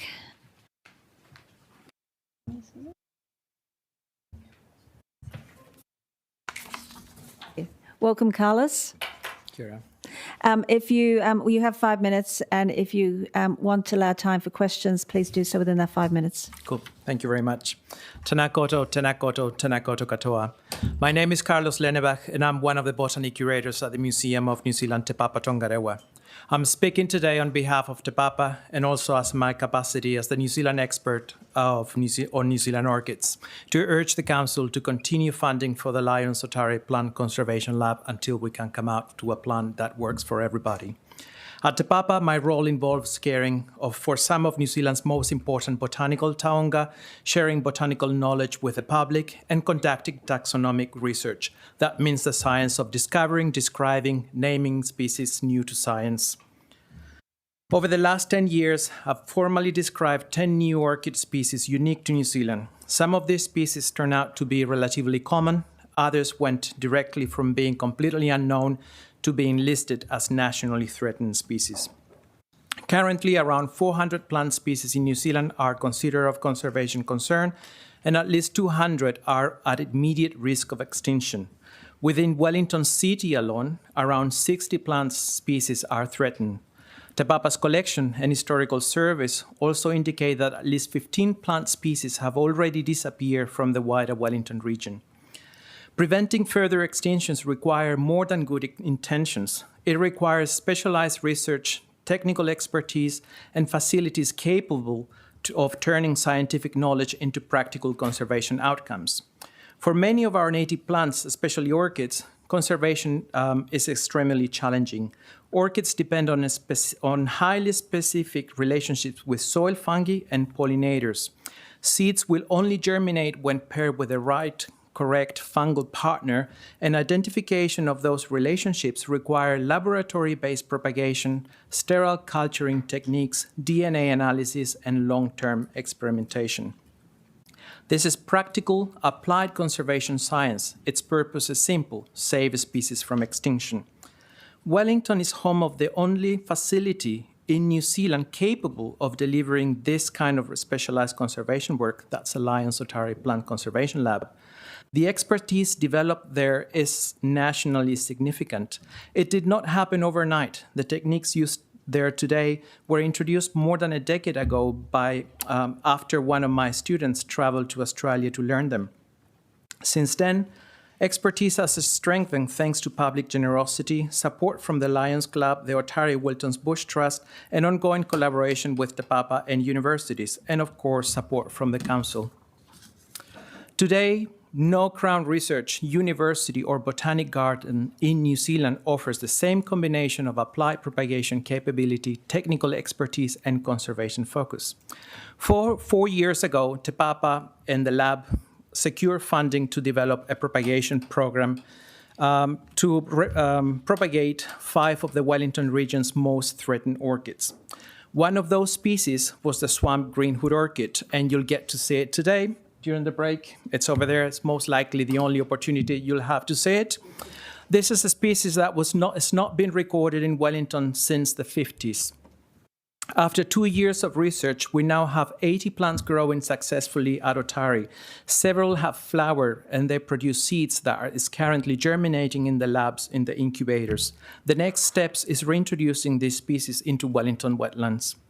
Our end goal here is to help the Council to protect and restore Wellington's biodiversity, pretty much as the same goal the Council had in mind when established a partnership with Capital Kiwi project to bring back a locally extinct bird. Being able to reintroduce a local extinct species is a remarkable achievement and demonstrates exactly why this lab matters. The Lions Otari Plant Conservation Lab is not simply a local facility. It's a national conservation asset based in Wellington. It advances scientific knowledge, prevents extinctions, trains future conservation practitioners, collaborates with iwi and institutions across Aotearoa, attracts external funding, and strengthens Wellington's reputation as a leader in ecological restoration and biodiversity protection. Importantly, this work directly aligns with Wellington's City Council's own biodiversity strategy and action plans, including its aspiration to develop a center of excellence in ecological restoration. The foundation for that center of excellence already exists. It's the Lions Otari Plant Conservation Lab and the team working there. Their work is nationally recognized, their results are measurable, their partnership is strong, and their impact is growing. What's needed now is not a proof of value, but a continued commitment. Wellington City has the opportunity, and I would argue a responsibility, to secure the future of this nationally important facility, protect the momentum already building, and ensure Wellington continues to lead New Zealand in practical biodiversity conservation. Thank you very much. Thank you. And we're just out of time now, but I'm sure we'll be interested to have a real look at the orchid. Two of the most threatened orchid species from the Wellington region are back there, and I'll hang around for the tea break. Okay, which will be in about 10 minutes. Thank you. Can I invite Lee Oliver, please? Welcome, Lee. Thank you. Kia ora, councillors. My name's Lee. I'm a PhD student at the School of Biological Sciences, Victoria University of Wellington. I'm also affiliated with the Royal Botanic Gardens. Can I just check, is your mic on? Is the green light on? Hello? Yeah? Yeah, because I wasn't sure. Yeah, thank you. Just want to double check. Should I start over? We got that, yeah. Just. Okay, cool. Kia ora, I'm Lee. I'm a PhD student at the School of Biological Sciences, Victoria University of Wellington. I'm also affiliated with the Royal Botanic Gardens, Kew, London. My submission also relates to the proposed closure of the Atari Wilton's Plant Conservation Lab and Seed Bank. My submission is supported by 26 staff and students in the School of Biological Sciences at Victoria University. This closure would save the council a mere $211,000, yet the impact on native biodiversity would be immense. So what does the lab do? As we've heard, the lab safeguards biodiversity through vital research and collection, storage and germination of our precious native plant species. It contains seed collections and has produced germination protocols for many regionally and nationally threatened species, safeguarding them against extinction. It also supports active restoration through germination and propagation protocols and supports students at the university through collaboration in research projects. The lab has previously worked with the Millennium Seed Bank Partnership, as well as the Asia Pacific Seed Preservation and Research Network. So why does this matter to Wellington? Wellington has positioned itself as a city that values biodiversity, environmental leadership, and ecological restoration. Seed supply and effective germination is a vital bottleneck for restoration and regeneration, yet the Atari Lab is one of the few institutes across New Zealand that researches the collection, storage and germination of our native species. And our native species are more threatened than ever by climate change, species invasions, and habitat loss. So researching how we can save them is of great importance. This is incredibly pertinent to Wellington as well as nationally. The consequences of immediate closure would be very significant. Collections would die, expertise would be lost, and important research will cease. The time, money, and effort to build this knowledge, infrastructure, and collections would be wasted. Rebuilding this later will be far more expensive than maintaining it now. Closing the lab would also cause significant reputational damage for Wellington City Council. The facility and its specialist equipment were established through community funding, including major contributions from the Karori Lions Club, with the understanding that the council would continue supporting its operation. Seed collections were also enabled by the efforts of partners, donors, and landowners who believed the lab would be a safe custodian of these important collections. Through my previous work with the Millennium Seed Bank and Kew Gardens, I've worked with many seed banks across Europe through to Indonesia and Madagascar. The value that these facilities provide is invaluable to local communities as well as national and global conservation efforts. They all play a part. In terms of conservation value for money, the benefit provided by the Atari Lab massively outweighs the relatively low cost. So we're asking that at minimum, a reduced operational budget of $110,000 be retained for 1 year. This would still provide the council with a saving of approximately $101,000 within the annual plan process, while allowing the lab to continue operating at a reduced capacity. This transitional period would ensure the survival of the collections and allow time for stakeholders to develop a sustainable long-term model. Discussions have already begun between representatives from the Victoria University of Wellington, the Department of Conservation, Te Papa Museum, the Atari Wilton's Bush Trust and Karori Lions Club. Wellington has an opportunity to show leadership in biodiversity conservation, partnership and long-term environmental stewardship. We respectfully ask the Council to reconsider this closure and support a pathway that protects this nationally important facility. Thank you. Okay, I have a question from is Deputy Mayor McNulty first? Yeah, Deputy Mayor McNulty. Yeah, Kia ora, thank you for coming to us. We had Doc present before, and I think in a bit of naivety. So, the Local Government System Improvements Bill takes this out of core services. Biodiversity and the like is not a core service under council under what they're legislating. So, if we are do over 1 year, essentially what I'm asking is, are we comfortable that there is an ability for stakeholders to pick up the solution if it is legislated out of the responsibility of council to continue funding this work in the long term? So, yeah, as I mentioned, there's already been some meetings taking place between these stakeholders, and a year would be a great advantage in our ability to do that. Yeah, ideally, there would have been more time previous that we would know that this might be happening. But yeah, a year would be a fantastic opportunity to, provide the basis of the future. Okay, thank you. And we've run out of time. So thank you for coming in, and we'll see you at the tea break. Just before we go to tea, we now have Catherine Underwood. Welcome, Catherine. Hi, everybody. Thanks for the opportunity to provide an oral submission on the annual plan. For those of you that don't know me, I'm a Wellingtonian since last century, well, forever actually, and I know that you will all have read my submission in depth and you'll know it word for word. So I'm just going to pick out some important bits. Unlike the previous 6 speakers, I'm not a one-topic wonder. I'm going to jump all over the place. I tentatively support the council's plan to increase rates on full-time Airbnb homes. I've always thought that these houses were direct competition for hotels and motels without the bureaucracy that the commercial accommodation providers have to adhere to, like fire escapes, smoke alarms and fire alarms. I do believe that the criteria needs better wording. Does the council mean a calendar month, a bank month or 30 days? I thought a recommendation of 4 weeks would make it simpler to understand. The complexity of working out which places fall under the scope of higher rates will be a challenge. Will it be for the entire quarter that the house is available, or for the month? Will it be for the entire year? It does need some more thought, and I'm sure that the council officers have already started to think about it.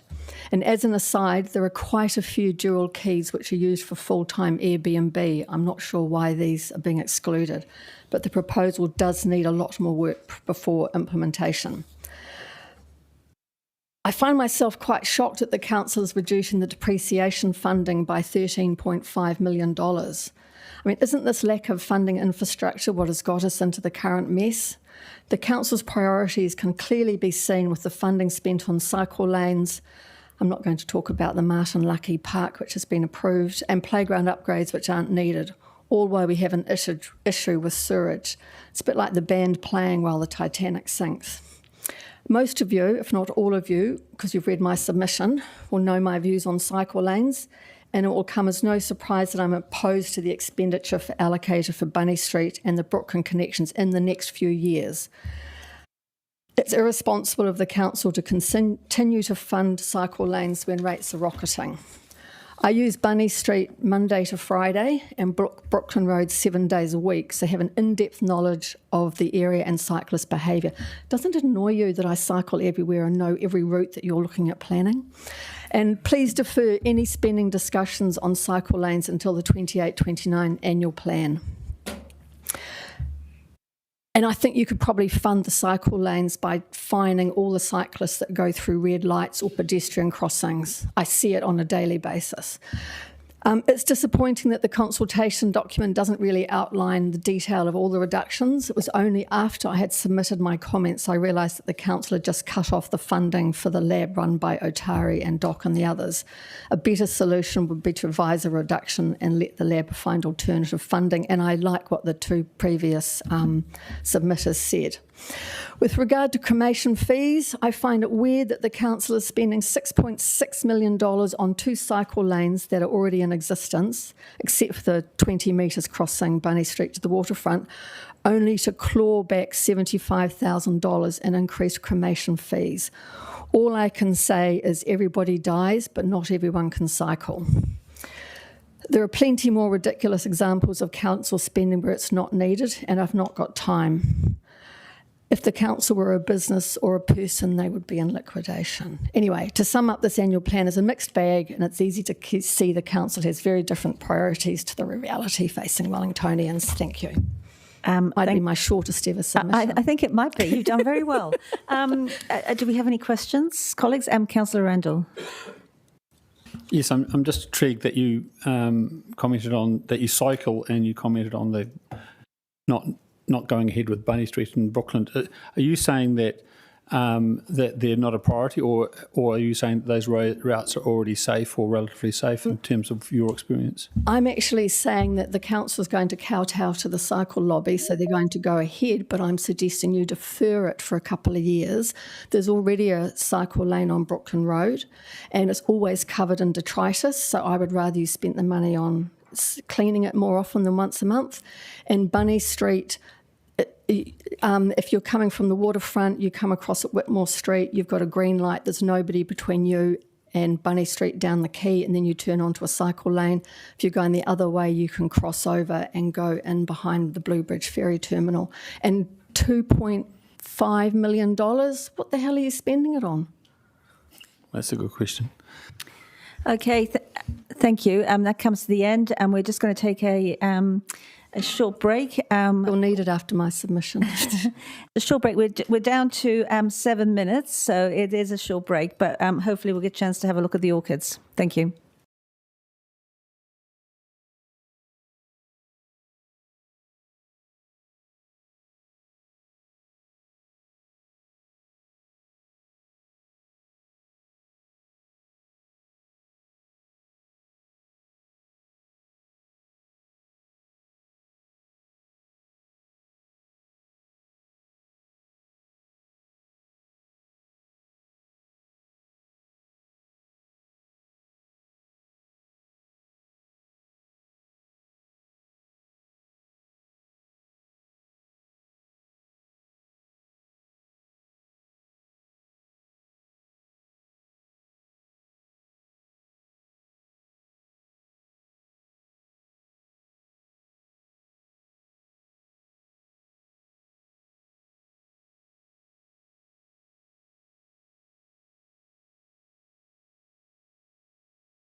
the next session, starting off with Trevor Anders. Feel free to come up to have a seat or stand there at the mic. Got 5 minutes. Leave any time for questions that you want within that. Thank you. Great. Tēnā koutou, good afternoon, everyone. Yep, to confirm, I am Trevor Anders, a member of the Lions Club of Karori, presenting on behalf of the club, which has served the Wellington community for the past 57 years. I was the project leader for our Centenary Legacy project, which was the formation and financing of the Lions Atari Plant Conservation Laboratory. We worked with the Wellington City Council to locate a site for a standalone laboratory and financed the cost of the initial premises, namely a new Portacom structure, plus most of the essential laboratory equipment. The council provided the site, resource consent services, and some infrastructure upgrade to the surrounds. There were many planning sessions and meetings, all of which I attended. There was support for the project all the way up the WCC hierarchy, including from the Chief Operating Officer, Barbara McKerrow, who supplied a letter of support and undertaking to ensure continuance of operation once the lab was handed over. From this go point on 14 November 2017, we had the official opening of the lab on 25 May 2018 by then Mayor Justin Lester. Karori Lions supplied seed finance of over 30K from our project's account and raised the rest to a total of 73,000 following vigorous fundraising efforts, obtaining grants from trusts, other Lions clubs and individuals. All those contributions were made with a full understanding that the Wellington City Council would ensure continued operation of the lab. So what happened next? The laboratory thrived and exceeded all our expectations. Under the leadership of Dr. Corin van der Walt, a range of groundbreaking New Zealand plant-focused work proceeded. Collaboration occurred with other research organisations within Te Papa, DOC, Landcare Research and VUW, locally and internationally with such significant organisations as the Q Millennium Seed Bank in the UK.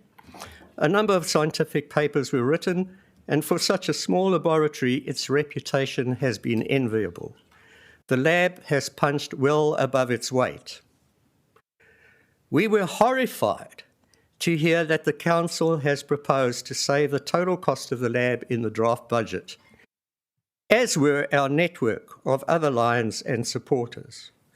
We can only assume that this idea arose from some level of poor communication, or sadly, a lack of appreciation of the value of conservation, of science, of the stated biodiversity and green goals of the council.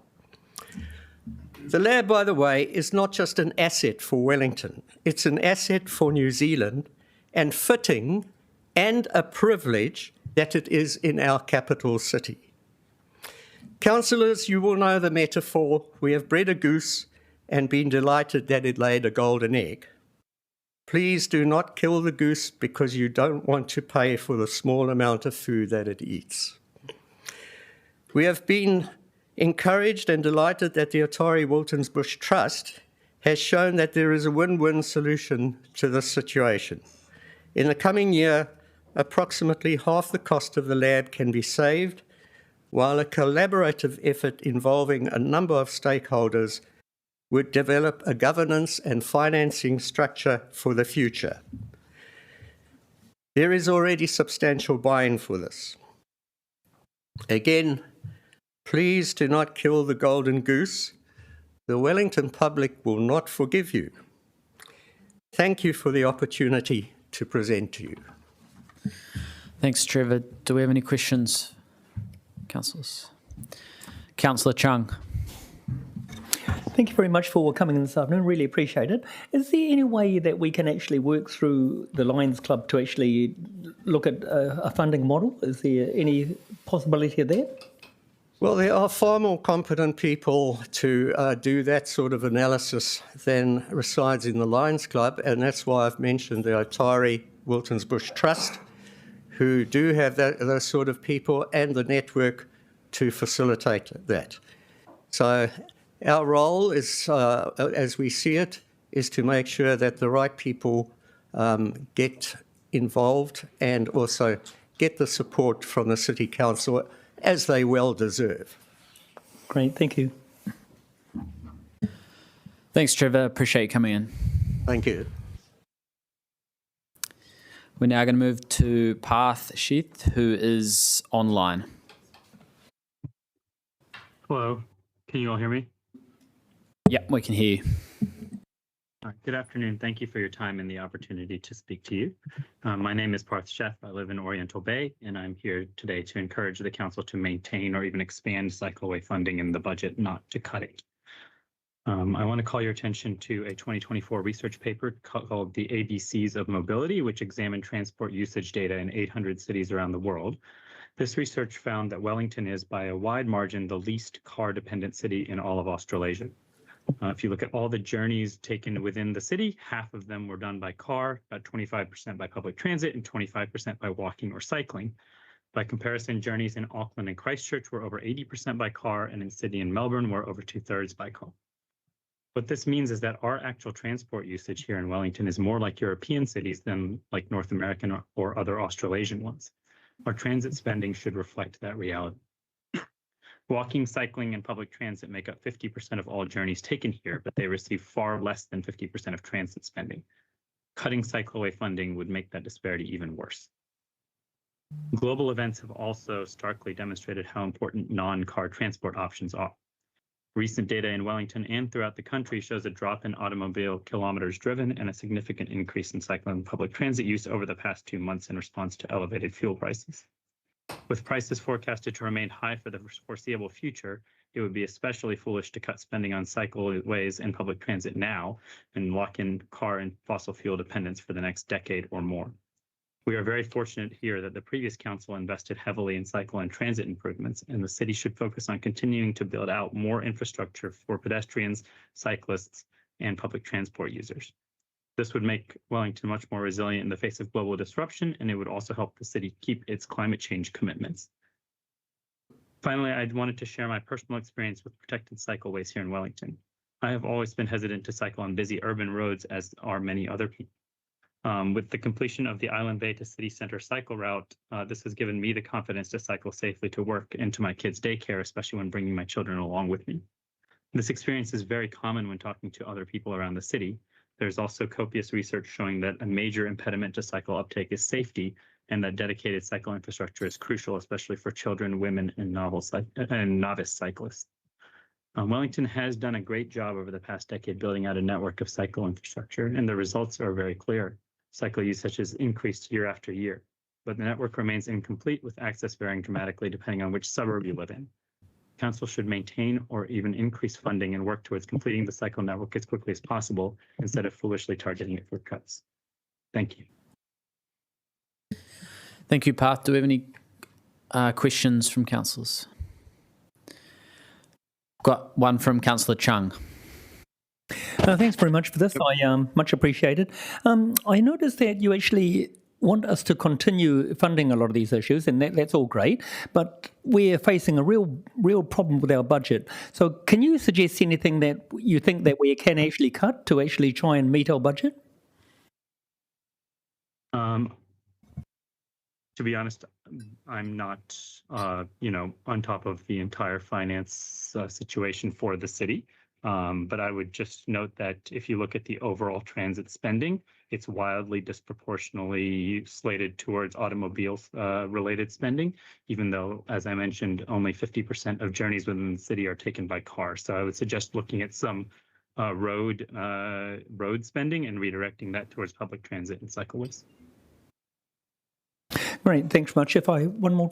Yeah. Sure. Okay, you mentioned here talking about the next generation, and we've got to, and I agree, we have to think about the next generation, but the burden of how much money we're borrowing is going to be a huge burden on the next generation. So how would we ever try and reduce that amount if we continue spending on these other issues?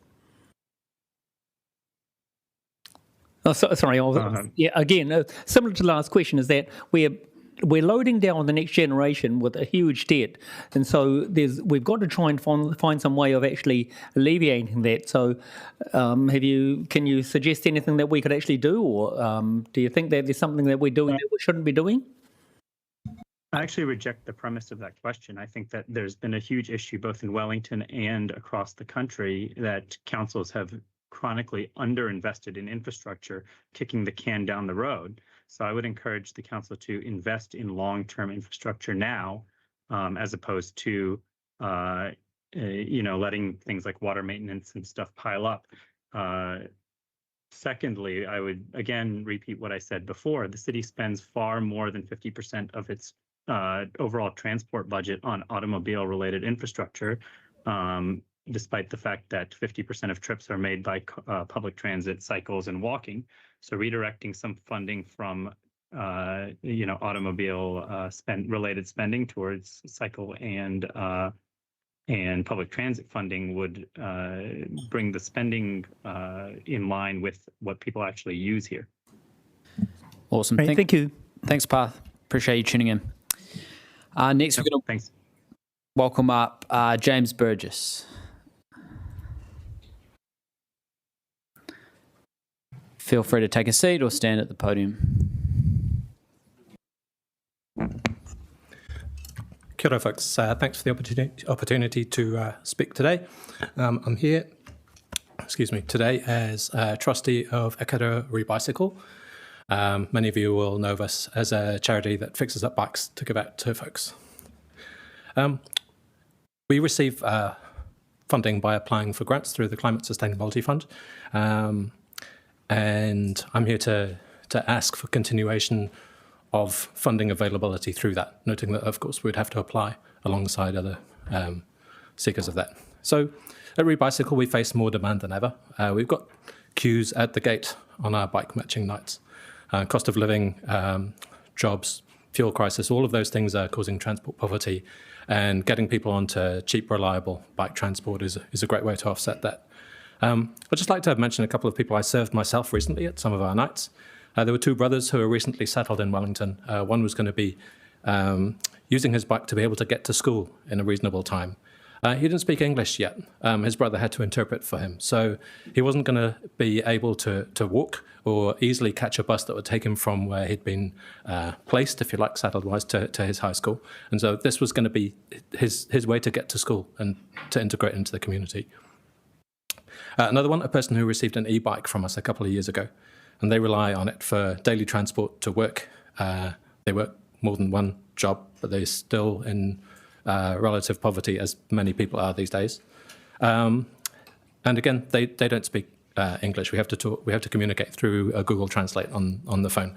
But that bike has enabled that person to get to work, to get to their chores, to get to everything else. I can bump into them at the market as they're picking up things and loading them on their bike to go home. They came in, we helped them to fix their bike. They don't have a good transport alternative from their home. They can't afford a car, so this is how they managed to get around. So these are just a couple of examples. These bikes help these people thrive, work, contribute to our community. We're building resilience rather than dependence on other more expensive support that they might end up needing otherwise. So I just wanted to say that without this funding, we'd have to close or scale back so much that we would fail the people who depend on us. We use the funding to arrange part-time professional support for coordinating and some of the more difficult fixing tasks, and that enables efficient work by the large pool of volunteers that we've got to get the most out of things, to get the most of the right bikes to the right people. Community bike groups like ours fulfill needs that can't really be outright profitable. If you say, okay, well, why are we funding this, and why is this being funded, and why are we funding this? I guess are the questions for you when you've got those difficult decisions against other things that people are asking for. And I hear a whole queue of people saying, don't cut our thing, and I recognize that funding is tight. But community bike groups like ours fulfill needs that can't really be outright profitable. Funding is part of this setup wherever these happen and wherever they're successful, and it is seen as something for the good of the community, if you like. We explore every avenue for funding. We don't just rely on funding from this one particular grant source. The overall funding and policy climate means that there's increasing competition for reducing pools of funding, and really we do everything we can as a group of trustees to try to be, again, resilient and financially sustainable ourselves, but we depend on this. So thanks for the opportunity to speak. I'm happy for any questions. Thanks, James. We have a question from Councillor Foon. Kia ora, Chair, thank you. Thanks, James. Just, that's interesting. So I just want to know how then, if it sounds like New Zealanders or new migrants are finding out about Ikirua, how are they finding out about you to come and get assistance? Oh, yeah, sure. Yeah. So we get many people referred to us through the Red Cross who are settling former refugees, also through the Downtown Ministry and the City Mission. So lots of people are referred to us that way, but then we get known among communities, if you like. So if you imagine there are communities of people who've been resettled from similar global areas in certain suburbs, and then they pass it on from word of mouth. So we get those folks then, their friends and their neighbours will come to us and say, well, can you help me out as well? And we do what we can. We can't meet all of the demand that there is even at the moment. Right, yeah. One more question, Chair? I would just have one from Deputy... Certainly. No.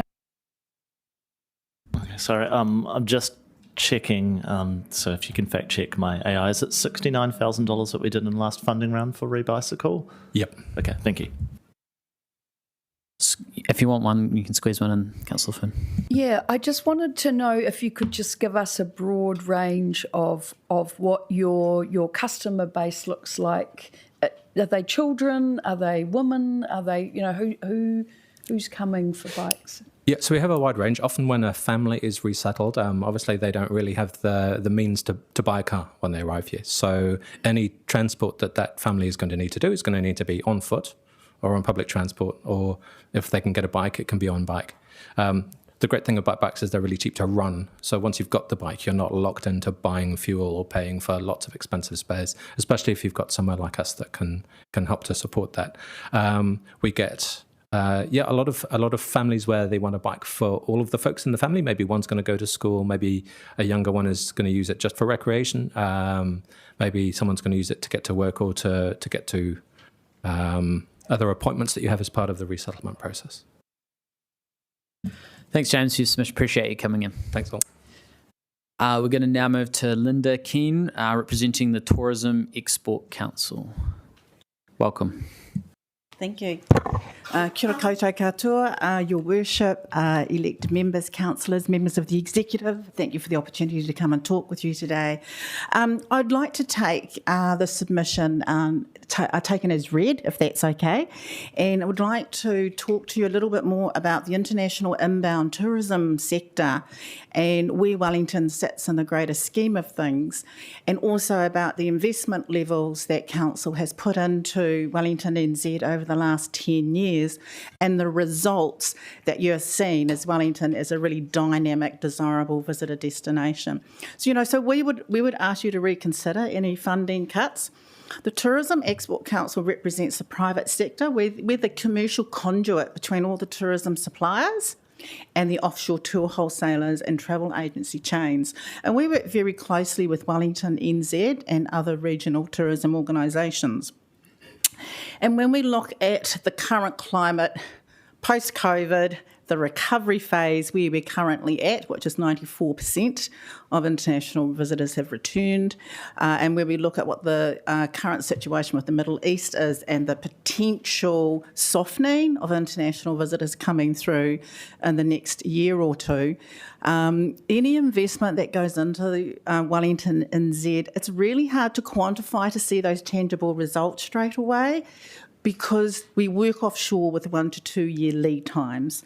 So an investment today may not result in a person or a visitor here on the ground in Wellington experiencing all the great things that you have to offer as a city until 2 years later. So at the moment, one of the things that is of great concern to the international sector, so this is our offshore clients and agents, as well as the New Zealand inbound sector, is the position that Wellington currently has and in relationship to being that conduit between the North and the South Island. And if there was a time for budget cuts and I really would like to say I appreciate the difficult challenge that Council currently has and the aspirations that you desire to achieve. But this may be the wrong time to consider a funding cut to Wellington NZ because they work so far in advance, and in particular of the current challenges that we have with the Cook Strait ferries. Inbound tour operators sell New Zealand 2 years in advance. When we look at that role that Wellington plays, in the event that Wellington NZ's funding cuts do occur and they've got to look at reducing the work that they're doing offshore, the message that that sends to offshore can easily mean that, okay, well, we won't put Wellington on our New Zealand itineraries, and this is for group tours, it's for independent travellers, it's for business and conferencing and incentive visitors as well. We'll just go elsewhere. So you won't feel that immediate impact if Wellington comes off an international itinerary. And I just do please ask you to think this is not just group tours, it's independent visitors that come through, want the Cook Strait experience across the ferries. And it's just part of just such an important role in the whole New Zealand itinerary. Now, I'd like to stop there, and I'm very happy to take some questions, but I just do urge you, I so appreciate the challenges that you have, but this may be the wrong timing for any cuts, particularly if it's going to affect international work that the RTO does offshore. Kia ora. Thanks, Linda. Do we have any questions? Councillor Rogers. Yeah, one of the things a couple of people have talked to me about recently is the idea that Wellington could be more of a, an adventure tourism. And I wondered if you had any sort of insights into whether there was more opportunity for adventure tourism in the Wellington area, or at least being a base for the Wellington region. I think there's always opportunity for new product and experiences to be developed. Obviously, the cuisine, the art, the cultural and the political environment, there's many people that go through Parliament on tour. That's like one of the unique things that Wellington has to offer that others can't replicate around the country. But there's always, whether it's mountain biking or whatever type of adventure activities, there's always room for you to grow your profile and portfolio of great things to see and do. Any further questions? Don't see any, so thanks, Linda, for coming. I appreciate it. All the best with your deliberations. Thank you. Next up, we've got Kathy Ombler and Carol West representing the Otari Wilton Bush Trust. Thanks for coming in. You can take a seat there. I'm here. Just unbelievable. Kia ora koutou. Thank you very much for the opportunity to speak to you today. And we do acknowledge the difficult financial circumstances the Council finds itself in. And just following on from the previous speaker, some of the funds that we raise through Otari Wilton's Bush Trust, I should say, by the way, I'm Carol West and I'm the chair of the trust. Some of the funds that we raise, which we contribute straight back into Otari, a city asset, is actually from tourism, from tourists wanting guided tours. But I'm here today to speak about the Lions Otari Plant Conservation Lab. And you've already heard a lot, and you will have read in submissions that all about native plants, all about ex situ conservation, the importance of seeds, in fact, possibly more than you ever wanted to know. And you've also heard from many existing collaborators and funders of the lab, all of whom wish for the lab to continue, and Wellington City Council has a role in that, as do many others. You may also know that Otari Wilton's Bush is the largest and most intact forest remnant on Wellington Peninsula. It's a 6-star garden of international significance, and it turns 100 this year on the 12th of October, and it was established primarily with a focus on plant conservation. It's the only botanic garden in New Zealand solely devoted to native plants. That's our biodiversity, and it's here in Wellington. So we have in Aotearoa about over 2,500 native plant species, many of which are found nowhere else. And today, we've brought in a plant. This is one out of those many. This one is called Cook Strait Mahoi, and its stronghold is Taputiranga Motu in Island Bay, and that's within the rohi of Ngāti Toa. It's an unusual plant. We have a few like this. They're pollinated by geckos, and their seed is also dispersed by geckos, and this one has lots of fruit on it, and it's got the markings of gecko dispersal written all over it, just by the colour and the angle of the fruit. Now, it's typically been propagated by cuttings, but that limits genetic diversity. And so at Berrenpool Nursery, the staff collected seed and tried to germinate it, but they had real difficulty getting it germinated. So they collected more seed, took it to the lab at Otari, where there were various germination trials done, and it was determined that actually the plant grows best under its own canopy, and that in itself is an unusual strategy. So that's the story of just one plant, and every plant in New Zealand is unique, and the lab has been critical in helping to understand what's special, what's difficult about this plant, how can we make sure that we can keep them going into the future. So I'd just like to conclude by saying that the lab is integral to effective plant conservation. It's a key role of botanic gardens, and it depends on ongoing collaboration and partnerships, and there have been many through its short history. Therefore, we request continuity of budget, retention of the incumbent technician, and recognition of and formalisation of ongoing collaborative relationships. Thank you, and I welcome questions. Thank you. We have a question from Pauiwi Hoha. Kia ora. Thank you both for your submission. I understand a growing number of iwi groups around the motu are connecting to the facility just in terms of propagating taonga species and that sort of thing. Can you tell us a bit more about what's happening in that space? There's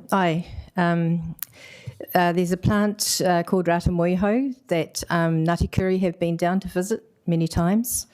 So we have a relationship with them. Ratamoiho is subject to, it's under threat from myrtle rust, as are many of the other things in the myrtle family. So they're one example. Another fantastic example here in Wellington was Pua o Te Rainga, which is a fascinating plant, but that involves 6 iwi from Wellington. It was the first time that all 6 iwi had combined together around a single plant for conservation. It also involved iwi at Puriora.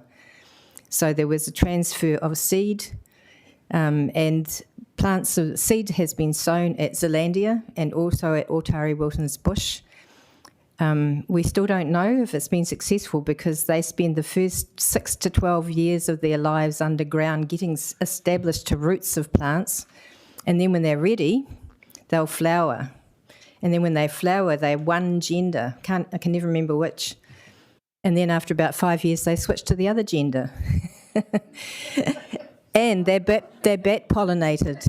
They're amazing. They're incredible plants. They're bat pollinated. So next job, bring back short-tailed bats. Thank you. Unfortunately, we've run out of time. There were a few more questions, so if you do have the ability to stay around to the next break, there were some people that wanted some more questions. But yep, thanks for coming in. Thank you very much. Appreciate it. Next up, we have Rose Dohig from Kaicycle. Tēnā koutou, ko Rose Doig toku ingoa. I'm here representing Kaicycle Urban Farm and Composting. We're a small not-for-profit organisation based in Newtown. And we wanted to talk about a couple of specific things that are in the annual plan that directly impact our operations. And the first one was to show our support to keep spending on bike lanes and not make any reductions in cycleway infrastructure. And we really wanted to highlight that cycleways are not only a place for commuting or leisure, they actually are a place of work for organisations like ourselves. And having good cycle infrastructure means that we can carry out our operations and keep our staff safe in the process. And that is true of a number of businesses in Wellington, in an increasing number. If you think about all the DoorDash cyclists who are actually cycling around doing those deliveries, cycleways are also used for business operations. And we also wanted to touch on the proposal to reduce support for community climate mitigation activities. So the council's proposed to reduce spending in that area by $500,000. And we see time and time again in research that the communities that come out best in terms of natural disasters and severe weather events are those that are connected and able to work with each other, and that comes through community building and community organisations. So community organisations really are the interface with the general public and the community and the broader systems in place like local council. They're the ones that hold the relationships, they have trust, and they understand the needs of their community. So when we're talking about responding to severe weather events that will be increasing in frequency with climate change, having resilient, connected communities are the ones that can bounce back and work together to get through those things. The proposal talked about a move toward adaptation planning rather than mitigation, but it didn't talk about the role that community organisations play in adaptation. So again, communities are a really essential part of any adaptation planning, and actually the on-the-ground part that will get people through the challenges that we are going to see as climate change increases our severe weather and the events that we're dealing with. Focusing solely on greenhouse gas emissions only tells a very small part of the picture of the role that community organisations play. It's very hard to quantify for small organisations, but actually the impacts that they're having are far broader than that, and these aren't addressed in the proposal. We see thousands of people each year who want to engage with our kaupapa at Kaicycle, more than we currently have the resourcing to support. And they're deeply concerned about climate change, and they feel disconnected from their communities, and they want spaces where they can take action, where they can feel connected and they can get involved. And community spaces provide a really essential role for that. Wellingtonians are really desperate for places where they can take action and sort of face the deeply unsettling realities of our time together and with others, and community organisations are essential for that. So yeah, that funding to community organisations directly facilitates the resilient communities that will be able to bounce back and get through the challenges that we are going to be facing. Any questions? Yes, I have one quick question. Are there any particular cycling routes in the city that your workers have mentioned they struggle with, or have maybe had to take alternative routes or anything? Yeah, that's a great question. Our operations, we do compost food scrap collections, so we're focused in the central city and the southern suburbs, so we utilise the cycle lanes that are in place there on a daily basis. At the moment, we don't have any operations in the northern part of the city, which I know that the next step of phase of cycleways is looking into. But having more cycleways in those places which would enable us and other organisations to open up into those areas that might be currently inaccessible or unsafe. Quick question from Councillor Foon. Thanks, Rose. Yeah, I just wanted to clarify, how many people do you think per annum come and visit the mara It's at very Kaicycle? great question. Very hard to quantify because it is a public space, so lots of people use it on the weekends and we're not there. But I'd say at a minimum 3,000. But I expect the number is actually a lot larger than that. That's kind of the number that we are able to keep track of.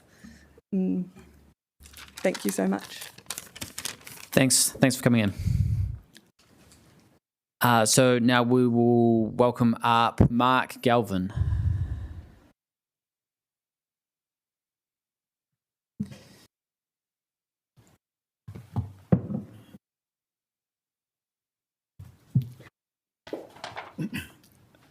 Good afternoon, councillors and mayor. I make this submission as a resident, ratepayer, and as a dad and granddad. I want to see those generations thrive and enjoy our beautiful city and not burdened with unsustainable debt. I'm not a lobbyist, and quite frankly, I have 1,000 other things I'd rather be doing right now. But the relentless increases in rates, ballooning council debt, and failure of major council infrastructure systems is now reaching a crisis point. This proposed draft plan is not adequate to navigate the massive challenges our city currently faces. It's performative, and it's merely embedding decades of failing policies that have got us into this mess. To be specific, the plan presents many colourful pages on cycleway options and saving areas that in the mere tens to thousands are ranged, but then has the audacity to claim $13.5 million in deferred depreciation as a saving. That's not a saving. It's taking money from our future generations. And glaring by its omission is a total inaction on Deloitte's Future Poniki report, November 25, that reviews the council's own performance. This identifies poor contract oversight, 330 excess jobs, and potential savings of $33.9 million annually. But no, the draft instead suggests increasing cremation fees to grab an extra $7,500 per annum from grieving Wellingtonians. Council's decision to divest itself from water infrastructure is a major concern. The new Metro Water Organisation's ability to be fiscally responsible looks doubtful, given that the unelected officials' first action was to vote to increase their top salaries to an eye-watering $645,000 for the CEO. Furthermore, Wellington ratepayers will be underwriting the new entity's debt but have no democratic oversight or transparency of what was 30% of the council's spend. These are serious retrograde changes. Councillors, the tin is empty and you are over your debt limit. There is no money for more cycleways. There's no need to spend hundreds of thousands on consulting on the Golden Mile, and it's financially irresponsible to be budging in an extra $52 million on capital expenditure as compared to your own long-term plan. To chart a real way forward requires making some tough decisions and starting implementing the recommendation of the Deloitte report. I'd also suggest that ideologies have been driving council's policies over decades, which have lost sight of common sense and competency. By way of example, I drew your attention to your broader outcome strategy 2022, and I quote, applies across all council procurement and commercial activities.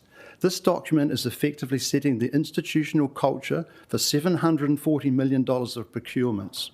It is replete with references to social well-being, social cohesion, diversity and inclusion. But the word competency mentioned only once, and that was for cultural competency, not technical expertise. The phrase value for money also mentioned only once, but in the context of social and cultural well-being. On Tuesday morning, I asked council officers via Councillor Chung 2 questions on council supply contracts, which I'd like to table as part of my submission. The first question was asking a breakdown of how many contracts were awarded through fully open contestable tender process versus those awarded through strategic partnerships and preferred supplier agreements. The second question was how are subjective wellbeing outcomes audited and verified for major contracts? The failure of the council officers to answer these questions within 3 days is a major red flag. The council needs to get back to open tendering, vastly improve contract tracking processes and reprioritise technical competency over the 4 subjective wellbeing criteria. The massive blowout at the sludge plant budget and the disastrous failure at Moa Point sewage plant act as putrid metaphors for what's happening when technical competency is not given high priority. All the other laudable well-beings that a council strives for are contingent on the infrastructure operating efficiently and on budget. It doesn't work the other way around. You've got to get the basics right. People are really hurting out there from ongoing rate increases and are waking up to the fact the council's not acting as a prudent guardian of the city's assets. Please have another go at the annual long-term plan, the annual plan.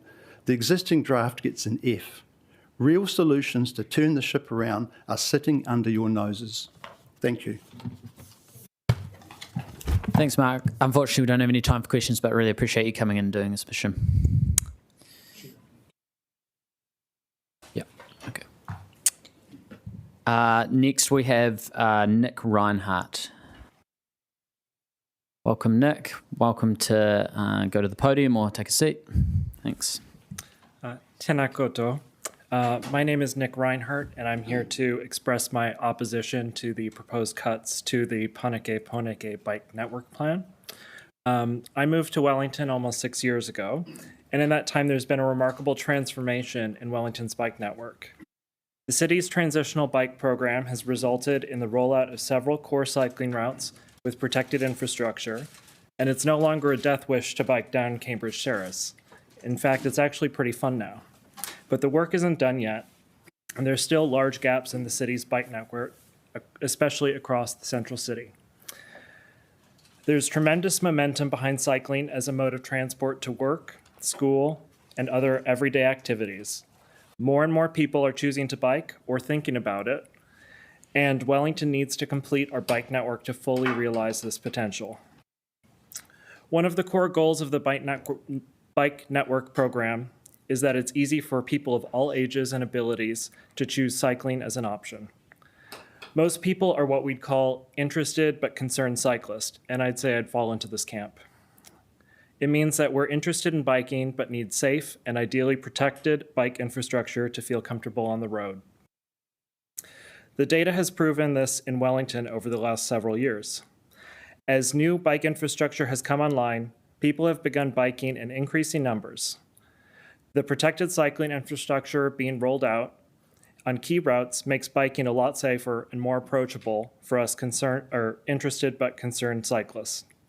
Simply put, build it and they will come. I've seen this in my own life as coworkers and friends have recently chosen to pick up cycling or have mentioned that they'd consider it if access improved from their suburbs. It's becoming convenient to bike to more and more destinations as new infrastructure unlocks different parts of the city. And the uptake of e-bikes has meant that our hilly topography is no longer as much of an obstacle as it used to be. A completed bike network would be a game changer for Wellington. But our bike network does not benefit from historical investment, and we're building it from scratch. That means that yes, it does require a significant amount of investment, but it's an investment in our future. In completing our bike network, we're making Poneke a more sustainable and resilient city. Cycle lanes and other active transport infrastructure reduce our reliance on cars and are a more environmentally sustainable and efficient way of moving people around town. In the context of our climate and fuel crises, this type of investment is more important than ever. It's important to note that the level of investment outlined in the long-term plan already pushed out the completion of the network from 10 to 20 years, and cutting the budget further would mean that the bike network is at serious risk of not being delivered within a reasonable time frame. It's unlikely that any funding being cut now will be made up in future years, especially in our constrained fiscal environment, and we risk losing critical momentum in our delivery. I strongly encourage the Council to complete the Poneke network within the 20-year timeframe agreed in the long-term plan, and ideally faster. Pushing out investment means that cyclists will continue to bike in unsafe conditions, and that too many people who would choose to bike, if provided cycling infrastructure, would not bike at all. Cycle lanes make Wellington a safer and more vibrant place to live, and I highly recommend that Council maintain momentum in delivering a bike network that makes it easier for people of all ages and abilities to choose cycling as a transport option. I'm happy to take any questions, but otherwise, thank you very much for the opportunity to speak. Do we have any questions for Nick? Doesn't appear we do. Thank you very much for your submission. Appreciate it. Last one before we break, Rob Smith. Welcome, Rob.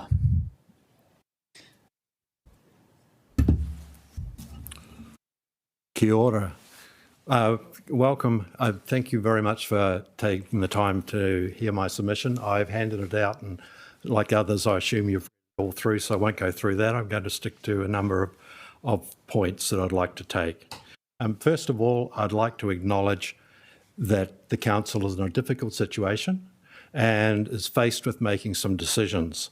And I think that in terms of talking about the Otari Seed Laboratory, is you're needing to decide whether it is a nice to have or core business. And what I'd like to do is talk today about the absolute reasons why this is part of core business. You're all become councillors because you want to make Wellington a better city for all of us. And I know that Wellington, having lived here since 1972 on and off, has a lot of assets that earlier councillors put together, the wonderful green belt that has given us the lungs that go around the city. We had Leonard Cocaine giving us the Otari Native Plant Museum in 1929 as a celebration of the diversity of New Zealand plant life, and actually convinced the government of the day to create DSIR as well, for those of you who are like me old enough to know who DSIR was.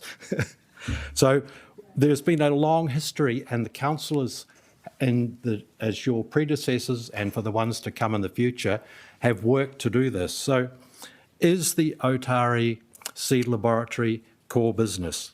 Well, I believe it is, and the reason that I first of all believe it is that the council owns a lot of green space. Now, I'm a ratepayer. I have a house here in Island Bay, and I'm happy to pay my rates. And I want to see all of the green space that the council owns be managed for its diversity. So I would say, for a start, that councils have a responsibility for managing the biodiversity of all of the properties that you own on our behalf as ratepayers. So I look to the council to look after that biodiversity. Now, we then are looking at, does the seed laboratory fit into this tool?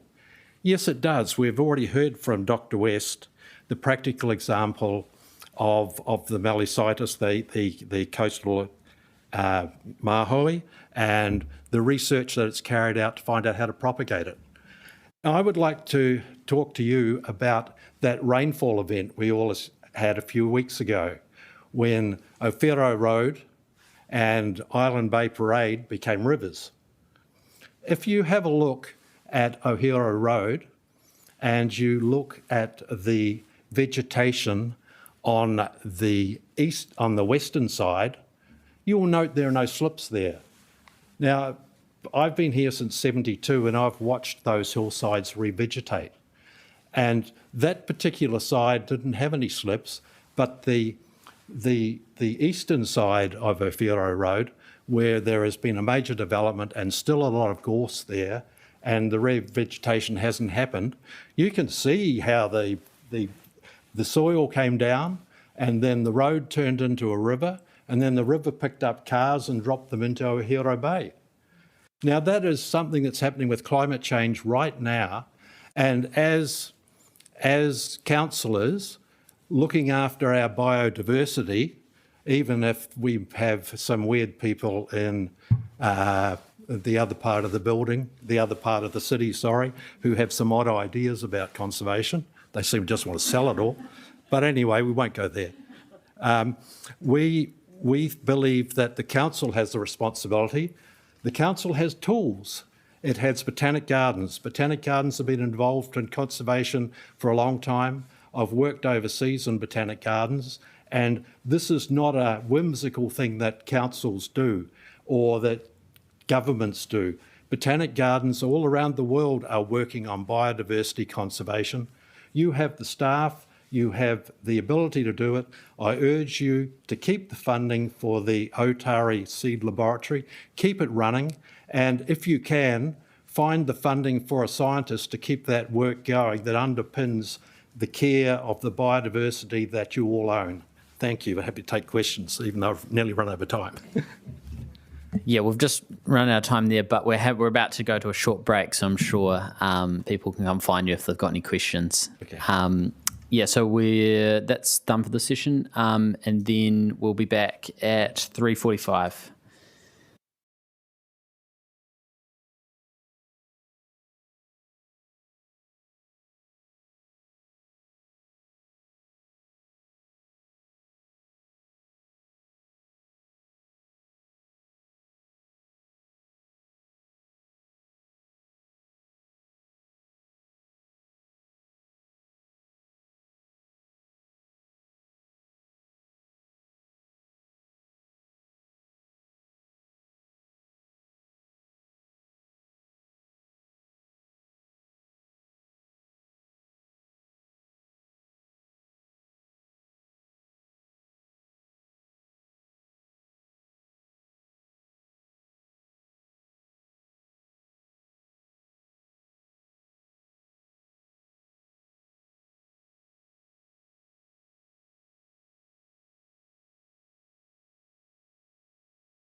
4:30 before we take a break, next break. So we next up have Joji Jacob. Welcome. I know this is your first time, so thank you for taking the opportunity to come and speak with us. We appreciate it. Thank you. Good afternoon, councillors. Thank you for the opportunity to address you today. My name is Joji Jacob, and I'm a resident of Northland, and I have lived in Wellington for 27 years.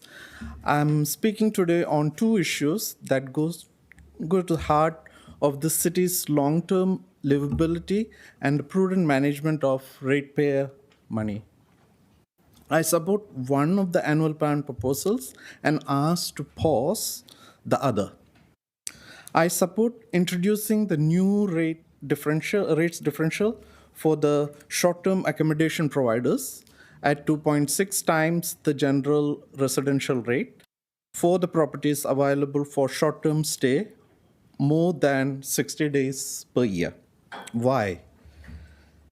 Because uncontrolled subsidized short-term accommodation turns homes into de facto hotels. Locals get priced out. We have seen this in cities around the world. In Barcelona, Airbnb pushed up rents by 7% and home prices by 17% in popular neighborhoods. In New York, thousands of long-term rentals disappeared from the market. Wellington must not go down the same path. Secondly, the short-term accommodation that pays residential rates undercuts our professional hotels and motels. Hotel operates under commercial rating structure and carries substantial staffing, compliance, safety, and operation obligations. When short-term accommodation providers operate commercially while continue to pay primarily residential rates, it creates a market distortion. Hotels are already losing up to 30% of their business to platforms like Airbnb. If they are forced to cut cost, the first thing to go are jobs. Cleaners, reception staff, kitchen hands, etc. That hurts real Wellington families. Third, a large share of the profit from the short-term accommodation leaves New Zealand. Platform fees go straight to overseas companies like Airbnb. Local rates differential keeps that money fair and local. The 2.6 times differential is moderate, sensible, and fair. I urge you to adopt it. Second thing which I would like to discuss is Paniki bike network. I ask you to pause further investment in this scheme network until we have a full, independent, evidence-based assessment of the existing cycle network, cycle lanes. Based on my observation, I believe many residents would agree very few cyclists actually use these lanes throughout the days. I'm not talking about CBD, I'm talking about the other part of the city. The majority of the use occurs during peak hours. The cost of the cycle lane project has been huge. We have lost an estimate of 1,651 on-street car parks and about 1.5 million per year in parking revenue. Businesses have been hurt. Even the Botanic Garden, a major attraction for families, the elderly, and people with disabilities, lost 450 car parks, and visits have dropped drastically in Botanic Garden. That is a real social cost. There are also aesthetic and maintenance concerns regarding the widespread use of temporary plastic bollards, many of which appear damaged or poorly maintained, contributing to a perception of a temporary and low-quality urban design for a cute city, Wellington. I want to be clear that I'm not opposed to cycling infrastructure in principle. However, in the current financial climate, major investment decisions should be guided by measurable evidence, demonstrated demand, and careful cost-benefit analysis. I appreciate that these are difficult balancing decisions for the council.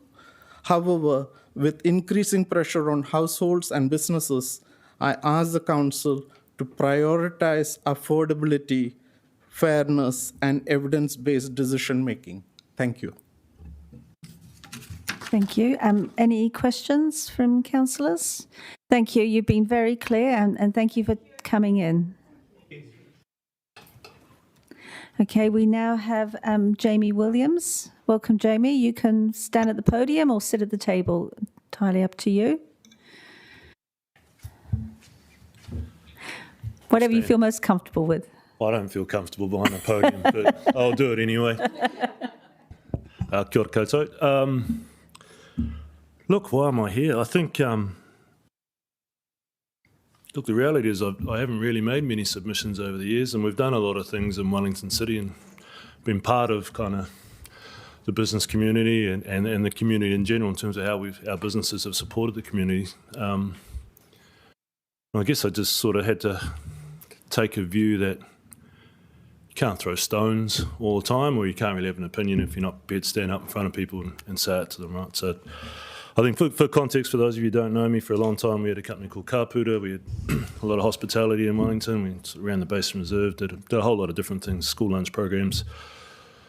You know, over the years, I think in that particular business, we would have invested over $30 million into Wellington and had a wage bill of over $1 million a week in terms of staff we were paying, another $1 million a week going to suppliers in this region. You know, so we've kind of been reasonably influential in that space, and probably the whole time it's just been a bit of a grind doing business in Wellington. Like, it just feels like you were never really prioritised in terms of the actions that came out of council. Maybe little windows. I think when Kevin first turned up, he kind of went, let's try and be business friendly, and to me that was more leading to the actions that happen within the council processes with the officers and how they would interpret things and really try and make an effort to give you a hand. More recently, in the last couple of years, I left the old company and you know, we started a bakery business. We've sort of managed to grow our staff out to about 150 people from a standing start about 18 months ago. Taking 7 or 8 leases around Wellington out of empty sites and trying to bring energy back, which, you know, one of the good things about retail, and retail struggles against the inertia of online shopping and all those things, but if you can create experiences and you can bring energy to precincts, you can fill up empty shops, you kind of have a lot of intangible benefits to a city, particularly when you take into consideration not only our own residents but for visitors to the city. You know. So look, I wasn't really going to speak specifically. I found the submission process quite interesting because I'm like, well, you know, it's an interesting topic. I could probably go through it. I think I'm in favour of cycle lanes, but not right now, similar to the previous. I think there's more important things to spend. But when I kind of look at it all, first of all, thank you all for your service too, right? Because it takes a lot to put your name forward, then take all the feedback that I'm sure people love to give you. And I certainly have never been able to bring myself to sitting up and putting my hand up and doing it. So I do appreciate it. I particularly appreciate the fact that externally it all seems like you guys are working pretty well together at the moment and trying to make decisions for the greater good of Wellington. So really I wanted to kind of in my head talk about what that looks like. You know, I think you can work harder to find more savings on the rates. I struggle to see how there's only that much saving in terms of operational costs inside of our inside the organisation. I think if you know, like it's always you always hear business people, if I was running it, I'd just wipe it out and we'd save heaps of money. Like I get the compromise you need to make around what you can deliver and how much you save, but I think when we're under pressure, when the economy is what it is at the moment, and there's a whole lot of uncertainty about it.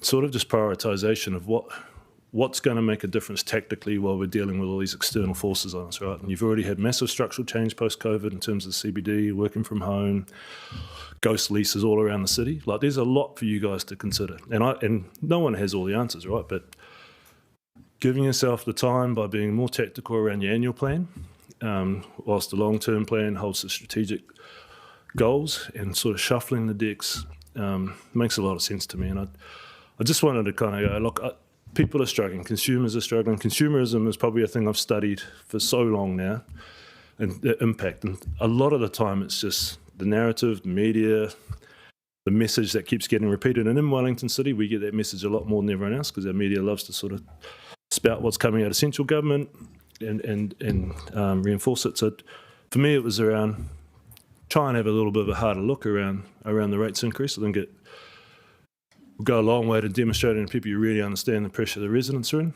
And from a business perspective, all we want is clear confidence that you guys have a plan that we can get in behind, because business is all about certainty, confidence of how our interactions with council work, clear planning decisions so that we know where to invest and how long, or whether we hold back and don't do it. I'm probably unique because I just do it anyway, but talking to the big end of town, that's what they want. So that's probably what I came to say, to be honest. Like, I think, yeah. We've got time for one question. Councillor Chung. Thanks very much, Jamie. You've come a long way since the posties whistle. I have a question about business. Do you think that in our current business climate, any new business starting up, do they grow the economy, or do they actually replace an existing business?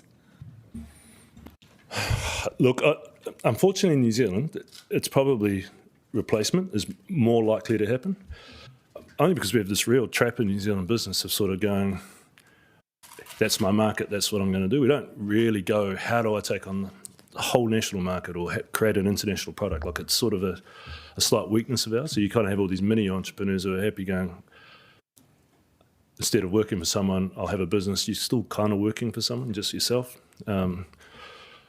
Yeah, so probably more likely in terms of volume, that's what happens. But I think the big businesses that shift the economy are creating new jobs. And you know, that's the trick. You know, everyone's, oh, Xero is great. Well, you know, Henry's great.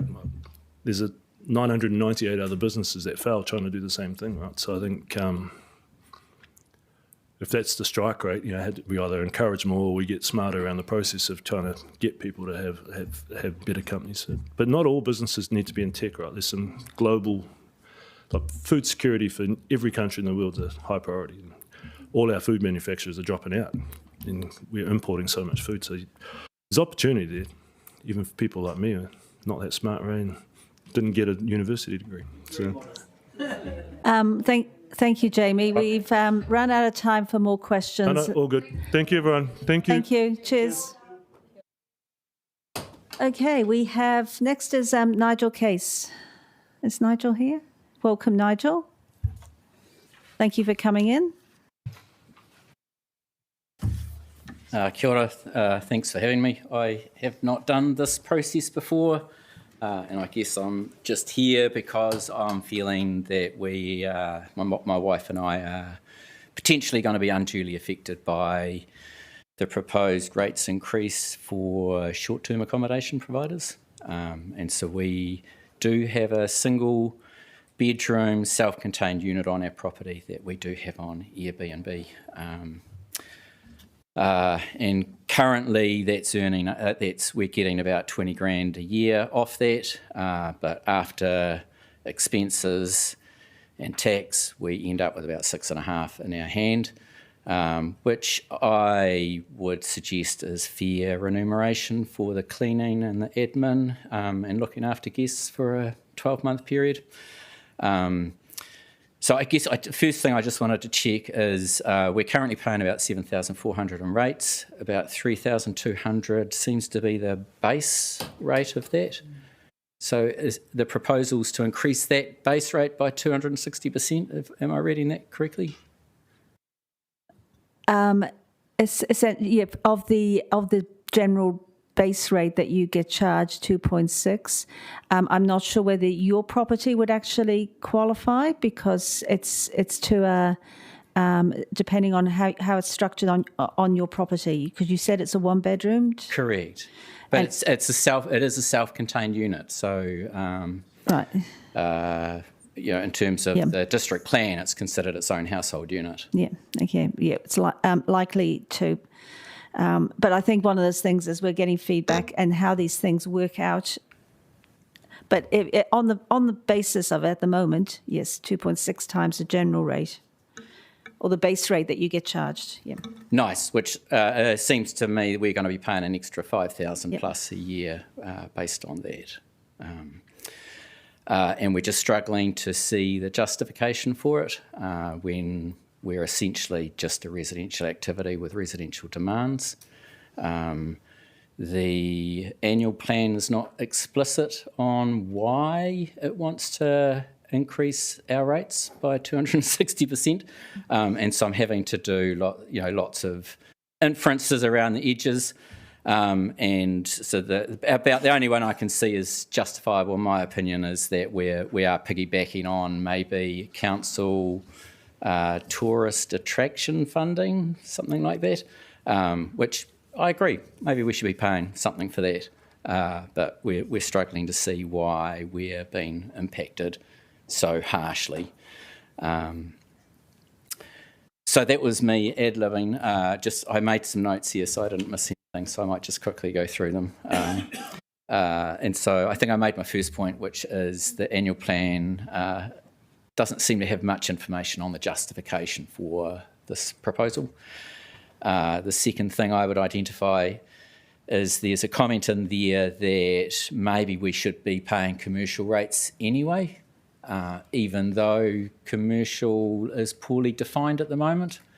And the only definition I could find suggested that a property is not primarily commercial. It's not. It shouldn't attract commercial rates. Again, there's a question mark on there whether I've got that right or not.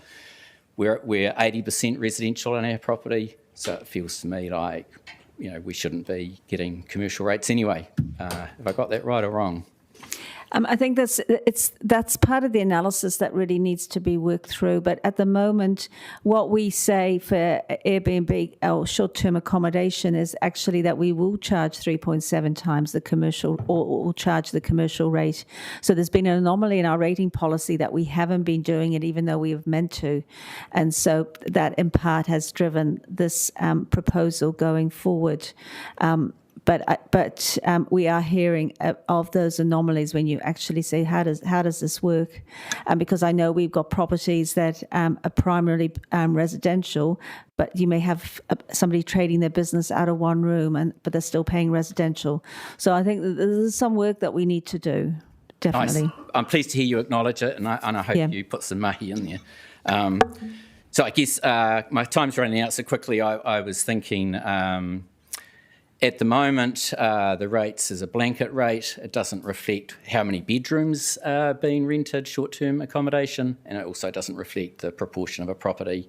Like ours, for example, is 80% still residential, and yeah, it feels like we're going to incur that whole fee. So I ask that get looked at, please. Thank you. I'll just allow a question. We took a bit of time explaining, so I'll just ask... sorry, Nigel, does this property have its own rates invoice separate to your home? No. Then no, it's not impacted. It wouldn't qualify for the 2.7 because it's not a standalone property. Okay, not clear on the annual plan. No, good feedback. Thank you. Okay, we next have Dr. Karen Palmer. You're here. Welcome. Kia ora, thank you. My name is Karen. I am a theatre director. I also teach, I'm a senior lecturer at Te Haringa Waka part-time, and I am the National Director of Paper. I live in Wellington, I live in Tawa, I was born here, grew up in the Wairarapa and came back here to work in the arts. I have a doctorate in theatre for young audiences, and in 2024 was a recipient of the Merrills Award for Significant Contribution to Theatre. The reason I say this is to prove that I know quite a bit about the arts. Also, I'm a ratepayer and I have a vested interest in how my rates are spent. I strongly oppose the Council's proposal to reduce the funding to the Creative Capital Services. It was really disappointing to see that only one councillor voted against this, against the idea of reducing the arts and cultural budget. And even more disappointing when I notice how many of you I see out at cultural events are making the most of the arts and culture culture and in the supposedly cultural capital of New Zealand. Cutting from the arts at a national and a regional level is, I believe, a knee-jerk reaction to rising costs. And it is usually instigated by a lack of understanding of the value of the arts to a community, how the arts are funded and how artists are paid, and an unwillingness to take the time and the effort to analyse other places in a wider budget where money is being wasted. I'm going to talk to these 3 points. I also have a handout. The value of the arts. The arts are essential. Let me unequivocally assure you that Christopher Luxon was wrong when he publicly stated the arts are nice to haves. This is incorrect. I'm a doctor, trust me. It is a well-researched fact that the arts contribute economically to a society, but they are also essential in terms of well-being, community, democracy and identity. When we as a society undervalue the arts in favour of the economy and implement blunt cuts to arts budgets, we are at risk of building a society that focuses on wealth, status and individual success rather than collective well-being, community and collaboration. Number 2, as a Wellington artist, I have not received a pay rise in over 20 years. In fact, my pay has gone down. From the days when I could get a variety of well-paid contracts in the arts to survive on, I am lucky if I can get enough from directing a show at Bats to pay my parking costs or my public transport. I am not exaggerating. Often the people putting up the posters for our shows get paid more than the artists. You may not know, if you go to the theatre, Bats, Cirque, the Opera House, how the artists involved get paid. Well, let me enlighten you. We are paid through a variety of grants, often made up of many hours of writing grants applications to various entities and box office returns. The final payout after a show has finished, minus the costs of making the show, is split amongst the creatives. Considering that many costs such as marketing, rent, venue hire, rehearsal space, building materials are fixed costs and have considerably gone up in the past years, this more often than not will result in creatives being paid well below the minimum wage. It also means we're caught in the loop of doom, where if people don't come to our show because they can't afford a ticket, then we don't get paid. But if we drop the ticket prices so that people can come to the show, we don't get paid. By proposing further cuts to the arts and culture budgets, you are further reducing artists' wages. What does this mean? It means less art will be made. It means a lower quality of art will be made. Arts becomes only accessible to the rich, and more artists and young practitioners will leave Wellington. When you talk about cutting the arts and the cultural budget, you're actually proposing to cut people's wages and the ability for artists to afford to continue living in Wellington. Finally, you might be asking, someone didn't do this clock, I just noticed, I thought I might have 5 minutes. Finally, you might be asking, if not the arts and culture budget, then where can the council save money? Well, thank you for asking, I have some ideas. Perhaps you could save money on the temporary fencing around the waterfront, which has been there quite a while you all argue about what the best safety option is. Perhaps you could pay less to scaffolding companies who are raking it in as their equipment has been there quite a while you sort of figure out what the building project is. Perhaps you could borrow less from banks and avoid paying interest fees on your CapEx projects. Perhaps you could save money on excessive rent. Perhaps you could bargain with landlords, or maybe stop paying highly paid consultants who arguably often seem to make mistakes that you then have to use a lot of money to rectify. Cutting from the arts budget, and let me get this straight, we have a pretty small slice of the pie, shows a deep lack of understanding and the importance of the value of the arts, the way that we are paid as artists, and a lack of willingness to think outside the square. Artists are imploring the council to vote against funding cuts in the operation expenditure budget. You cannot keep calling Wellington the cultural capital and underpay all your artists. Thank you. Thank you. Are there any questions from anybody? Councillor Chung. Thank you very much, Karen. You're certainly the most animated speaker we've had today. When is there any way that we can actually direct our contribution or our grants towards helping the artists themselves rather than what we're doing and putting it toward the show, or what do you suggest we can actually Yeah, do? that would be great. I mean, we've definitely got lots of ideas around that. There's a whole lot of things around an artist scheme, an artist wage that could be really useful. But there's also ways that the council can help that have brainstormed in the past that's never come to pass. But things like venue hire, rehearsal space marketing, all those things are really expensive and they stop artists getting paid. So actually taking some of that hit would work. But yeah, I'm really open to having this discussion. It's no surprise to people that have seen me up here before that, I feel very strongly about the arts. I feel very strongly about young people in the arts, and I am just seeing all my students leaving. They're all off to London. They're all off to Australia. They're like, I cannot live in Wellington. And yet everyone's like, but it's the cultural capital. And I'm like, you can't use that. You cannot use that. It's not fair. Thank you. Thank you. Thank you for coming in. The next speaker is Alison Jones. Welcome, Alison. Thank you. Well, she's a hard act to follow, I say, and good on you, Kieran, for bringing that up. Tēnā koutou katoa, ko Alison Jones aho. Hello, councillors. I have presented before about the Airbnb. Sadly enough, I am back here again. This policy isn't going to affect me because I'm a single woman who rents out rooms in her home, and by the time I pay my mortgage, rates, insurances and general bills, there's not a lot left over. And when I do the Airbnb, that helps with home maintenance. I'm a DIYer. I painted my roof. I do what I can. I don't do electricity or plumbing, though. I realise I have some limits.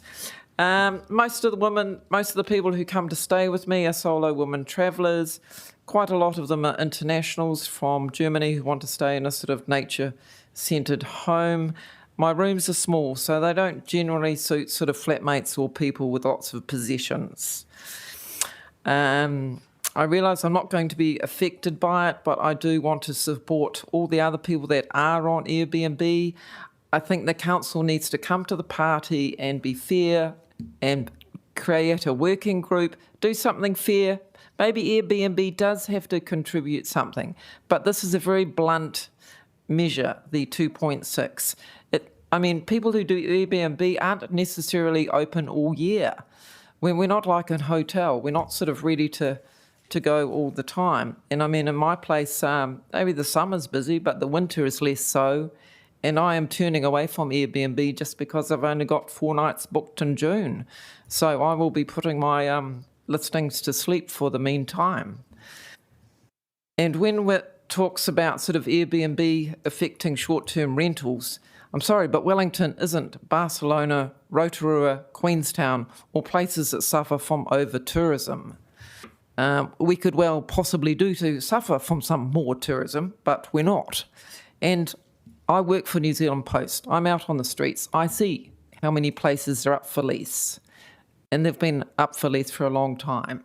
There are some few green shoots, is what you might say, some new businesses, but not many. And then when I walk around the streets, there's a lot of houses. I don't know what the sort of preoccupation about Airbnb taking away from short-term rentals is. Airbnb did an infometric survey in 2024, which proved that Airbnbs do not necessarily detract from the amount of rental supply that's out there. And believe me, there's heaps.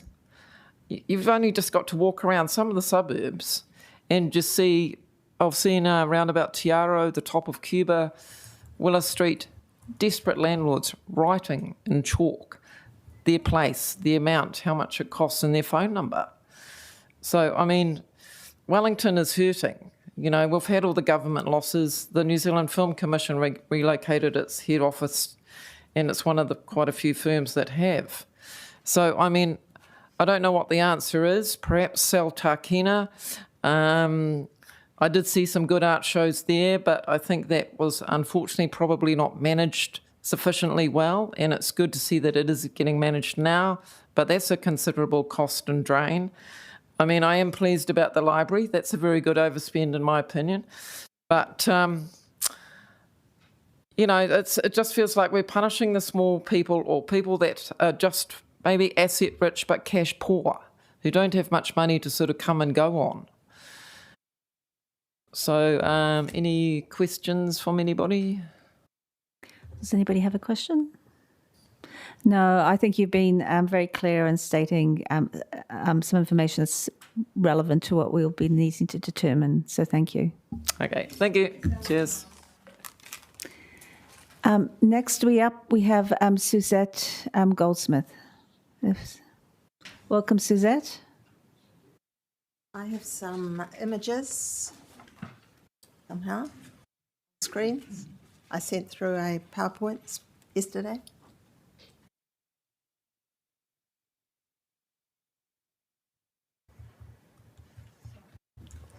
Is this the control for? It looks like we may not have them. Or we can't. It's a great shame because the whole presentation is actually based on the images. They were sent through. I got an email, got 2 emails saying they were received. I do have it on a PowerPoint. On a stick. Is that any help to anybody?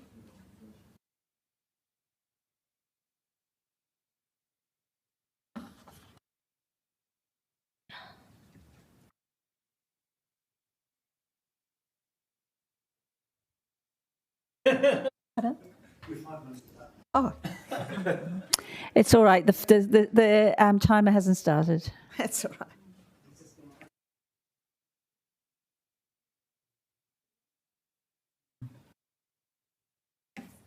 Okay. Great. Okay. Thank you. Kia ora tātou. I'm Suzette Goldsmith, and I'm representing Friends of Hataitai Beach.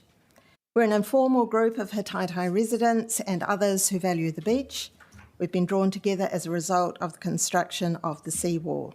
Now, how do I work this? Sorry, this one.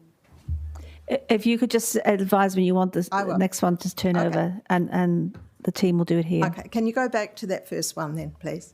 Sorry.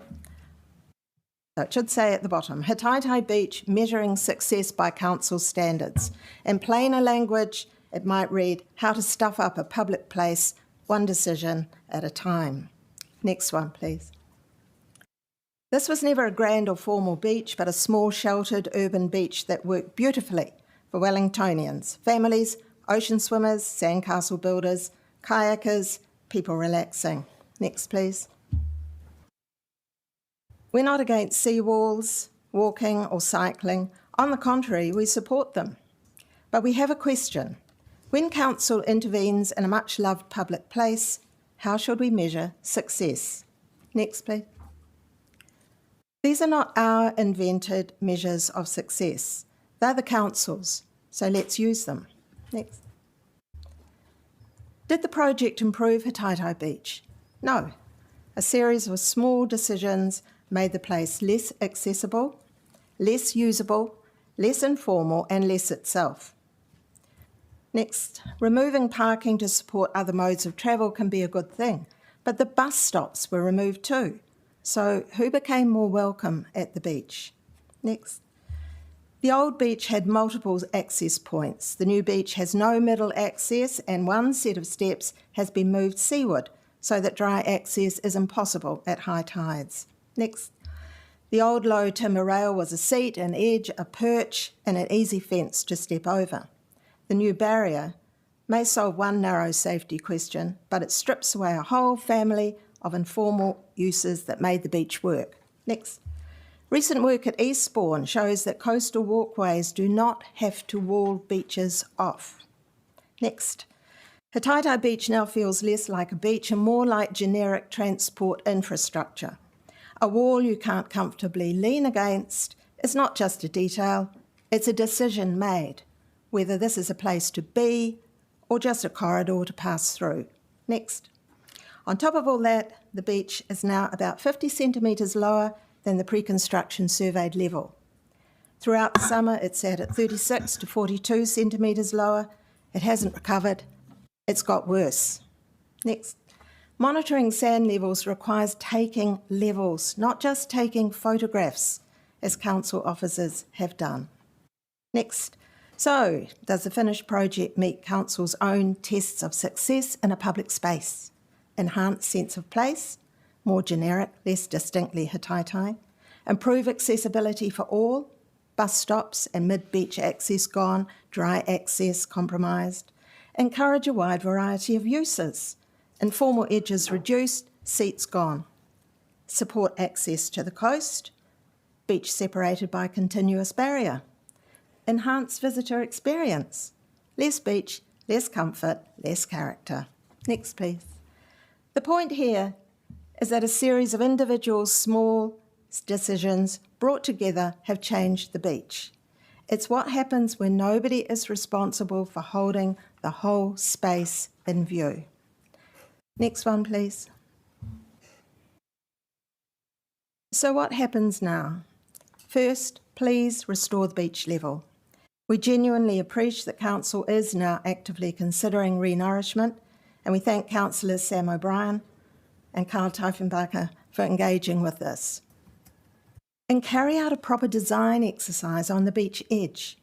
It may require a lower edge, gaps in the barrier, steps, terracing, planting, return of wooden seats, a slow zone if the barrier is reduced, or a combination of some of those things.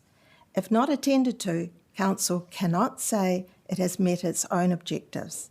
Last one, please. Please do not treat Hittai Beach as a leftover space. Thank you. Thank you. And I can take Councillor Young. Question. Thank you. So I learned to swim at Hittai Beach a few decades ago, quite a few decades. So the penultimate photograph, is that showing low tide? There is some sand at low tide? Can we go back? At low tide, yes. At high tide, absolutely nothing. And do you I think you said the council is going to remediate it, or they're considering it due to the help of your two wonderful ward councillors. Is that right? We are told that you are considering re-nourishment. That is, putting sand back on the beach. Because it has been butchered. Okay, thank you. Thank you. Thank you for coming in and speaking to us and showing the photos. Thank you. Okay, we next have Casey McDonnell. Welcome, Casey. Kia ora koutou. Thank you so much for having me. I'm wondering if this is going to work here. Yeah, it is, mostly. We'll see. Kia ora koutou. Thank you so much for having me here. It's been a long day for you, I bet. And I really appreciate that you take this time to hear people's views because as a city, we're pretty wonderful and we've got a lot of them. My name's Casey. If you could scroll down just a little bit, please, that would be lovely.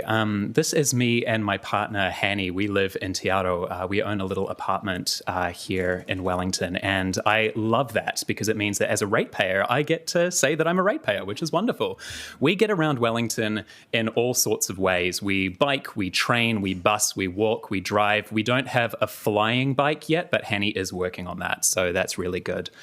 I'm here today to talk about the bike lanes, particularly because I think that making Wellington bike friendly makes Wellington a better place. And I've had a very complicated relationship with biking through my life, and I thought that might be a nice lens to tell you why I believe the things that I believe. I actually found this first photo of my first day in the bike riding urban elite. I've been a card-carrying bike riding urban elite for a long time. And like most kids my age, I loved biking as a kid. And then I stopped. I stopped when I was about 6, and I didn't get on a bike for another 20 years. And I'm not the only one. You see, my generation's the first generation that didn't really bike to school. Back in 1990, about a fifth of New Zealand teenagers biked to high school. And by the time I was at high school, that was 2%. And I've been really racking my brain about why. And then it hit me. Cars. We took away safe space for children to be able to get away independently, to be able to explore their own spaces in their own way with ever bigger, ever faster SUVs on our streets. Our streets are not safe for kids, and any reasonable parent will tell you that if they're not on a protected lane, there is no way that you're going to let your kids get on the street. It's just not safe. And I felt that. I didn't bike through primary school or high school. I only felt confident because of the council, because the council made protected lanes that made me feel confident enough to get back on a bike. And I got a little e-bike. I use it to go to the supermarket, to the shops, to visit family. It's amazing. I love it. And so here are 3 reasons I prepared earlier about why I think it is so important to continue funding the bike lane rollout. The first is that our favourite places are bike-friendly and people-friendly. I actually grabbed every screenshot from Wellington NZ's latest promotional campaign, and you'll notice that Carrow Drive isn't on there. Our fume-filled urban highways aren't on there. It is our pedestrian-friendly spaces, our lovely beaches where you can bike or walk. That is what Wellingtonians love. Secondly, you might have noticed that as the bike lanes have started to come through, more parents have been taking their kids to school.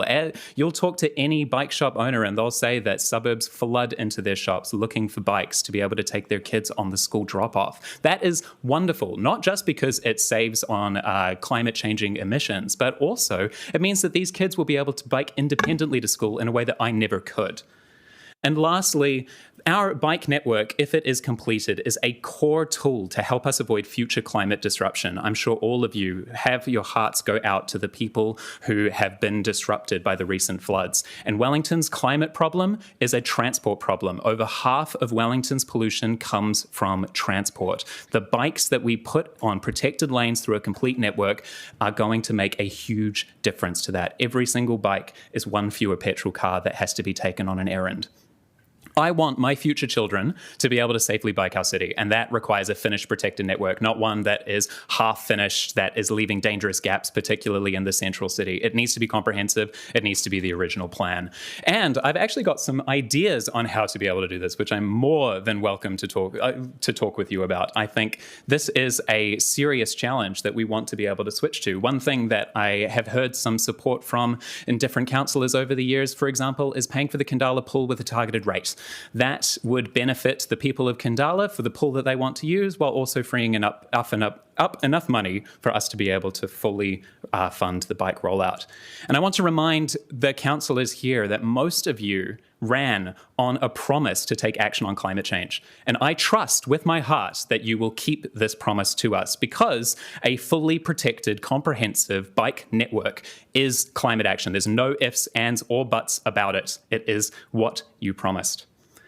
Don't succumb to the people in my comment section who are threatening to kill me with their car. Like, come on, it is just ridiculous. Instead, think about the kids who, unlike me, would be able to independently get around their city and enjoy this wonderful place to grow up. So vote for option B. It's a vote for a better childhood in Wellington. Thank you very much. Thank you. Are there any quick question from Councillor O'Brien? Yeah, thanks for your presentation and coming in.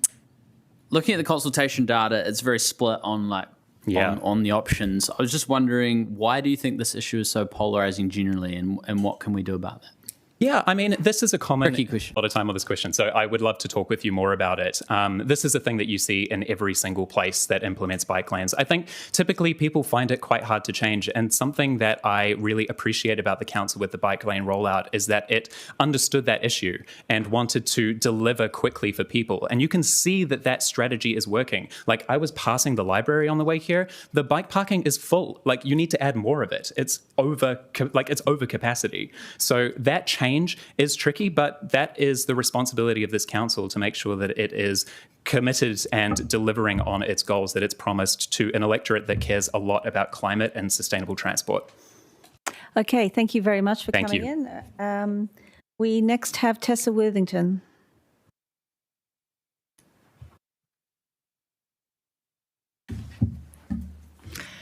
Kia ora tātou. Thank you very much for inviting me here today to speak to my submission. Ko Tessa tōku ingoa. I am a public servant and I commute to work on my bike every single day, rain or shine, and I will be speaking about that and why I would support you to not reduce your investment in bike lanes. So I love bikes and I love my commute. It's a time for me to get the blood flowing and enjoy being outside. I have an office job, so I sit all day, and I don't want to sit in a car and I don't want to sit on the bus going home, and it's something that I do for my well-being. But I'm an anxious person, and going out biking, not in a cycle lane, is scary, and I think that that is something that many, many people experience, and I think the evidence is actually really clear on this, I'm quoting from the wellington.govt.nz website right now. It says, since 2022, the council's bike network program has delivered 32 kilometres of new bike routes across the capital. The result, a meaningful shift in access. 53% of Wellingtons now live within 500 metres of a cycleway.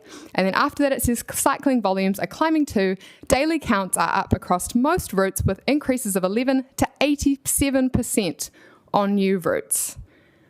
To me, that's pretty clear that when you build the cycling infrastructure, people will go and use it. And in my opinion, and I think this is evidence-backed, that there are so many benefits of people getting out there into the cycle lanes. Number one is cars off the road. Roads are expensive to maintain. They create pollution, and you sit in them, it's not active transport. And they also create congestion around the city. And so every person on a bike, that is a person out of a car, potentially. Obviously, there's public transport options, but many people across Wellington still commute by car. Bikes can act like a car. There's many people across the city that put their kids on the back of their bike, 1 kid, 2 kid. They'll put panniers on. They'll do their weekly supermarket trip.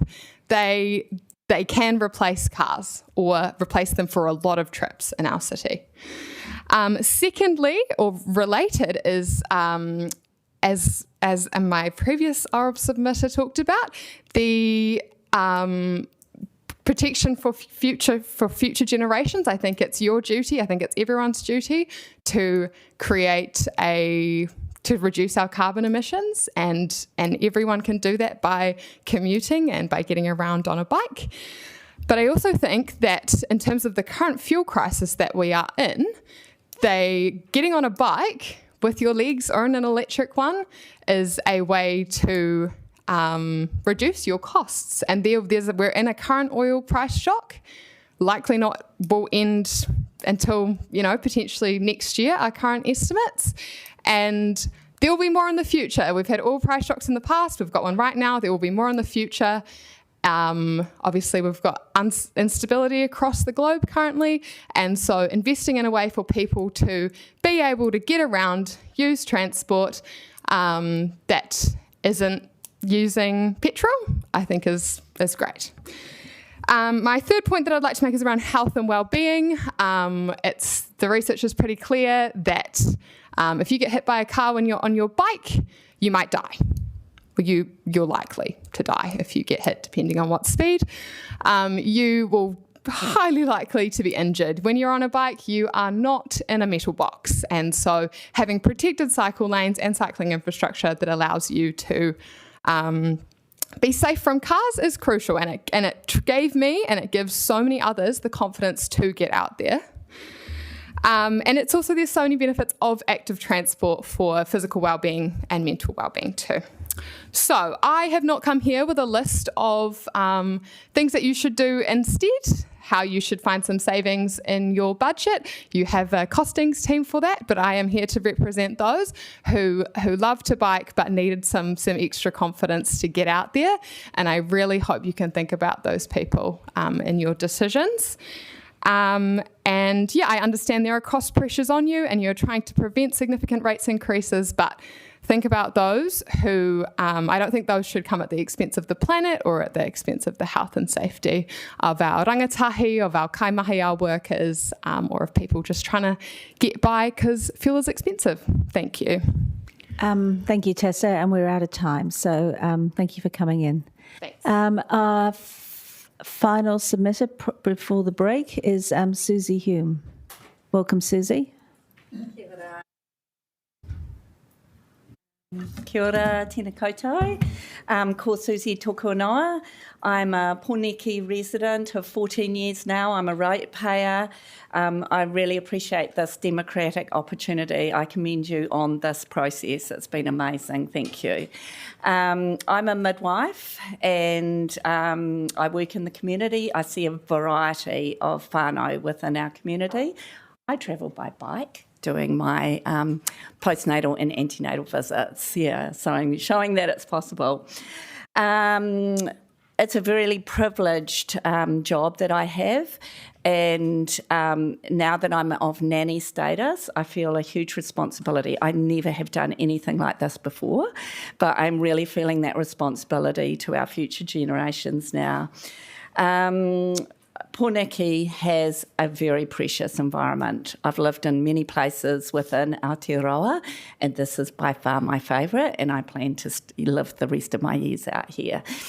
It's got such precious beaches. It's got beautiful green belts that are accessible for most people in short distances from their own home. So we really have a gem here.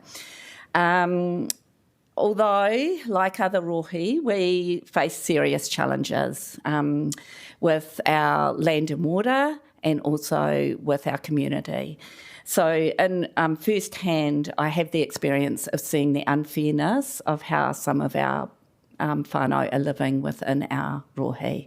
And it's hard and heartbreaking, and it's got worse and worse, as have the climate events. My message today is simple.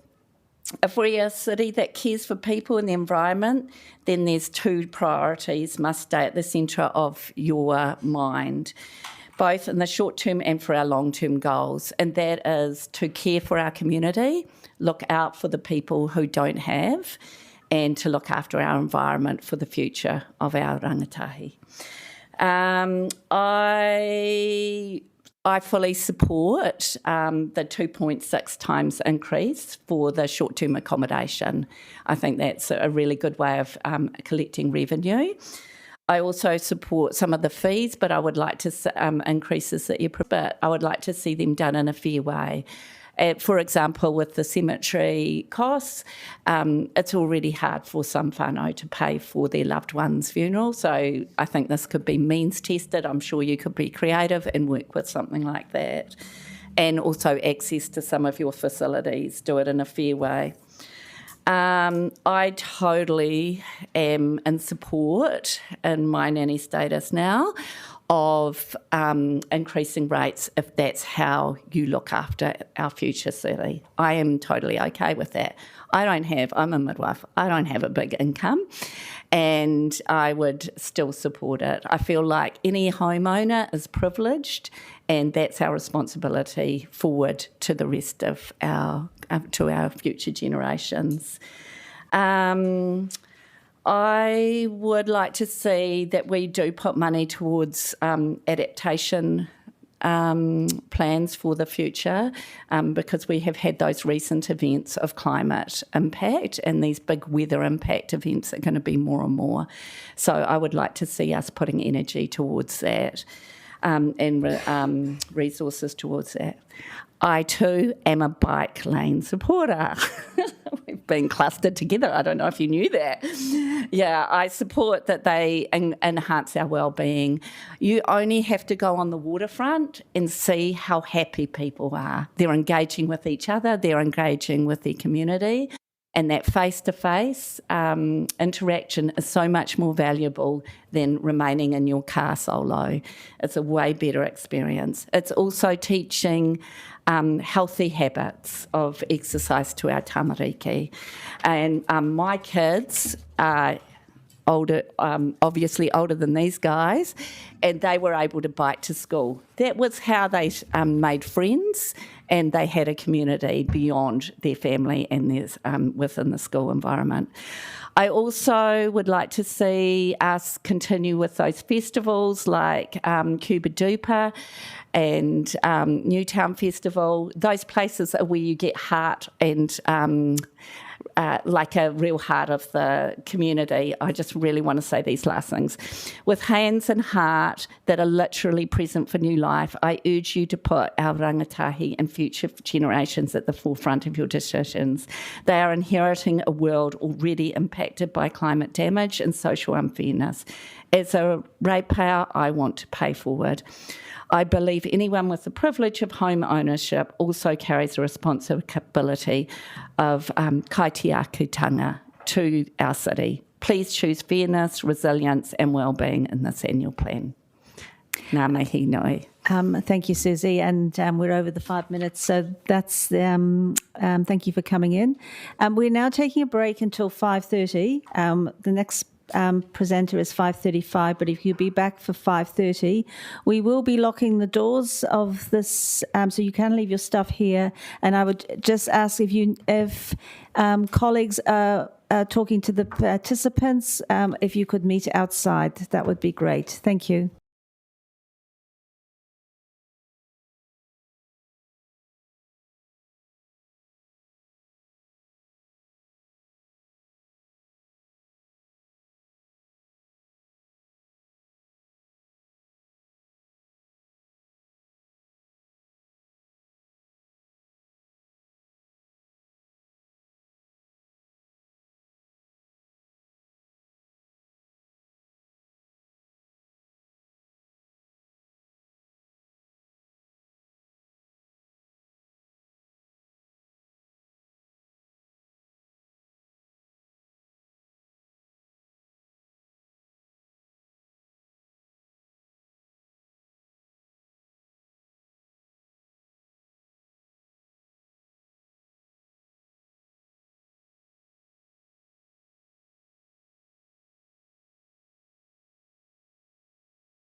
So first up, we've got Jade Hoskins. So Jade, welcome. And you have 5 minutes for, and if you could allow a little bit of time for questions, if you'd like to do that. Sure, thank you. Is this okay? Yeah, that's fine. Okay. Oh, you can sit at the table. It's entirely up to you. All right. Look, thank you all for having me. My name's Jade Hoskins and I'm the Policy Manager at Airbnb, leading our policy work here in Wellington. Before I go into our comments on the proposed differential for short-term rental accommodation, I wanted to give you a quick overview of the Airbnb community. We have an active community of hosts throughout Wellington who share their home as part of their lifestyle. The majority of our hosts are everyday Kiwis looking to make ends meet during tough economic times. In fact, in a survey of hosts in New Zealand, almost 40% said that the income they earn from hosting helps them stay in their home.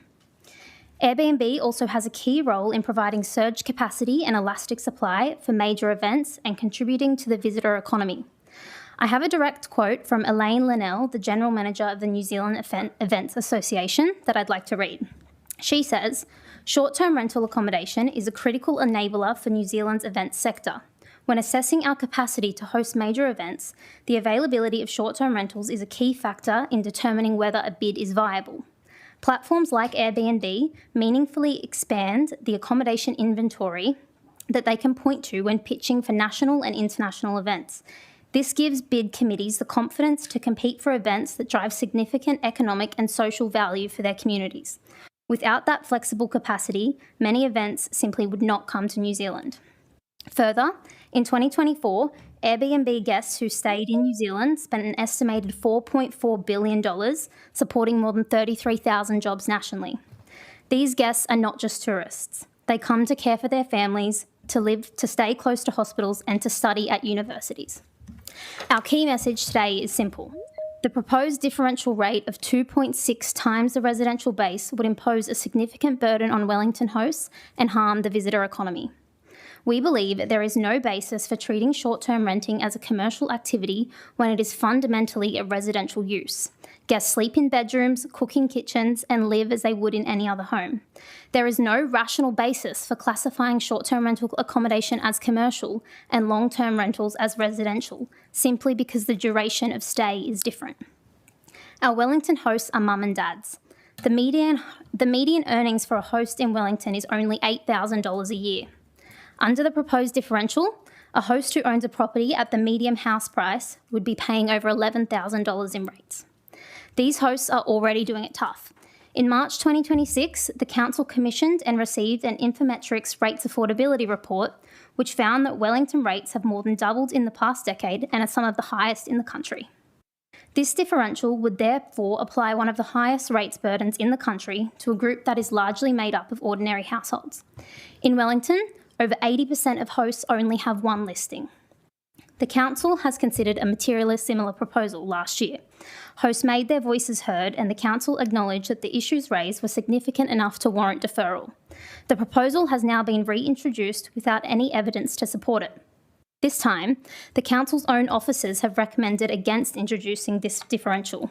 They said the following: "Following further consideration of operators' concerns and internal feedback, including from elected members, we are no longer proposing to introduce a short-term rental general rates differential at this time." Despite this recommendation, the committee resolved to consult on the 2.6 times differential rate regardless. Airbnb is committed to working collaboratively with the Council to achieve regulatory settings that are fair, evidence-based, and enable short-term rentals to continue supporting the visitor economy. We urge you to abandon this proposal and would welcome the opportunity to engage. Hosts cannot afford a rates bill that would be greater than the income they earn from hosting. Thank you. Thank you. And we have a couple of questions, one from Deputy Mayor McNulty online. Kia ora, Jay. Just quickly, given that the proposal seeks to exclude anyone using the home that's living in it, whether it be sleep out, bedroom or the like, do you have the median income for hosts when you take that exclusion out? Because obviously $8,000 skews towards the entirety of Wellington's Airbnb economy, and we're talking about a segment within that. Sorry, can you repeat that? I couldn't quite hear. Sorry, so we have $8,000 as the median that you have. Given the proposal seeks to exclude where there is someone living in the home, so sleep out bedrooms. Yep. I'm wondering if you have the median for the impacted properties that would be impacted, since it's only a portion of Wellington's total Airbnb stock. Okay, the median earnings. No, I don't have that figure available, but I can take it on notice and see if that's something that I can get to you, noting you have the intention of excluding, single home sleep outs and that stuff. I can come back with that. Awesome, thank you. Thank you. Councillor Ruisi? Thank you, Jay, for this. This is really interesting. And I'm just wondering, you mentioned that 80% of the houses in the Airbnb are, it's the sole property, which leaves about 20% being more than one property, the owners having more than one Airbnb. How many would be more than, say, 3 properties? Can you tell us? How many hosts? Again, it's something I would need to go back and look at our data for. Okay. Yeah, would have to look at how many properties they have and see if we can pull that data for you. Cool. Thank you. Sorry, a lot of... No, that's all right, Jay, but we'd welcome if you are able to get any information or even approximate. That would be great. Yeah, I'll see what I can get for you. Thank you. Thank you for submitting. Thanks. Thank you. Okay, we next have Gabriella Montaigne online, I believe. Yep. Yes. Welcome. And you probably realise it's 5 minutes. And if you want to allow some time for questions, if you could leave that within the 5 minutes, that would be great. Thank you.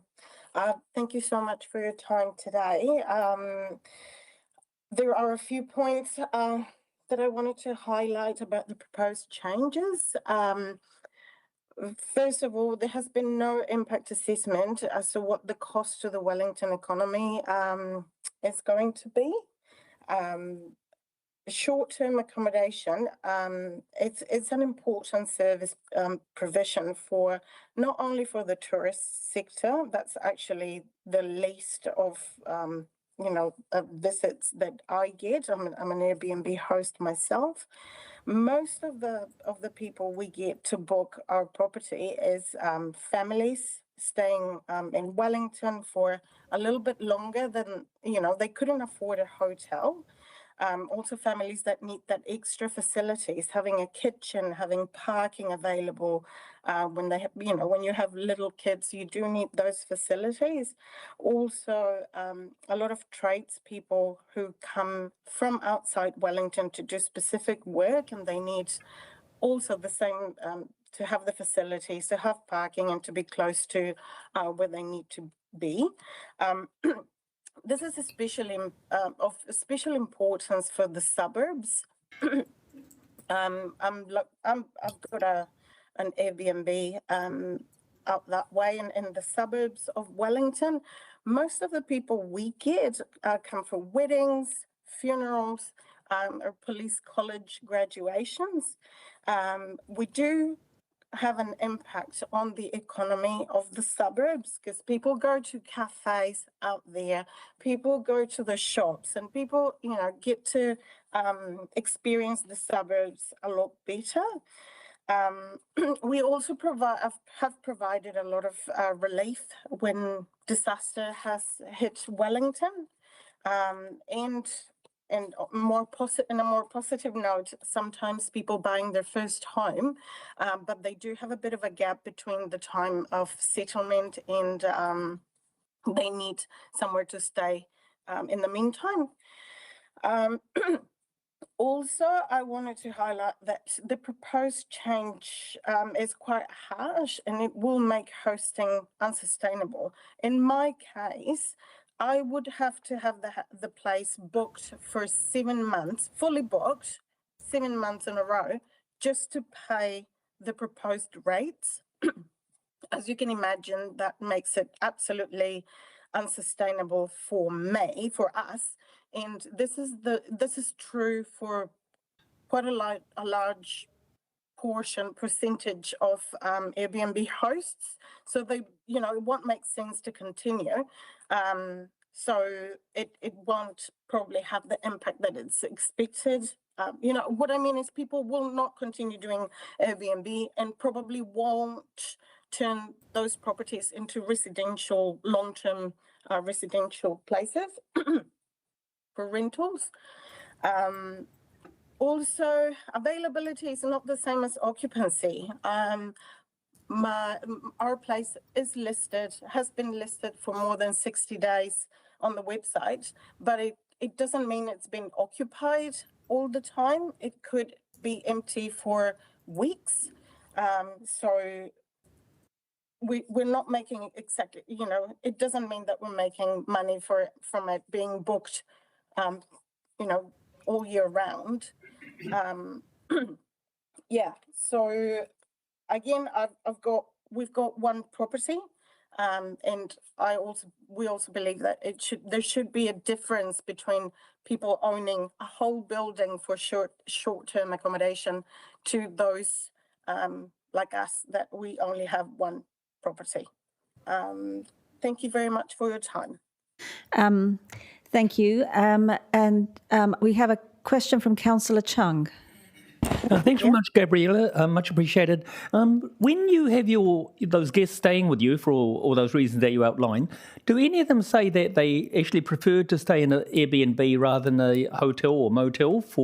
Is it the cost, or do you know the reason why they prefer to stay in at your Airbnb rather than a hotel?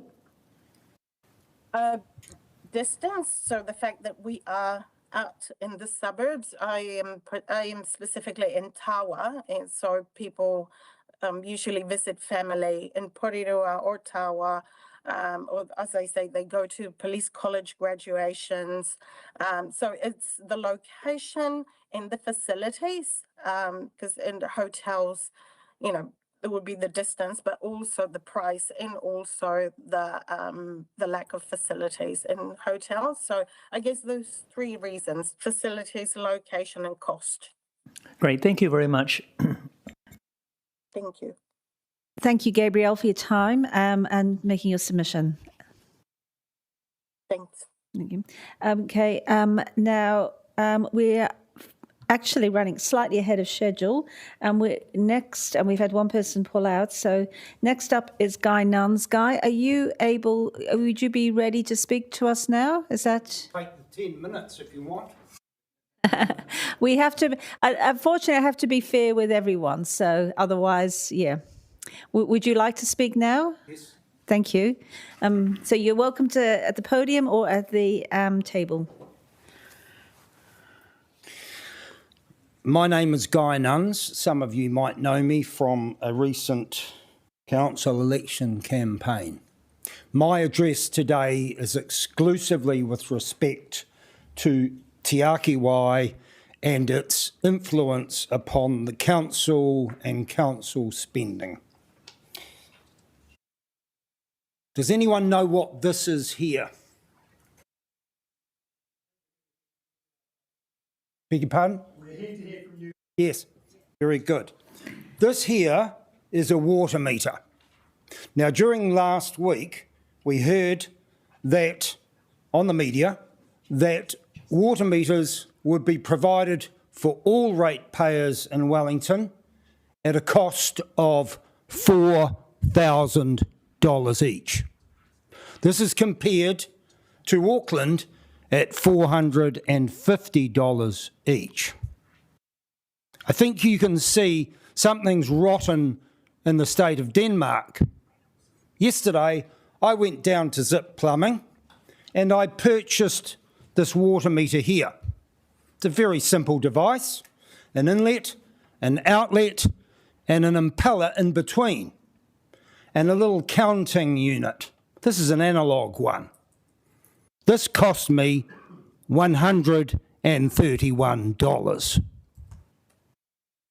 Now, of course, this may not be the water meter that's in the mind of Te Āki Wai to install. No doubt they'll be thinking, like all bright people, that they want to install Bluetooth water meters, and that's a good thing. And Bluetooth water meters are much more expensive than these analogue ones. They're $175. Then you've got the exorbitant charge of a plumber installing it for you. Now, you might go to the trouble of installing it yourself, and that will involve digging a hole so big by so big by so deep. My plumber will charge me, and he's quoted me, $120 to fit that for me. This is a rort. There is no other word to describe this. And I say this to you respectfully, every one of you here today, that this new body is going to do to us. No, I won't go there. This new body is going to extort the ratepayer, and there is absolutely no accountability to the single stakeholder, which is the Wellington ratepayer, you and me and everybody else out there. Last year there was a submission on water, and with respect to Te Āki Wai being instituted, that received 713 submissions out of 200,000 catchment. That is crazy. I am going to say, finally, that the democratic process and the consultation is absolutely fraught here. I can tell you now, most people in the street are absolutely ignorant of what Te Āki Wai is, what it's going to do, and how rates are going to be affected. And so finally, I'm making this call to you, Mr. Little, and to you, councillors. I beg of you, listen to people like me who say this isn't fair. It's going to destroy Wellington City with rates increases.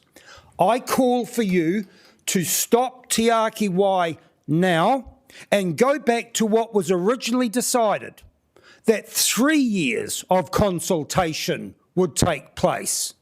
And if the public so decides after a very fulsome discussion to put Te Āki Wai in, so be it.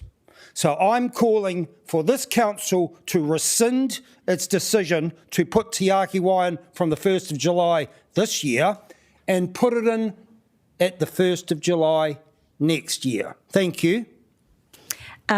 Thank you, Guy. And just to clarify that we have no choice, we're putting because we're bound by the legislation. And I just add that we share your concerns about the price of putting in water meters, and exactly why our mayor has been having conversations with the Commerce Commission, with the minister, and with Te Āki Wai to ensure that we have a pragmatic and practical solution for putting in water meters. Because we absolutely agree with you that the price originally quoted is far too high. So, but thank you for your comments. We are out of time, but as I said, thank you for coming in. And it's interesting to understand the price of analog water meters. Thank you. Okay, so I think I saw James Long here. Would you like to speak a bit earlier than what you're scheduled for? I see I'll save you some time. So welcome, and you would have known we've got 5 minutes, and carry on. So first, just a little bit about me, and also a little bit about my organization, because I am making a submission on behalf of the Eye Clinic Wellington. So a bit about me. So I have made Wellington my home since 2012, came here to train to be an eye surgeon, and I've worked at the public hospital for well over 10 years, serving the public, coming in to sew up ruptured eyeballs and things like that out of hours. You'll be surprised how often that happens. As well as doing the 9 to 5 as well. And, you know, I when I came here, I was a renter. Now I own a home. I've got 2 kids now, both under the age of 5. And my organization, the Eye Clinic, that's my practice. It's a small team. There's myself as the primary doctor and 4 members of staff. And we will be opening in the heart of the Cuba Street precinct very shortly. So why make a submission?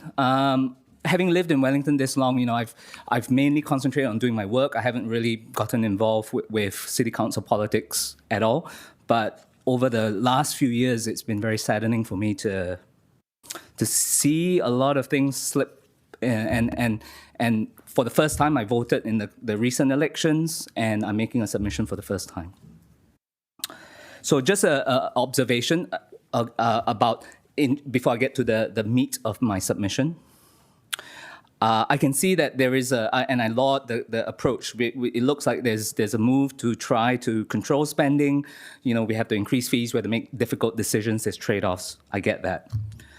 But my take on it is that, having interacted with council a bit over the last few years, I think there's a deeper issue at play here. I think it's a culture within council, and not necessarily with the councillors, but within council, that feels to me as a citizen of the city to be unresponsive, that council wants to do what council wants to do. They don't care. I feel very strongly that the role of council is to improve the life of the people who live here in Wellington. It's dawned upon me belatedly that council actually has has a bigger impact on the quality of life of Wellingtonians than national government. So I think that budget cuts must be balanced carefully. So a lot of the things that, I don't know the ins and outs of cultural funding, but for example, cutting funding of cultural things, including the NZSO, sure, there may be national funding sources, but I feel that should be looked at carefully because we run the risk of, I love Wellington. One of the reasons that I have made Wellington my home is the cultural avenues. And so my worry is that and a lot of the members in my team also, attend lots of cultural events. So what I would like to see, I think, is a culture shift within council. I mean, this is, easier said than done, I'm sure.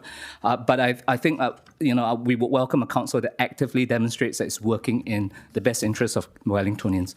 Now, to the meat of it, for the eye clinic, key proposal 2, the bike network. So I have submitted in support of option A to reduce the program and to review. And the reason for this is the patients I look after, they are low-sighted. And for many of them, they have no choice but to take cars, be driven to their appointments.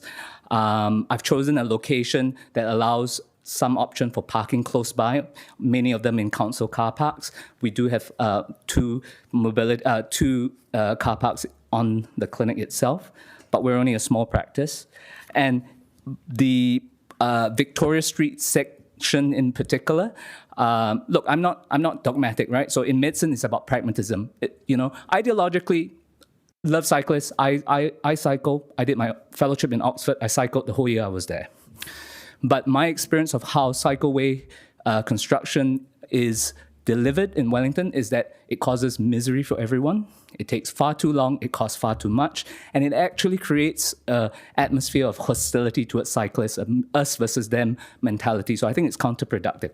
But specifically for my organization, it affects the ability of my patients to access services. Many of them need ongoing repeat visits for treatment that keeps them having as good eyesight as possible. Thank you.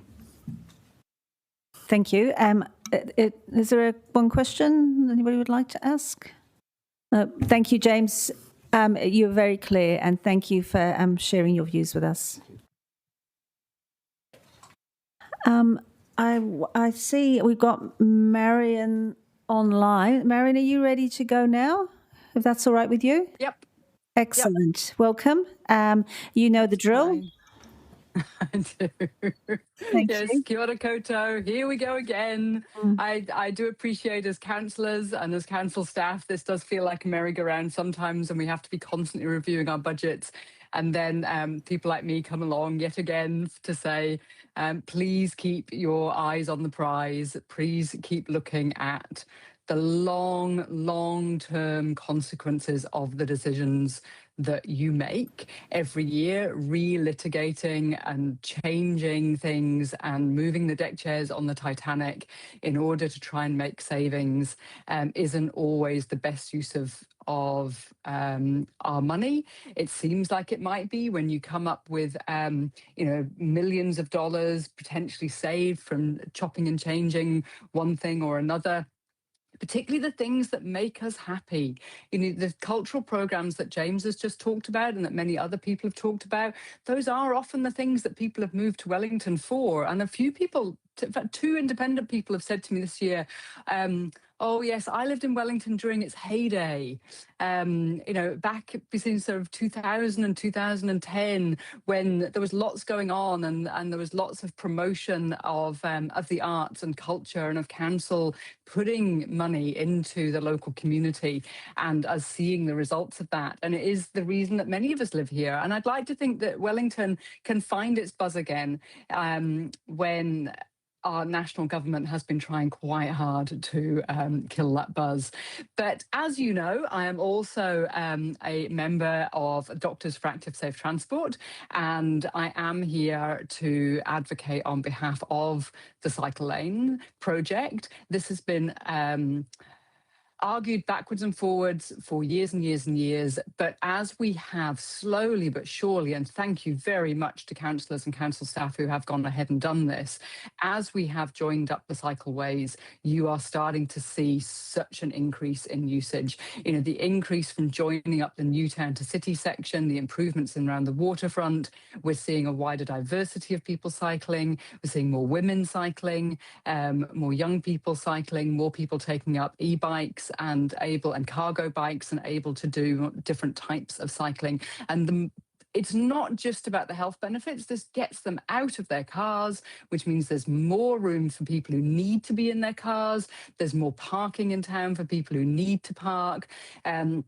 As James just said, we've always advocated for people who have to bring a car into town to be able to do so, which means that they need to not have the parking spots clogged up by the people who don't need to bring a car into town, and those people who can therefore cycle. If every time you stop the cycleway project, you are stopping that from happening, you're increasing congestion in the city and you are increasing cars parked on the street and getting in people's way and causing hazards. And although James talks about the people he sees in clinic now, a lot of the people that he sees have got problems in their eyes from metabolic disease, from diabetes, and from diseases that are improved by everybody exercising more and living a healthier life. And I've shown you the statistics on that before. I'm happy to send them through to you again. If you'd like to see them again, they haven't changed. All the evidence is only strengthening. So we've got to look well into the future. We can't always just be focused on the here and now, and finding ways to make sure those people who are making a lot of money out of living in Wellington are paying their fair share of rates, so that we don't have burdensome rates necessarily for those who can't afford. And having a more nuanced approach to this would be great if we can find it. But I beg of you, please don't cut that cycleway programme down, because it is saving lives on a day-to-day basis. I won't go on any longer. I'm not sure how long I've talked for. Happy to answer questions. That's all right. I know when you're online, but you've got 50 seconds left. But I'll just check with my colleagues. Does anybody have a question? I think. Councillor Foon. Yeah, thanks, Marion. Just back to your earlier point. So you were talking about things that make us happy. Can I just check? What were you referring to specifically in regards to the annual plan? Was it about the reduction in the arts budget, or was it? Yeah. Could you be more specific? Two things, yeah. Specific. two things that particularly jumped out to me actually about why we live, what makes us happy, and also what makes us healthy in our community is being together, being productive together, and being a functioning society together. And the two things in this plan, one was the arts, but the cuts to the arts budget, but the other actually was also charges for room hire, particularly at the library and in other council buildings. I remember when we closed the old library, one of the things we discovered was how many small groups of community groups were meeting in the library because it was the only place in the city that they could get free spaces to meet together as small groups. And all those groups suddenly had to find other places to go because at the Quaker Meeting House, we opened up our space at reduced rates for a lot of those groups at that time.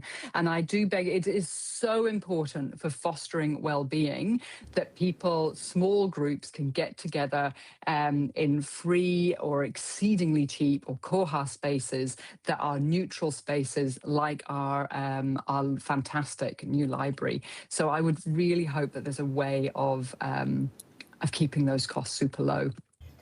Okay. Look, thank you, Mariam. We're out of time, but thank you again for coming in and sharing your wisdom with us. Thank you. Okay. We next have Kate Jordan. Kate, welcome. Thank you for coming to speak with us. Kia ora. Thank you for having me. This is like democracy speed dating. It is, but it make sure everybody has their say. Thank you. Kia ora koutou. My name is Kate Jordan. I am chair of the Wellington Botanical Society. We are submitting in support of the Otari Wiltons Bush Trust's proposal to keep the Otari Plant Conservation Laboratory operational while still providing savings to the Wellington City budget. And we do acknowledge the incredible financial pressure that the council is under and the difficult job that you've got here. So earlier today you heard from the experts who've told you all about the importance of seeds and germination and its ex situ conservation. Now you're going to hear from the enthusiasts. We are a society of 185 enthusiasts. We also have experts, but we're also very enthusiastic. And we've been a part of Wellington since 1939. Wellingtonians are really proud of our wild little capital reputation. It's part of our selling point. It attracts international tourists, it brings in students to study ecology and environmental sciences, and it adds to the well-being of our citizens, having this amazing place to live and feeling connected to this large conservation project that we're all part of. But our amazing natural environment and the reputation that goes with it requires work and investment. The City Council's own document, the Our Natural Capital Strategy, has a specific action point to partner with relevant organisations on the in situ and ex situ conservation of species. That's exactly the work that the Otari Plant Conservation Laboratory is doing. It has partnered with DOC, Te Papa, Kurori Lions, Ngāti Kuri, the Dean Trust and Victoria University, to name just a few. And the strength of those partnerships can be seen in the detailed and committed submissions from DOC, Te Papa and Kurori Lions. The lab is currently working on 20 different plant species, including some of the most threatened species in the Wellington region. This research is contributing to the regeneration of vegetation on our hillsides and valleys, which then in turn contributes to the restoration of our bird life. The lab is part of Victoria's University Draw to Students, as seen in the submission by 26 staff and students and today's earlier presentation. And the Wellington Botanical Society is proud to have supported students to take part in the research at the lab through grants, and we would really like to be able to continue to do that. In short, the lab is doing the work that the Wellington City Council said they were going to do. The lab also promotes Wellingtons in ways that you might not know about. Otari Wiltons Bush is the only botanic garden in the world that specialises in New Zealand's native plants. But being a botanic garden isn't just about being pretty. There's a science and a conservation aspect that must be maintained. The lab contributes to Otari Wilton Bush's standing as an internationally respected botanic garden, having collaborated with Kew Millennial Seed Bank and as a member of the Botanic Garden Conservation International. The Wellington Botanical Society is asking you to please support the Trust's proposal to keep the lab operational while its future is being put on a more stable footing. Please continue to support, to fund the salary of the laboratory technician and some running costs so that the important work of the lab can continue. And I just, earlier today, Councillor McNulty raised the point that via legislation, it might not be, biodiversity might not be considered a core aspect of Wellington City Council's jobs. But I would like to raise that if our regional councils are merged into local councils or disbanded, and if DOC continues to face funding cuts, someone needs to do it. And I'd really like it for that to be Wellington City Council by supporting the laboratory. Thank you very much. And I'll leave a bit of time for questions. Okay, thank you, Kate. Are there any questions of Kate? Doesn't look like we had a very long day, and you've heard from a lot of the experts. Well, already. we've heard of a lot. We've had some submitters already in about the Atari, and they even brought plants for us to orchids to look at. It's please don't because we haven't asked you any questions. We're not interested. We've certainly had conversations earlier in the day about this even further. But thank you great. Thank you very much. Yeah, thank you. It's good to see the partners all together collectively. Thank you. Okay, we next have George Mason. Welcome, George. Kia ora. Thanks very much for the opportunity to present in person to the annual plan. I put a longer submission in, but I just wanted to speak tonight very briefly to the proposal in the plan to increase the fees for the mooring holders and the boat shed lessees in the Clyde Quay boat harbour in line with the Evans Bay Marina. And this essential submission that I wanted to present to Council was that these facilities can't be compared in any way except for the fact that boats are kept there. There's actually, the proposal's not consistent with the broader annual plan. There's a miscategorisation of the boat harbour, and thirdly that the nature of the boat harbour is part of the city's spirit and part of the city's heritage, and that increasing the fees in the way that's proposed really is discouraging and pushing away people who use the boat harbour as part of the character of the city. So just maybe enlarging on those first few points. The boat harbour, unlike the marina, really provides no amenity to the boat holders there. So there's no ablution facilities, there's no security. It's not possible to live aboard. Also, the boat harbour itself isn't dredged, so for a number of the boats in the boat harbour, even some of the facilities that are provided, like the breastwork, are not accessible. So the substantial difference also extends to the fact that the mooring lessees need to maintain their own moorings, so they're not actually council moorings. All the people get for their money is essentially space to put a boat in the water. All the costs fall back on the boat holders. In terms of the more technical submission, the annual plan proposal aligns the harbour and the Evans Bay Marina together, but actually in line with the substantive difference that I've just talked about, the council's own plan talks about waterfront space, and it talks about heritage areas, and it talks about public places. All of those things are what the boat harbour is. It's recognised in the council's own plan as a heritage area, and the funding equations for those areas are different. So the marina is expected to be 100% fees recover. I can understand that.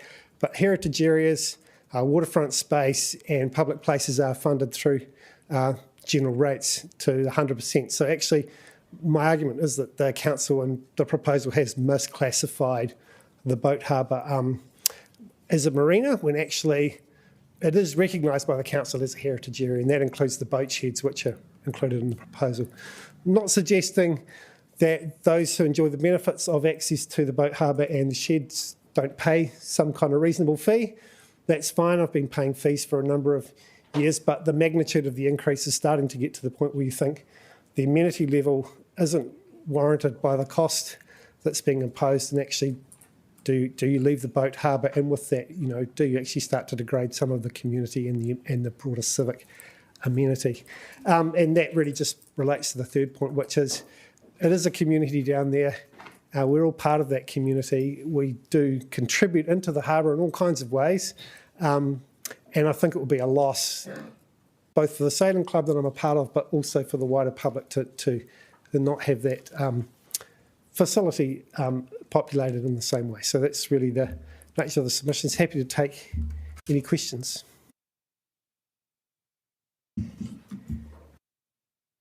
Thank you. We've got a question from Councillor Rogers.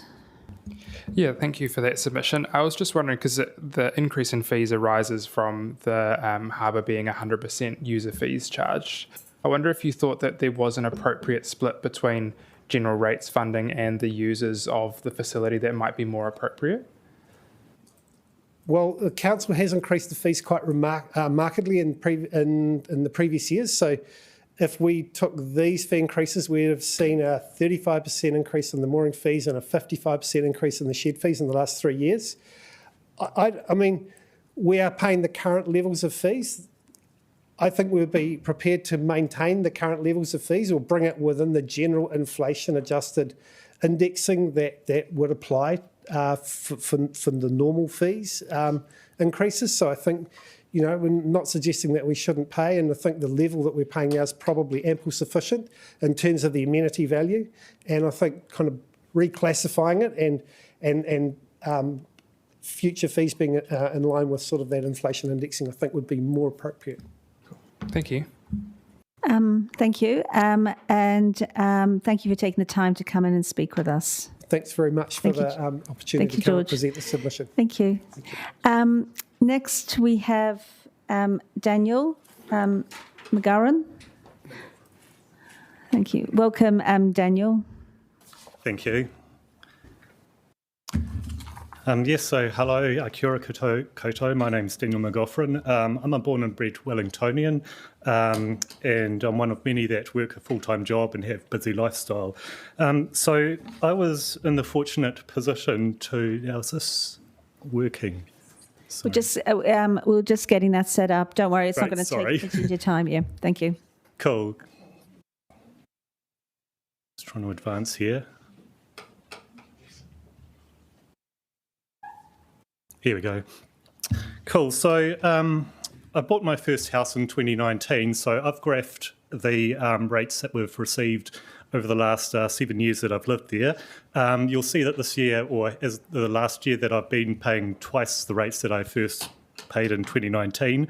And this is an updated graph from my 2024 long-term plan submission. So this is showing the exponential nature of these rate increases, and we're sort of getting at the end of the long-term plan period, despite the savings made this year, a 3.921 multiplier of the 2019 rates, whereas inflation, it's currently at 3.1%. That would be at about 1.6 times what they were in 2019. So, and within that, and I'll point out too that this is only showing the base general rate and the base targeted rate and the sludge levy. It's not counting all the water charges that have been moved to Te Aki Wai. So yeah, this is the same pattern that we've received at looking at the breakdown. There's this widening gap, and I'm just feeling that 7.4% is still quite an increase above inflation. And if we were going to crunch the numbers and try and get that down to inflation, we'd be looking at having to save another $17.34 million in the budget. So if we start looking at how this is broken down, where is the receiver of this? Sorry, do I have to? Here we go. I've actually worked out the proportional breakdown with all the numbers of millions of dollars for each of the things like social and recreation. So an example that was given in the long-term plan, the annual plan of a 500k reduction in business grants, that seems to be a small drop in the bucket of $66.96 million. But the trouble with this reporting is that the categories are so broad that we don't know what else is in this budget. And thankfully, it's acknowledged in the annual plan document that there's the intention not to decrease the service levels by a measurable amount. Things like proposed fees are sort of in agreement with that as long as it's kept to inflation. I've seen a couple of examples where they're talking about proposing to increase it to commercial levels. Trouble is, I guess, in terms of parking, where you're competing with the likes of Wilson Parking and so forth, that they have more of an incentive to try and sort of milk the parking charges for all they're worth. So it's, I guess, a case of keeping that market in check. If we look at capital expenditure, we've got a lot of the work. Obviously, the sludge plant has had a massive blowout, $71 million added on, so that's almost a quadrupling. I noticed that there was proposed to have a huge amount of debt that's incurred. But my question to you, and I guess also the council, is what else is in the line items to what's been proposed for the next year? We've got the core service levels, which are for the operating expenditure. You've got the projects that are still trying to be completed, and we've got new projects. Things like the $3.4 million for the bike network. $2.5 million is set to be for the Bunny Street connection, and that just seems to be a very high figure as to like what is that $2.5 million actually used for when you think about the cost of building and houses and so forth. Things like budgeted cost of the Granada North Sports Hub, how does that fit in terms of the proportion?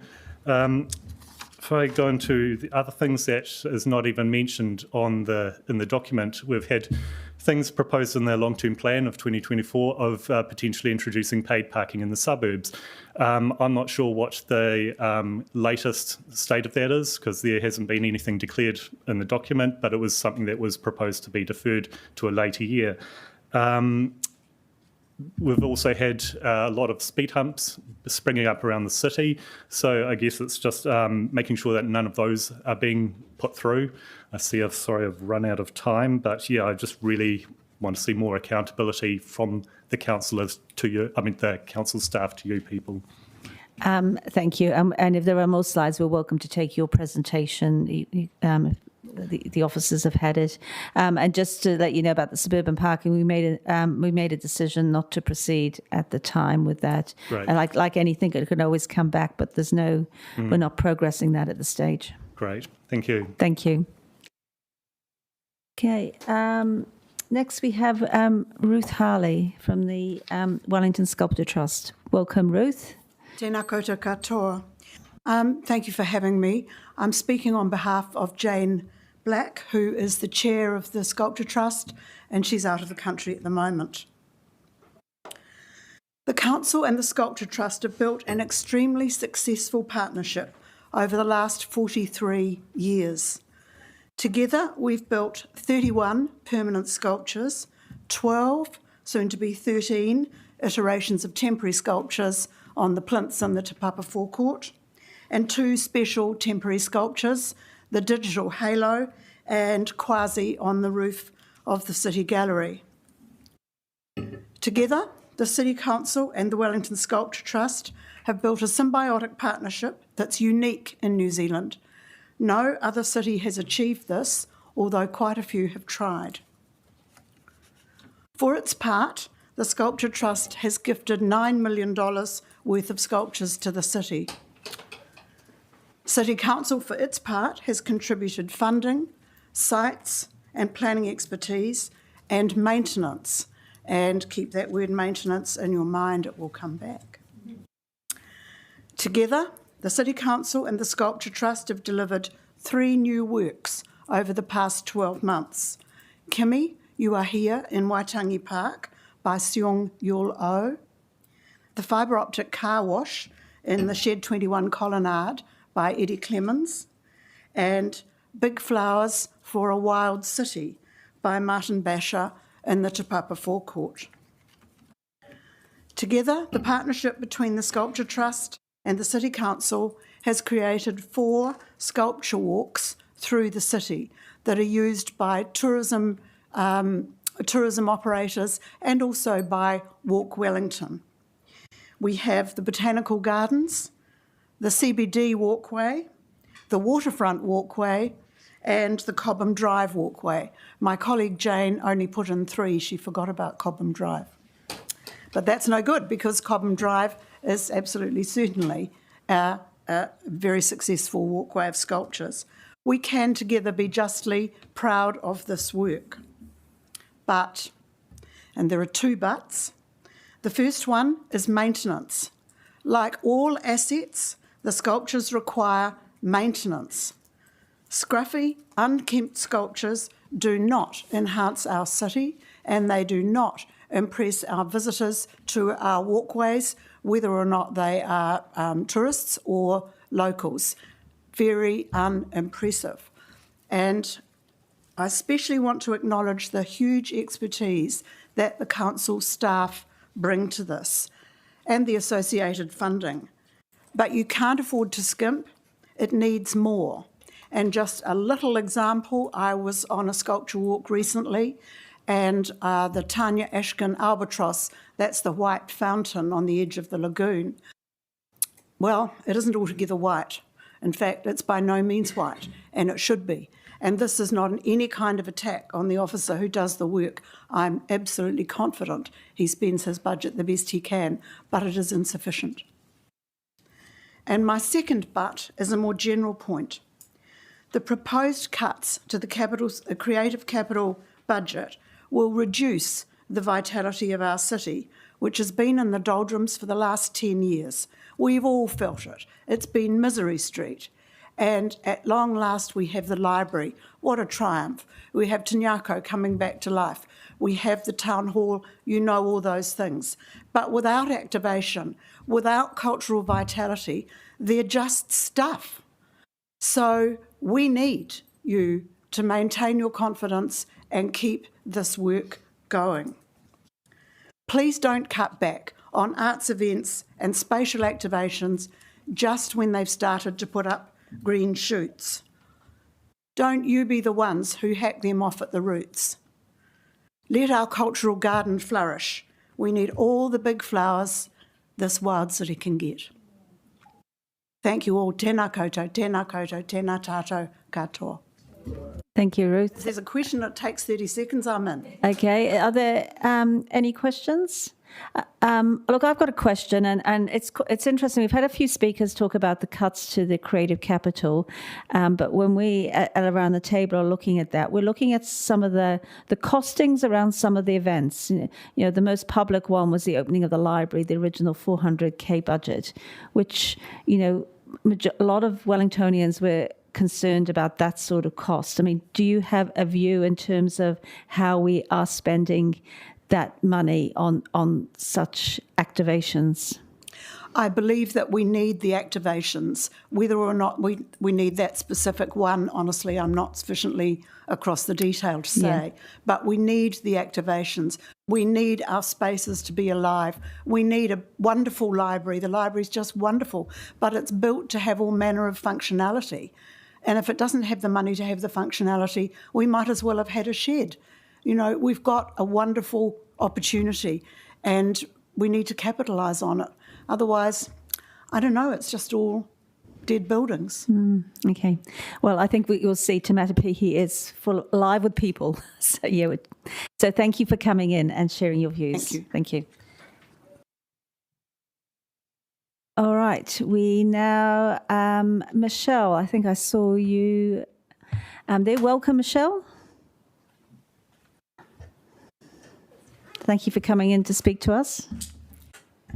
Kia ora koutou katoa. Thank you very much, councillors. My name is Michelle Rush. I'm a long-term resident of Wellington City. I live in Niall, and I'm also a business owner. I'm here to speak to the annual plan.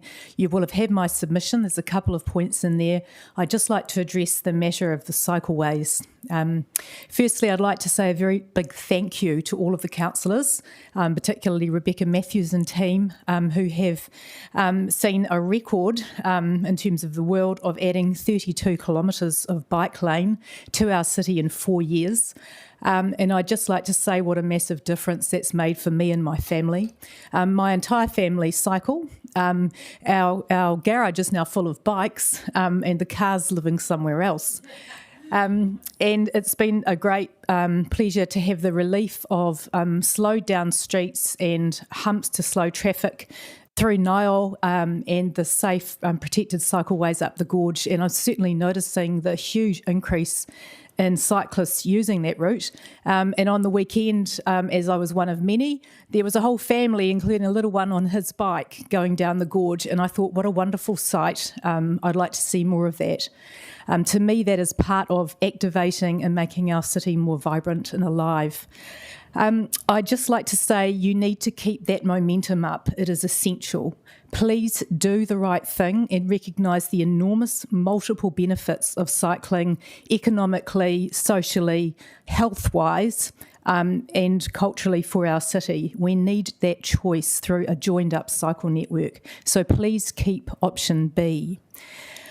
Why am I asking for this? Households are facing a massive funding squeeze, and I certainly know every time we go to fill the car, we're noticing it at the moment. Public transport fares have gone up thanks to the government cutting the public transport subsidy, and that combination means it's even more important that families have a proper choice of of transport option, including things like cycling and safe walking. You don't run the buses as Wellington City Council, we leave that job to the Regional Council, but you can build cycleways. It's an easy way for you to ease pressure on household budgets in a fuel crisis by making cycling safer, and it must be safer. Your own studies show that there's a high suppressed demand for cycling, so connecting up a network to make it safer will make more people want to get on their bikes and enjoy the benefits like I am and my family with lower costs and the fun and fitness that comes from being out in the fresh air. Wellington is a compact city. That's another reason why we really need more people on bikes. Everybody out of a car saves a lot of space. One car takes up 70 times a bike driving at 50 kilometres an hour. And so every time you have one cyclist on a cycle instead of in a car, in the ratio of people and cars being 1.1 in Wellington City, you're pretty much saving a whole car space. That's an awful lot of road room for people who really need to use the road, like tradies. So I'd also just like to say, in terms of where you put the funds, please look at the connectivity and joining the cycleways up north and south, east and west through the city, and including the important link to Te Ara Tupua, which I think is going to see an awful lot more people coming into town from the hut as well.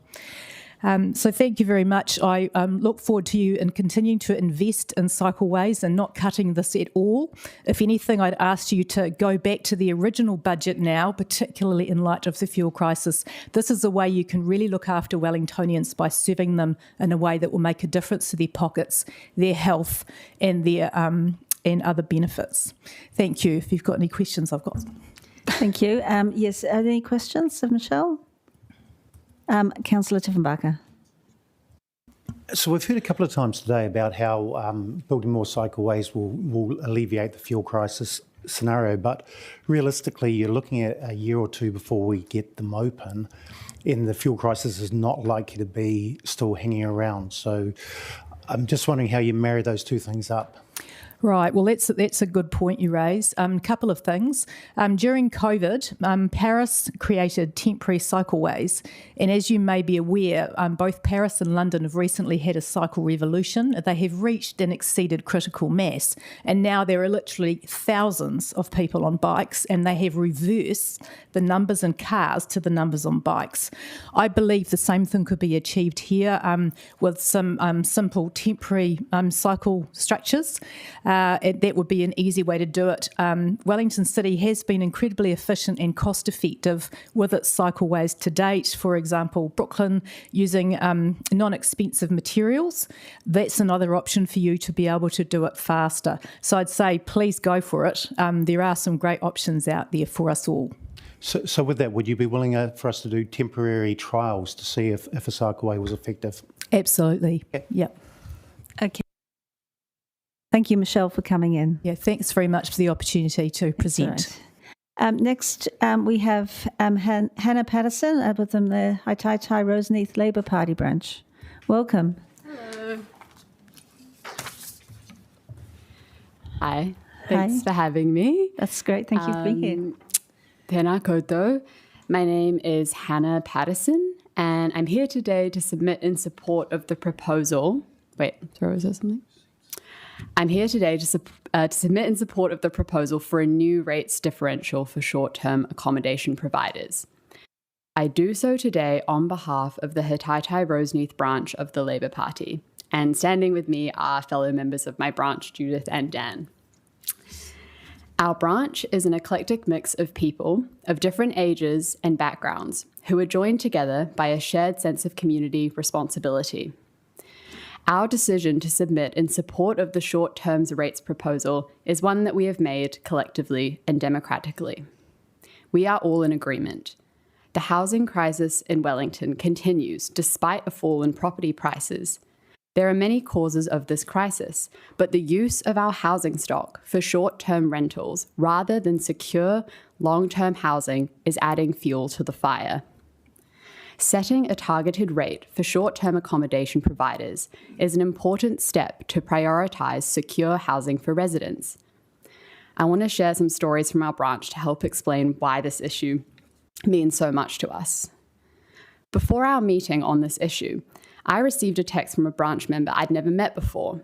She told me that despite living in Wellington for 50 years, she recently had to leave this community behind because she couldn't afford to live here anymore. This was a common theme.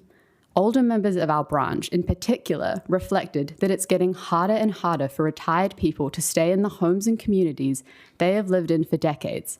That's heartbreaking. Another member of our branch told us he can already see the impact of increasing short-term accommodation in his neighbourhood in Miramar. He worries about his community being hollowed out. This issue has affected me as well. I'm 28 years old and I'm training to be a secondary school teacher. I have lived in Wellington for 10 years and I've moved houses 8 times. It wasn't because I wanted to move. It was because some houses had no windows that opened. Others had mushrooms in the shower. Others were so cold that it was painful to put on my jeans in the morning. The problem wasn't just that the housing was barely habitable.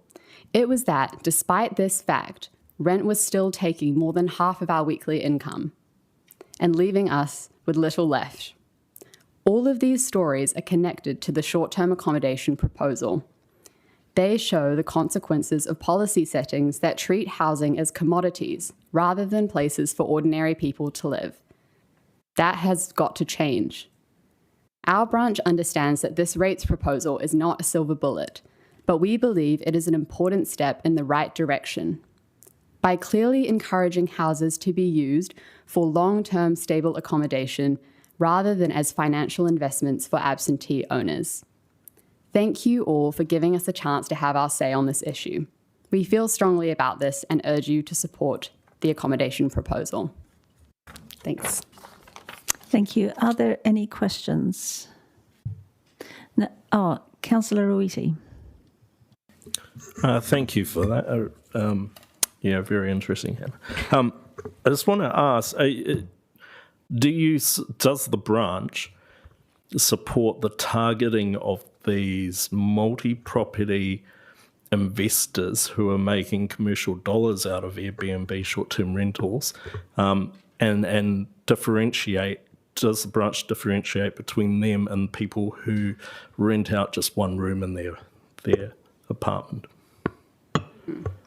I mean, I think our branch supports we're in support of the proposal as it is, and I feel like I probably couldn't, speak more specifically on behalf of the branch as to that point, but I personally think that, the problem are people who are profiting off it at a significant, So I think earlier today, throughout the day, we've heard a few similar stories, and just to reiterate that the targeted rate that's proposed really is going, looking at those commercial operators with standalone homes and things, and not the small people who are doing little rooms That's here great. and there. Kia ora. Yeah, kia ora. Thank you, and thank you for coming in.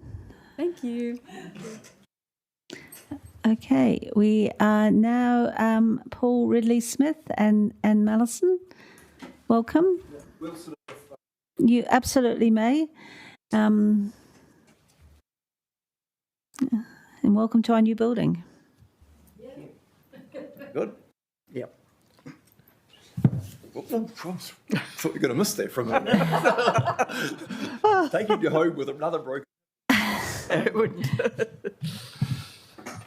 Okay. So welcome and get started. Sequential. You do. So would you like to? I don't mind how you want to handle it. Can you just put your microphone on? Okay. Right, you hear me now? Yep. We'll start with Oriental Bay, and then we'll change across. To the extent that there's a slight overlap, I will make it clear, because it is important that the councillors understand the distinction between my personal submissions and the submissions of the Residents Association. We'll try and be as clear as possible. Absolutely. So if we've got 10 minutes in total, and if you want allow some time for questions, allow that within the 10 minutes. We absolutely will. Thank you. Look, first of all, I just want to congratulate the council on its re-election, those people who have been re-elected, and particularly to those people, Councillor Rawiri, Mayor Little, Afnan, on your election. So congratulations, and we hope that you enjoy your service to the city for as long as it may continue. I just want to make the point about Oriental Bay Residents Association, a bit like the Labour Party. We are a democratic organisation, perhaps not a socialist organisation, and the submissions of OBRA are the submissions of a committee approved, and we believe they represent the majority view of residents of Oriental Bay. So now I wish to introduce Anne Mallinson, a long-time Oriental Bay resident, and she's going to make a few points that we hope you adopt in your annual plan. Thank you, Paul. Well, I'd like to say that I've lived in Oriental Bay for 48 years, and I've been on the OBRA committee for 9 years. So, I know a lot of people there, and not one of them has expressed a concern about the road. This is what doesn't concern them. What does concern them, and they've all talked about it to me many times, is the speed of cyclists on this joint pathway. It is quite dangerous. I'm sure you've read about the problems we've had in the paper. People have been hospitalised. They haven't fortunately died yet, but it's not to, they could have. What I was thinking about it, it's a city amenity, It's not just for Oriental Bay. It's to remove the car parks would have, in my opinion, a very unfortunate effect because. Might I just interrupt for a minute, Dan? So this submission is in respect of the $670,000 you have in this year's annual plan to do road safety improvements in Oriental Bay. So we are going to be one of the few people who present to you that we want you to cut expenditure in our area. We do not want you to spend the $670,000 to reformat 5 pedestrian crossings, which are absolutely perfectly adequate. We can save that money. So we would encourage a councillor to pass a resolution to say specifically remove the $670,000. Yes, thank you, Paul. Yeah. That is certainly the back of my mind all the time, and other people's too. Yeah. Oriental Bay Beach is a city beach. It's not just Oriental Bays. It belongs to the whole city. People come at weekends. We haven't got enough car parks as it is. They come either to visit their families, but they bring their kids, little tiny children from Johnsonville. Frankly, I can't imagine a mother with 2 young children cycling down and cycling back again. I think that's not really realistic. So, to my mind, I hope that you won't spend money on a road which I don't think has any problems. I've never heard anyone mention them. But to do the opposite is, I have to say that I think the majority of cyclists are considerate. And, we're not saying take them off the pavement. What we're saying is give us a 15k speed limit. Now, as I say, most of the cyclists do the 15k. They go reasonably slowly, but there are those that just zoom along. And I'm afraid that, we wait for the next accident. Yeah, so what our specific request is cancel the 670 and make an allocation of $50,000. If need be, the Oriental Bay Residents Association will fundraise for the signs that says 15 kilometres an hour. We will pay for the signs. We just need you to pass a bylaw. It's a completely unacceptable health and safety hazard at the moment. We've had 3 people hospitalised. 1 woman won't recover fully from cyclists travelling at 40 kilometres an hour through a crowded pedestrian area. This has to end. And I know the Mayor, I know you've commented to the media, Mayor Little, we need a practical solution, and the practical solution is a speed limit for bikes on the shared pathway. And that's it. It's all it needs. Well, I just got one final statement to make. That I'd like to remind you that when I sort of joined the Oriental Bay Residents Association 8 or 9 years ago, I was shown a Wellington City Council shape of a triangle, which is the transport priorities. And I'd just like to remind you that at the top of the triangle were the pedestrians. Thank you very much, all of you, for listening. Thank you, and I'm assuming that applies to scooters questions as well. on that part of the transport part there? I'm assuming that applies to scooters as well. The 15K is for anybody on that shared path. Yeah, absolutely. Yes. Okay, thank you. Have we got a question from Councillor Rogers? Yeah, my question, I guess, just follows on the email that I sent to you earlier this week, Paul, just around, I guess, if there were to be a 15 kilometre per hour speed limit imposed by the council, just in terms of the enforcement of that speed limit, have you had any conversations with police about their willingness to enforce that? No, we haven't. Enforcement is generally a cultural and a legal thing. We actually think, like Anne says, most of the cyclists actually know, right? Yeah. This is not... So if we put up the signs, we do the publicity, we will get a high level of compliance. And we will shame, through our placards and bits and pieces, those who don't comply. So it's not about raising $200 fines. Okay, thank you. Councillor Al-Burayi.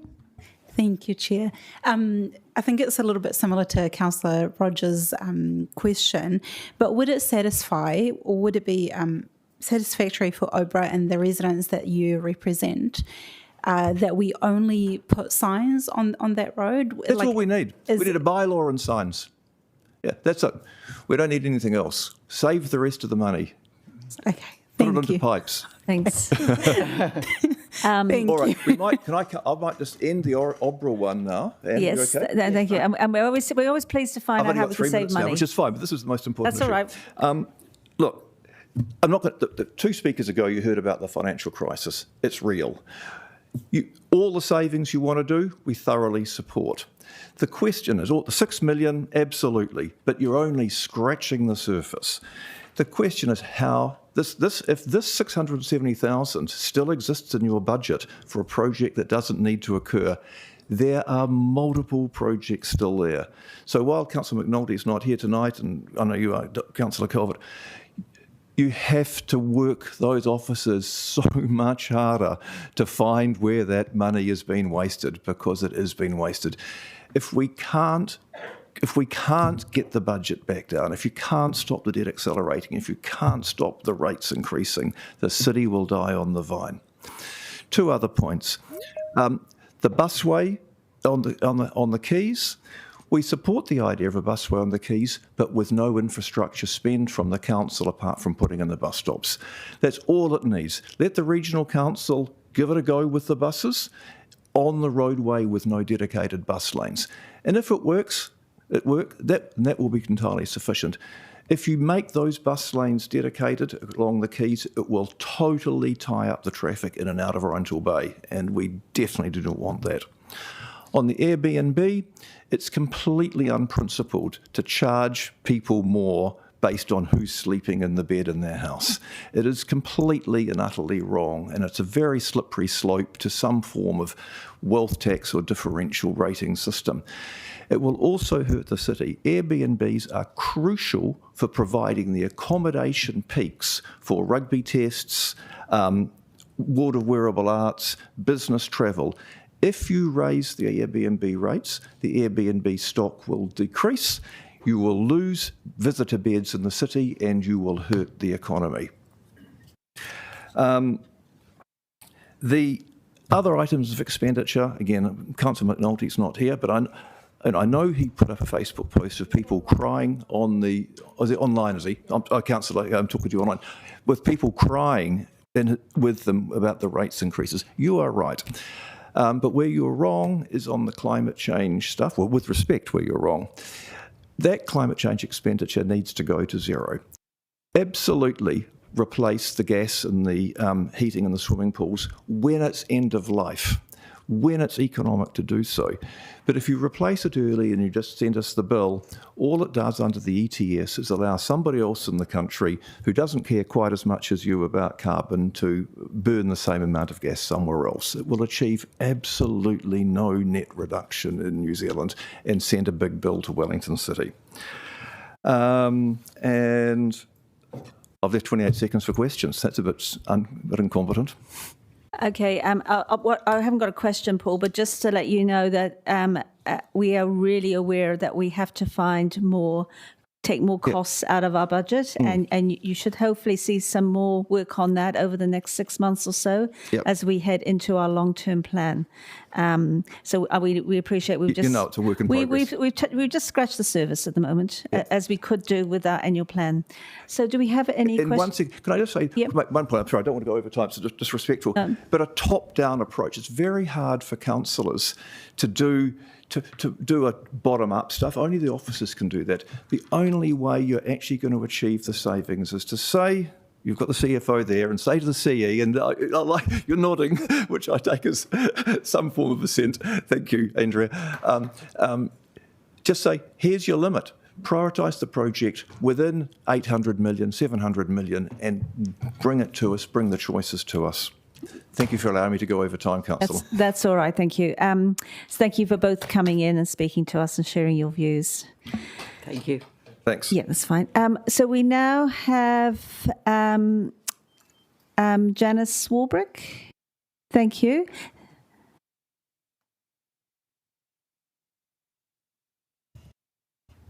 Welcome, Janice.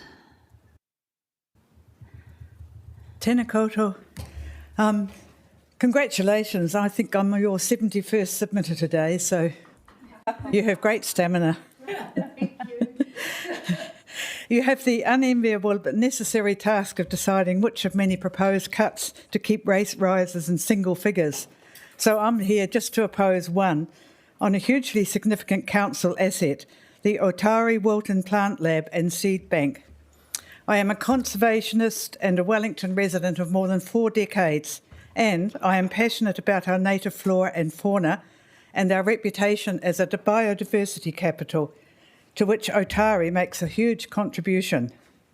Otari Wilton's Bush also contains the National Collection of Living Plants indigenous to New Zealand and its offshore islands. It's an internationally acclaimed collection, and it's obviously the largest collection of living New Zealand plants. The research facilities at Cocaine House have been built and furnished to attract world-class researchers from New Zealand and the rest of the world to study our native plants. Researchers are able to conduct extremely valuable research into the pests and diseases of our extraordinary plants, the effects of climate change, and management of threatened species. Attracting researchers from overseas creates partnerships with overseas botanical research facilities and opportunities for New Zealand scientists to study overseas. The council funding is small but essential seed money which attracts other donors. Without it, private funding is unlikely to be found. After all, if the council doesn't think it is important, why would other funders? It's also a great tourist attraction, along with Zealandia and the Botanic Gardens, and that brings money into Wellington. So I'm keeping it short. Ngā mihi.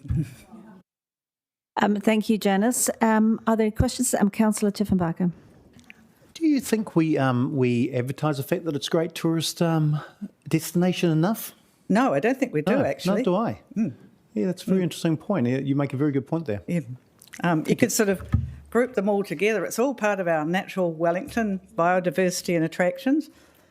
I mean, Zealandia is a great destination for cruise ship passengers, but could be more marketing of Otari. Thank you. And we've had a number of speakers on a similar on this topic, and but thank you for taking the time, and you've added another layer to it. Thank you. Okay. Now, lucky last, Mr. Walters, Steve, welcome.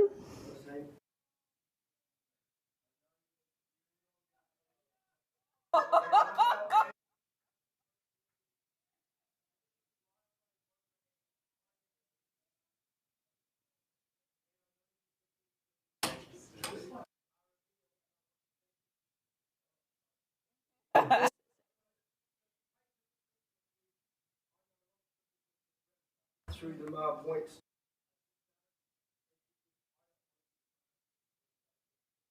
So she took us. Thank you. And we won't consider it a bribe. I said we won't consider it a bribe. No conflict of interest. Gift register. It's got to be over $50. So I don't think this is $50 worth. Okay. Excuse the brevity, but you are our last speaker. So, Linus, yeah. Do I get the clicker?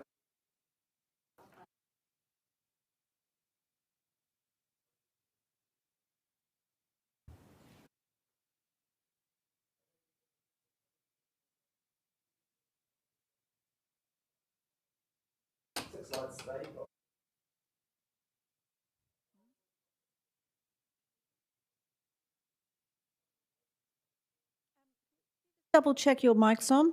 Is it green? There we go. Yeah. I can hear myself. Thank you. You get recorded. Thank you. Great. Thank you. Thanks, Diane. Right. Quick refresher. I'm speaking very much on behalf of the 400 businesses from Lyell Bay, Kilburnie, Rongotai, as well as the other bids. We're in a really desperate position at the moment. It's been really tough since 2020. A lot of businesses say they can never remember it being the stuff. Unfortunately, it's just gone from bad to worse. Remember the Let's Survive till 25?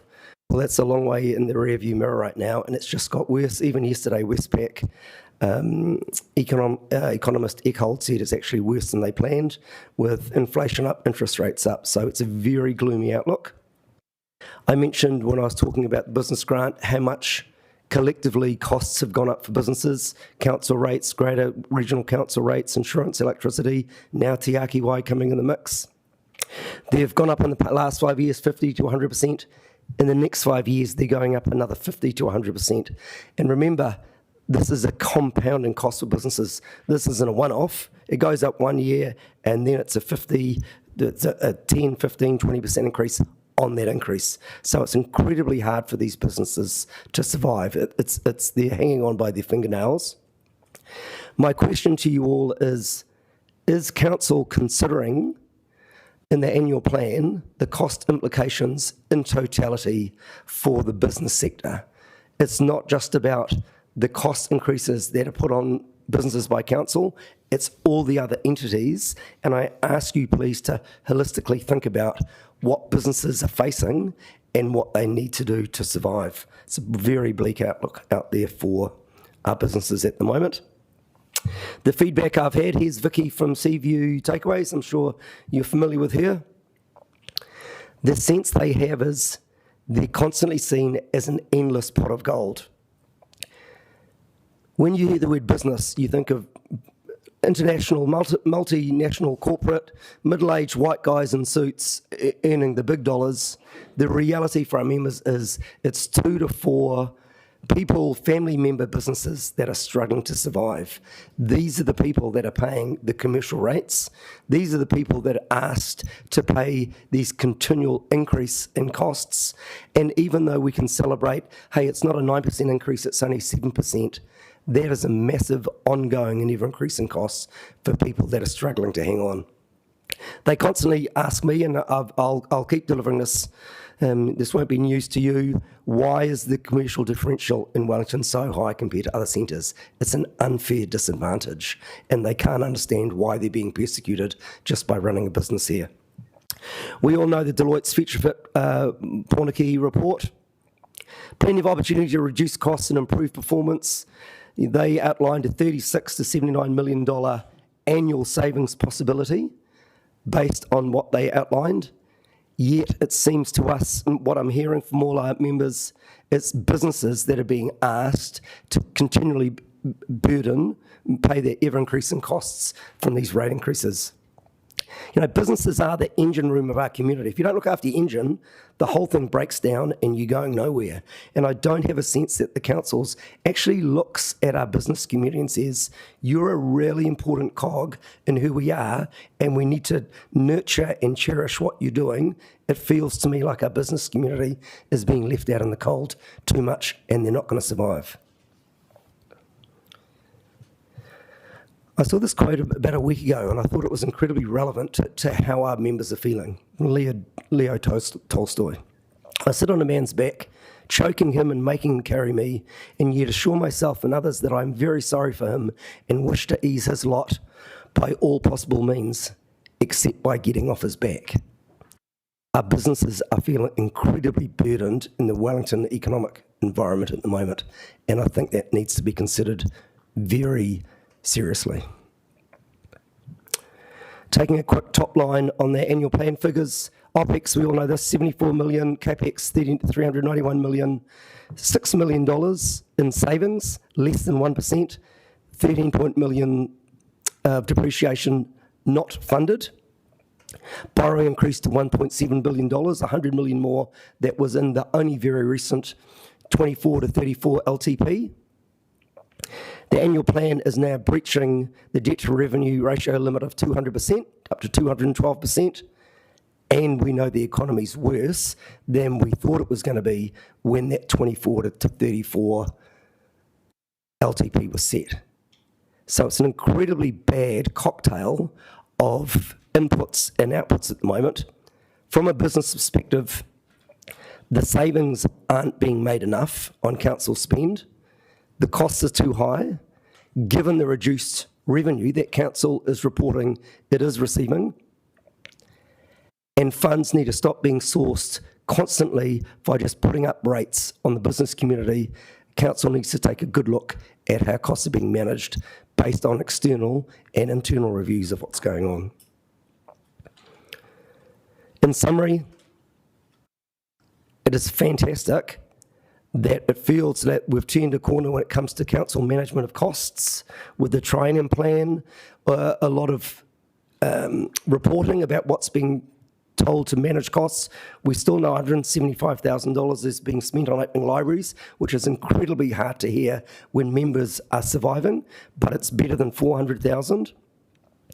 Businesses are struggling to survive right now. A 7.4% increase in rates is too high for them. That is going to put some businesses out of business. I implore you, please, on behalf of all the small to medium-sized businesses in Wellington, consider the big picture. Consider what is happening for them in totality, not just from a city council rates perspective. The rates increase is too high. It needs to be lower. Please look at all the internal costs that are being made by council so the business community isn't being lumped with such a big burden that it feels like it's ever increasing all the time. Thank you. Thank you, Steve. We've run out of time for questions, but if anybody wants us to stay behind for a minute or two, they could. It's just that we have to close the meeting, and we have a resolution to pass, which essentially is the good news is that you don't have to start until 11 o'clock on Monday. So we are going to be adjourning to Monday, 11 a.m. Whatever date was Monday? 18th. Oh, sorry, 18th. Yes, so look, I'll move the motion. Can I have a seconder? Thank you, Councillor Rogers. And I'll ask you now to vote accordingly. Yes. Yes, for me as well, please.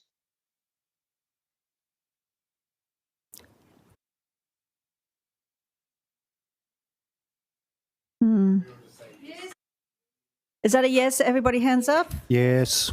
Okay. Unanimous. Thank you all. And we will see you, if not before, back officially at 11 o'clock on Monday morning. But we do have a long day as well for that to the evening. Thank you. Yeah.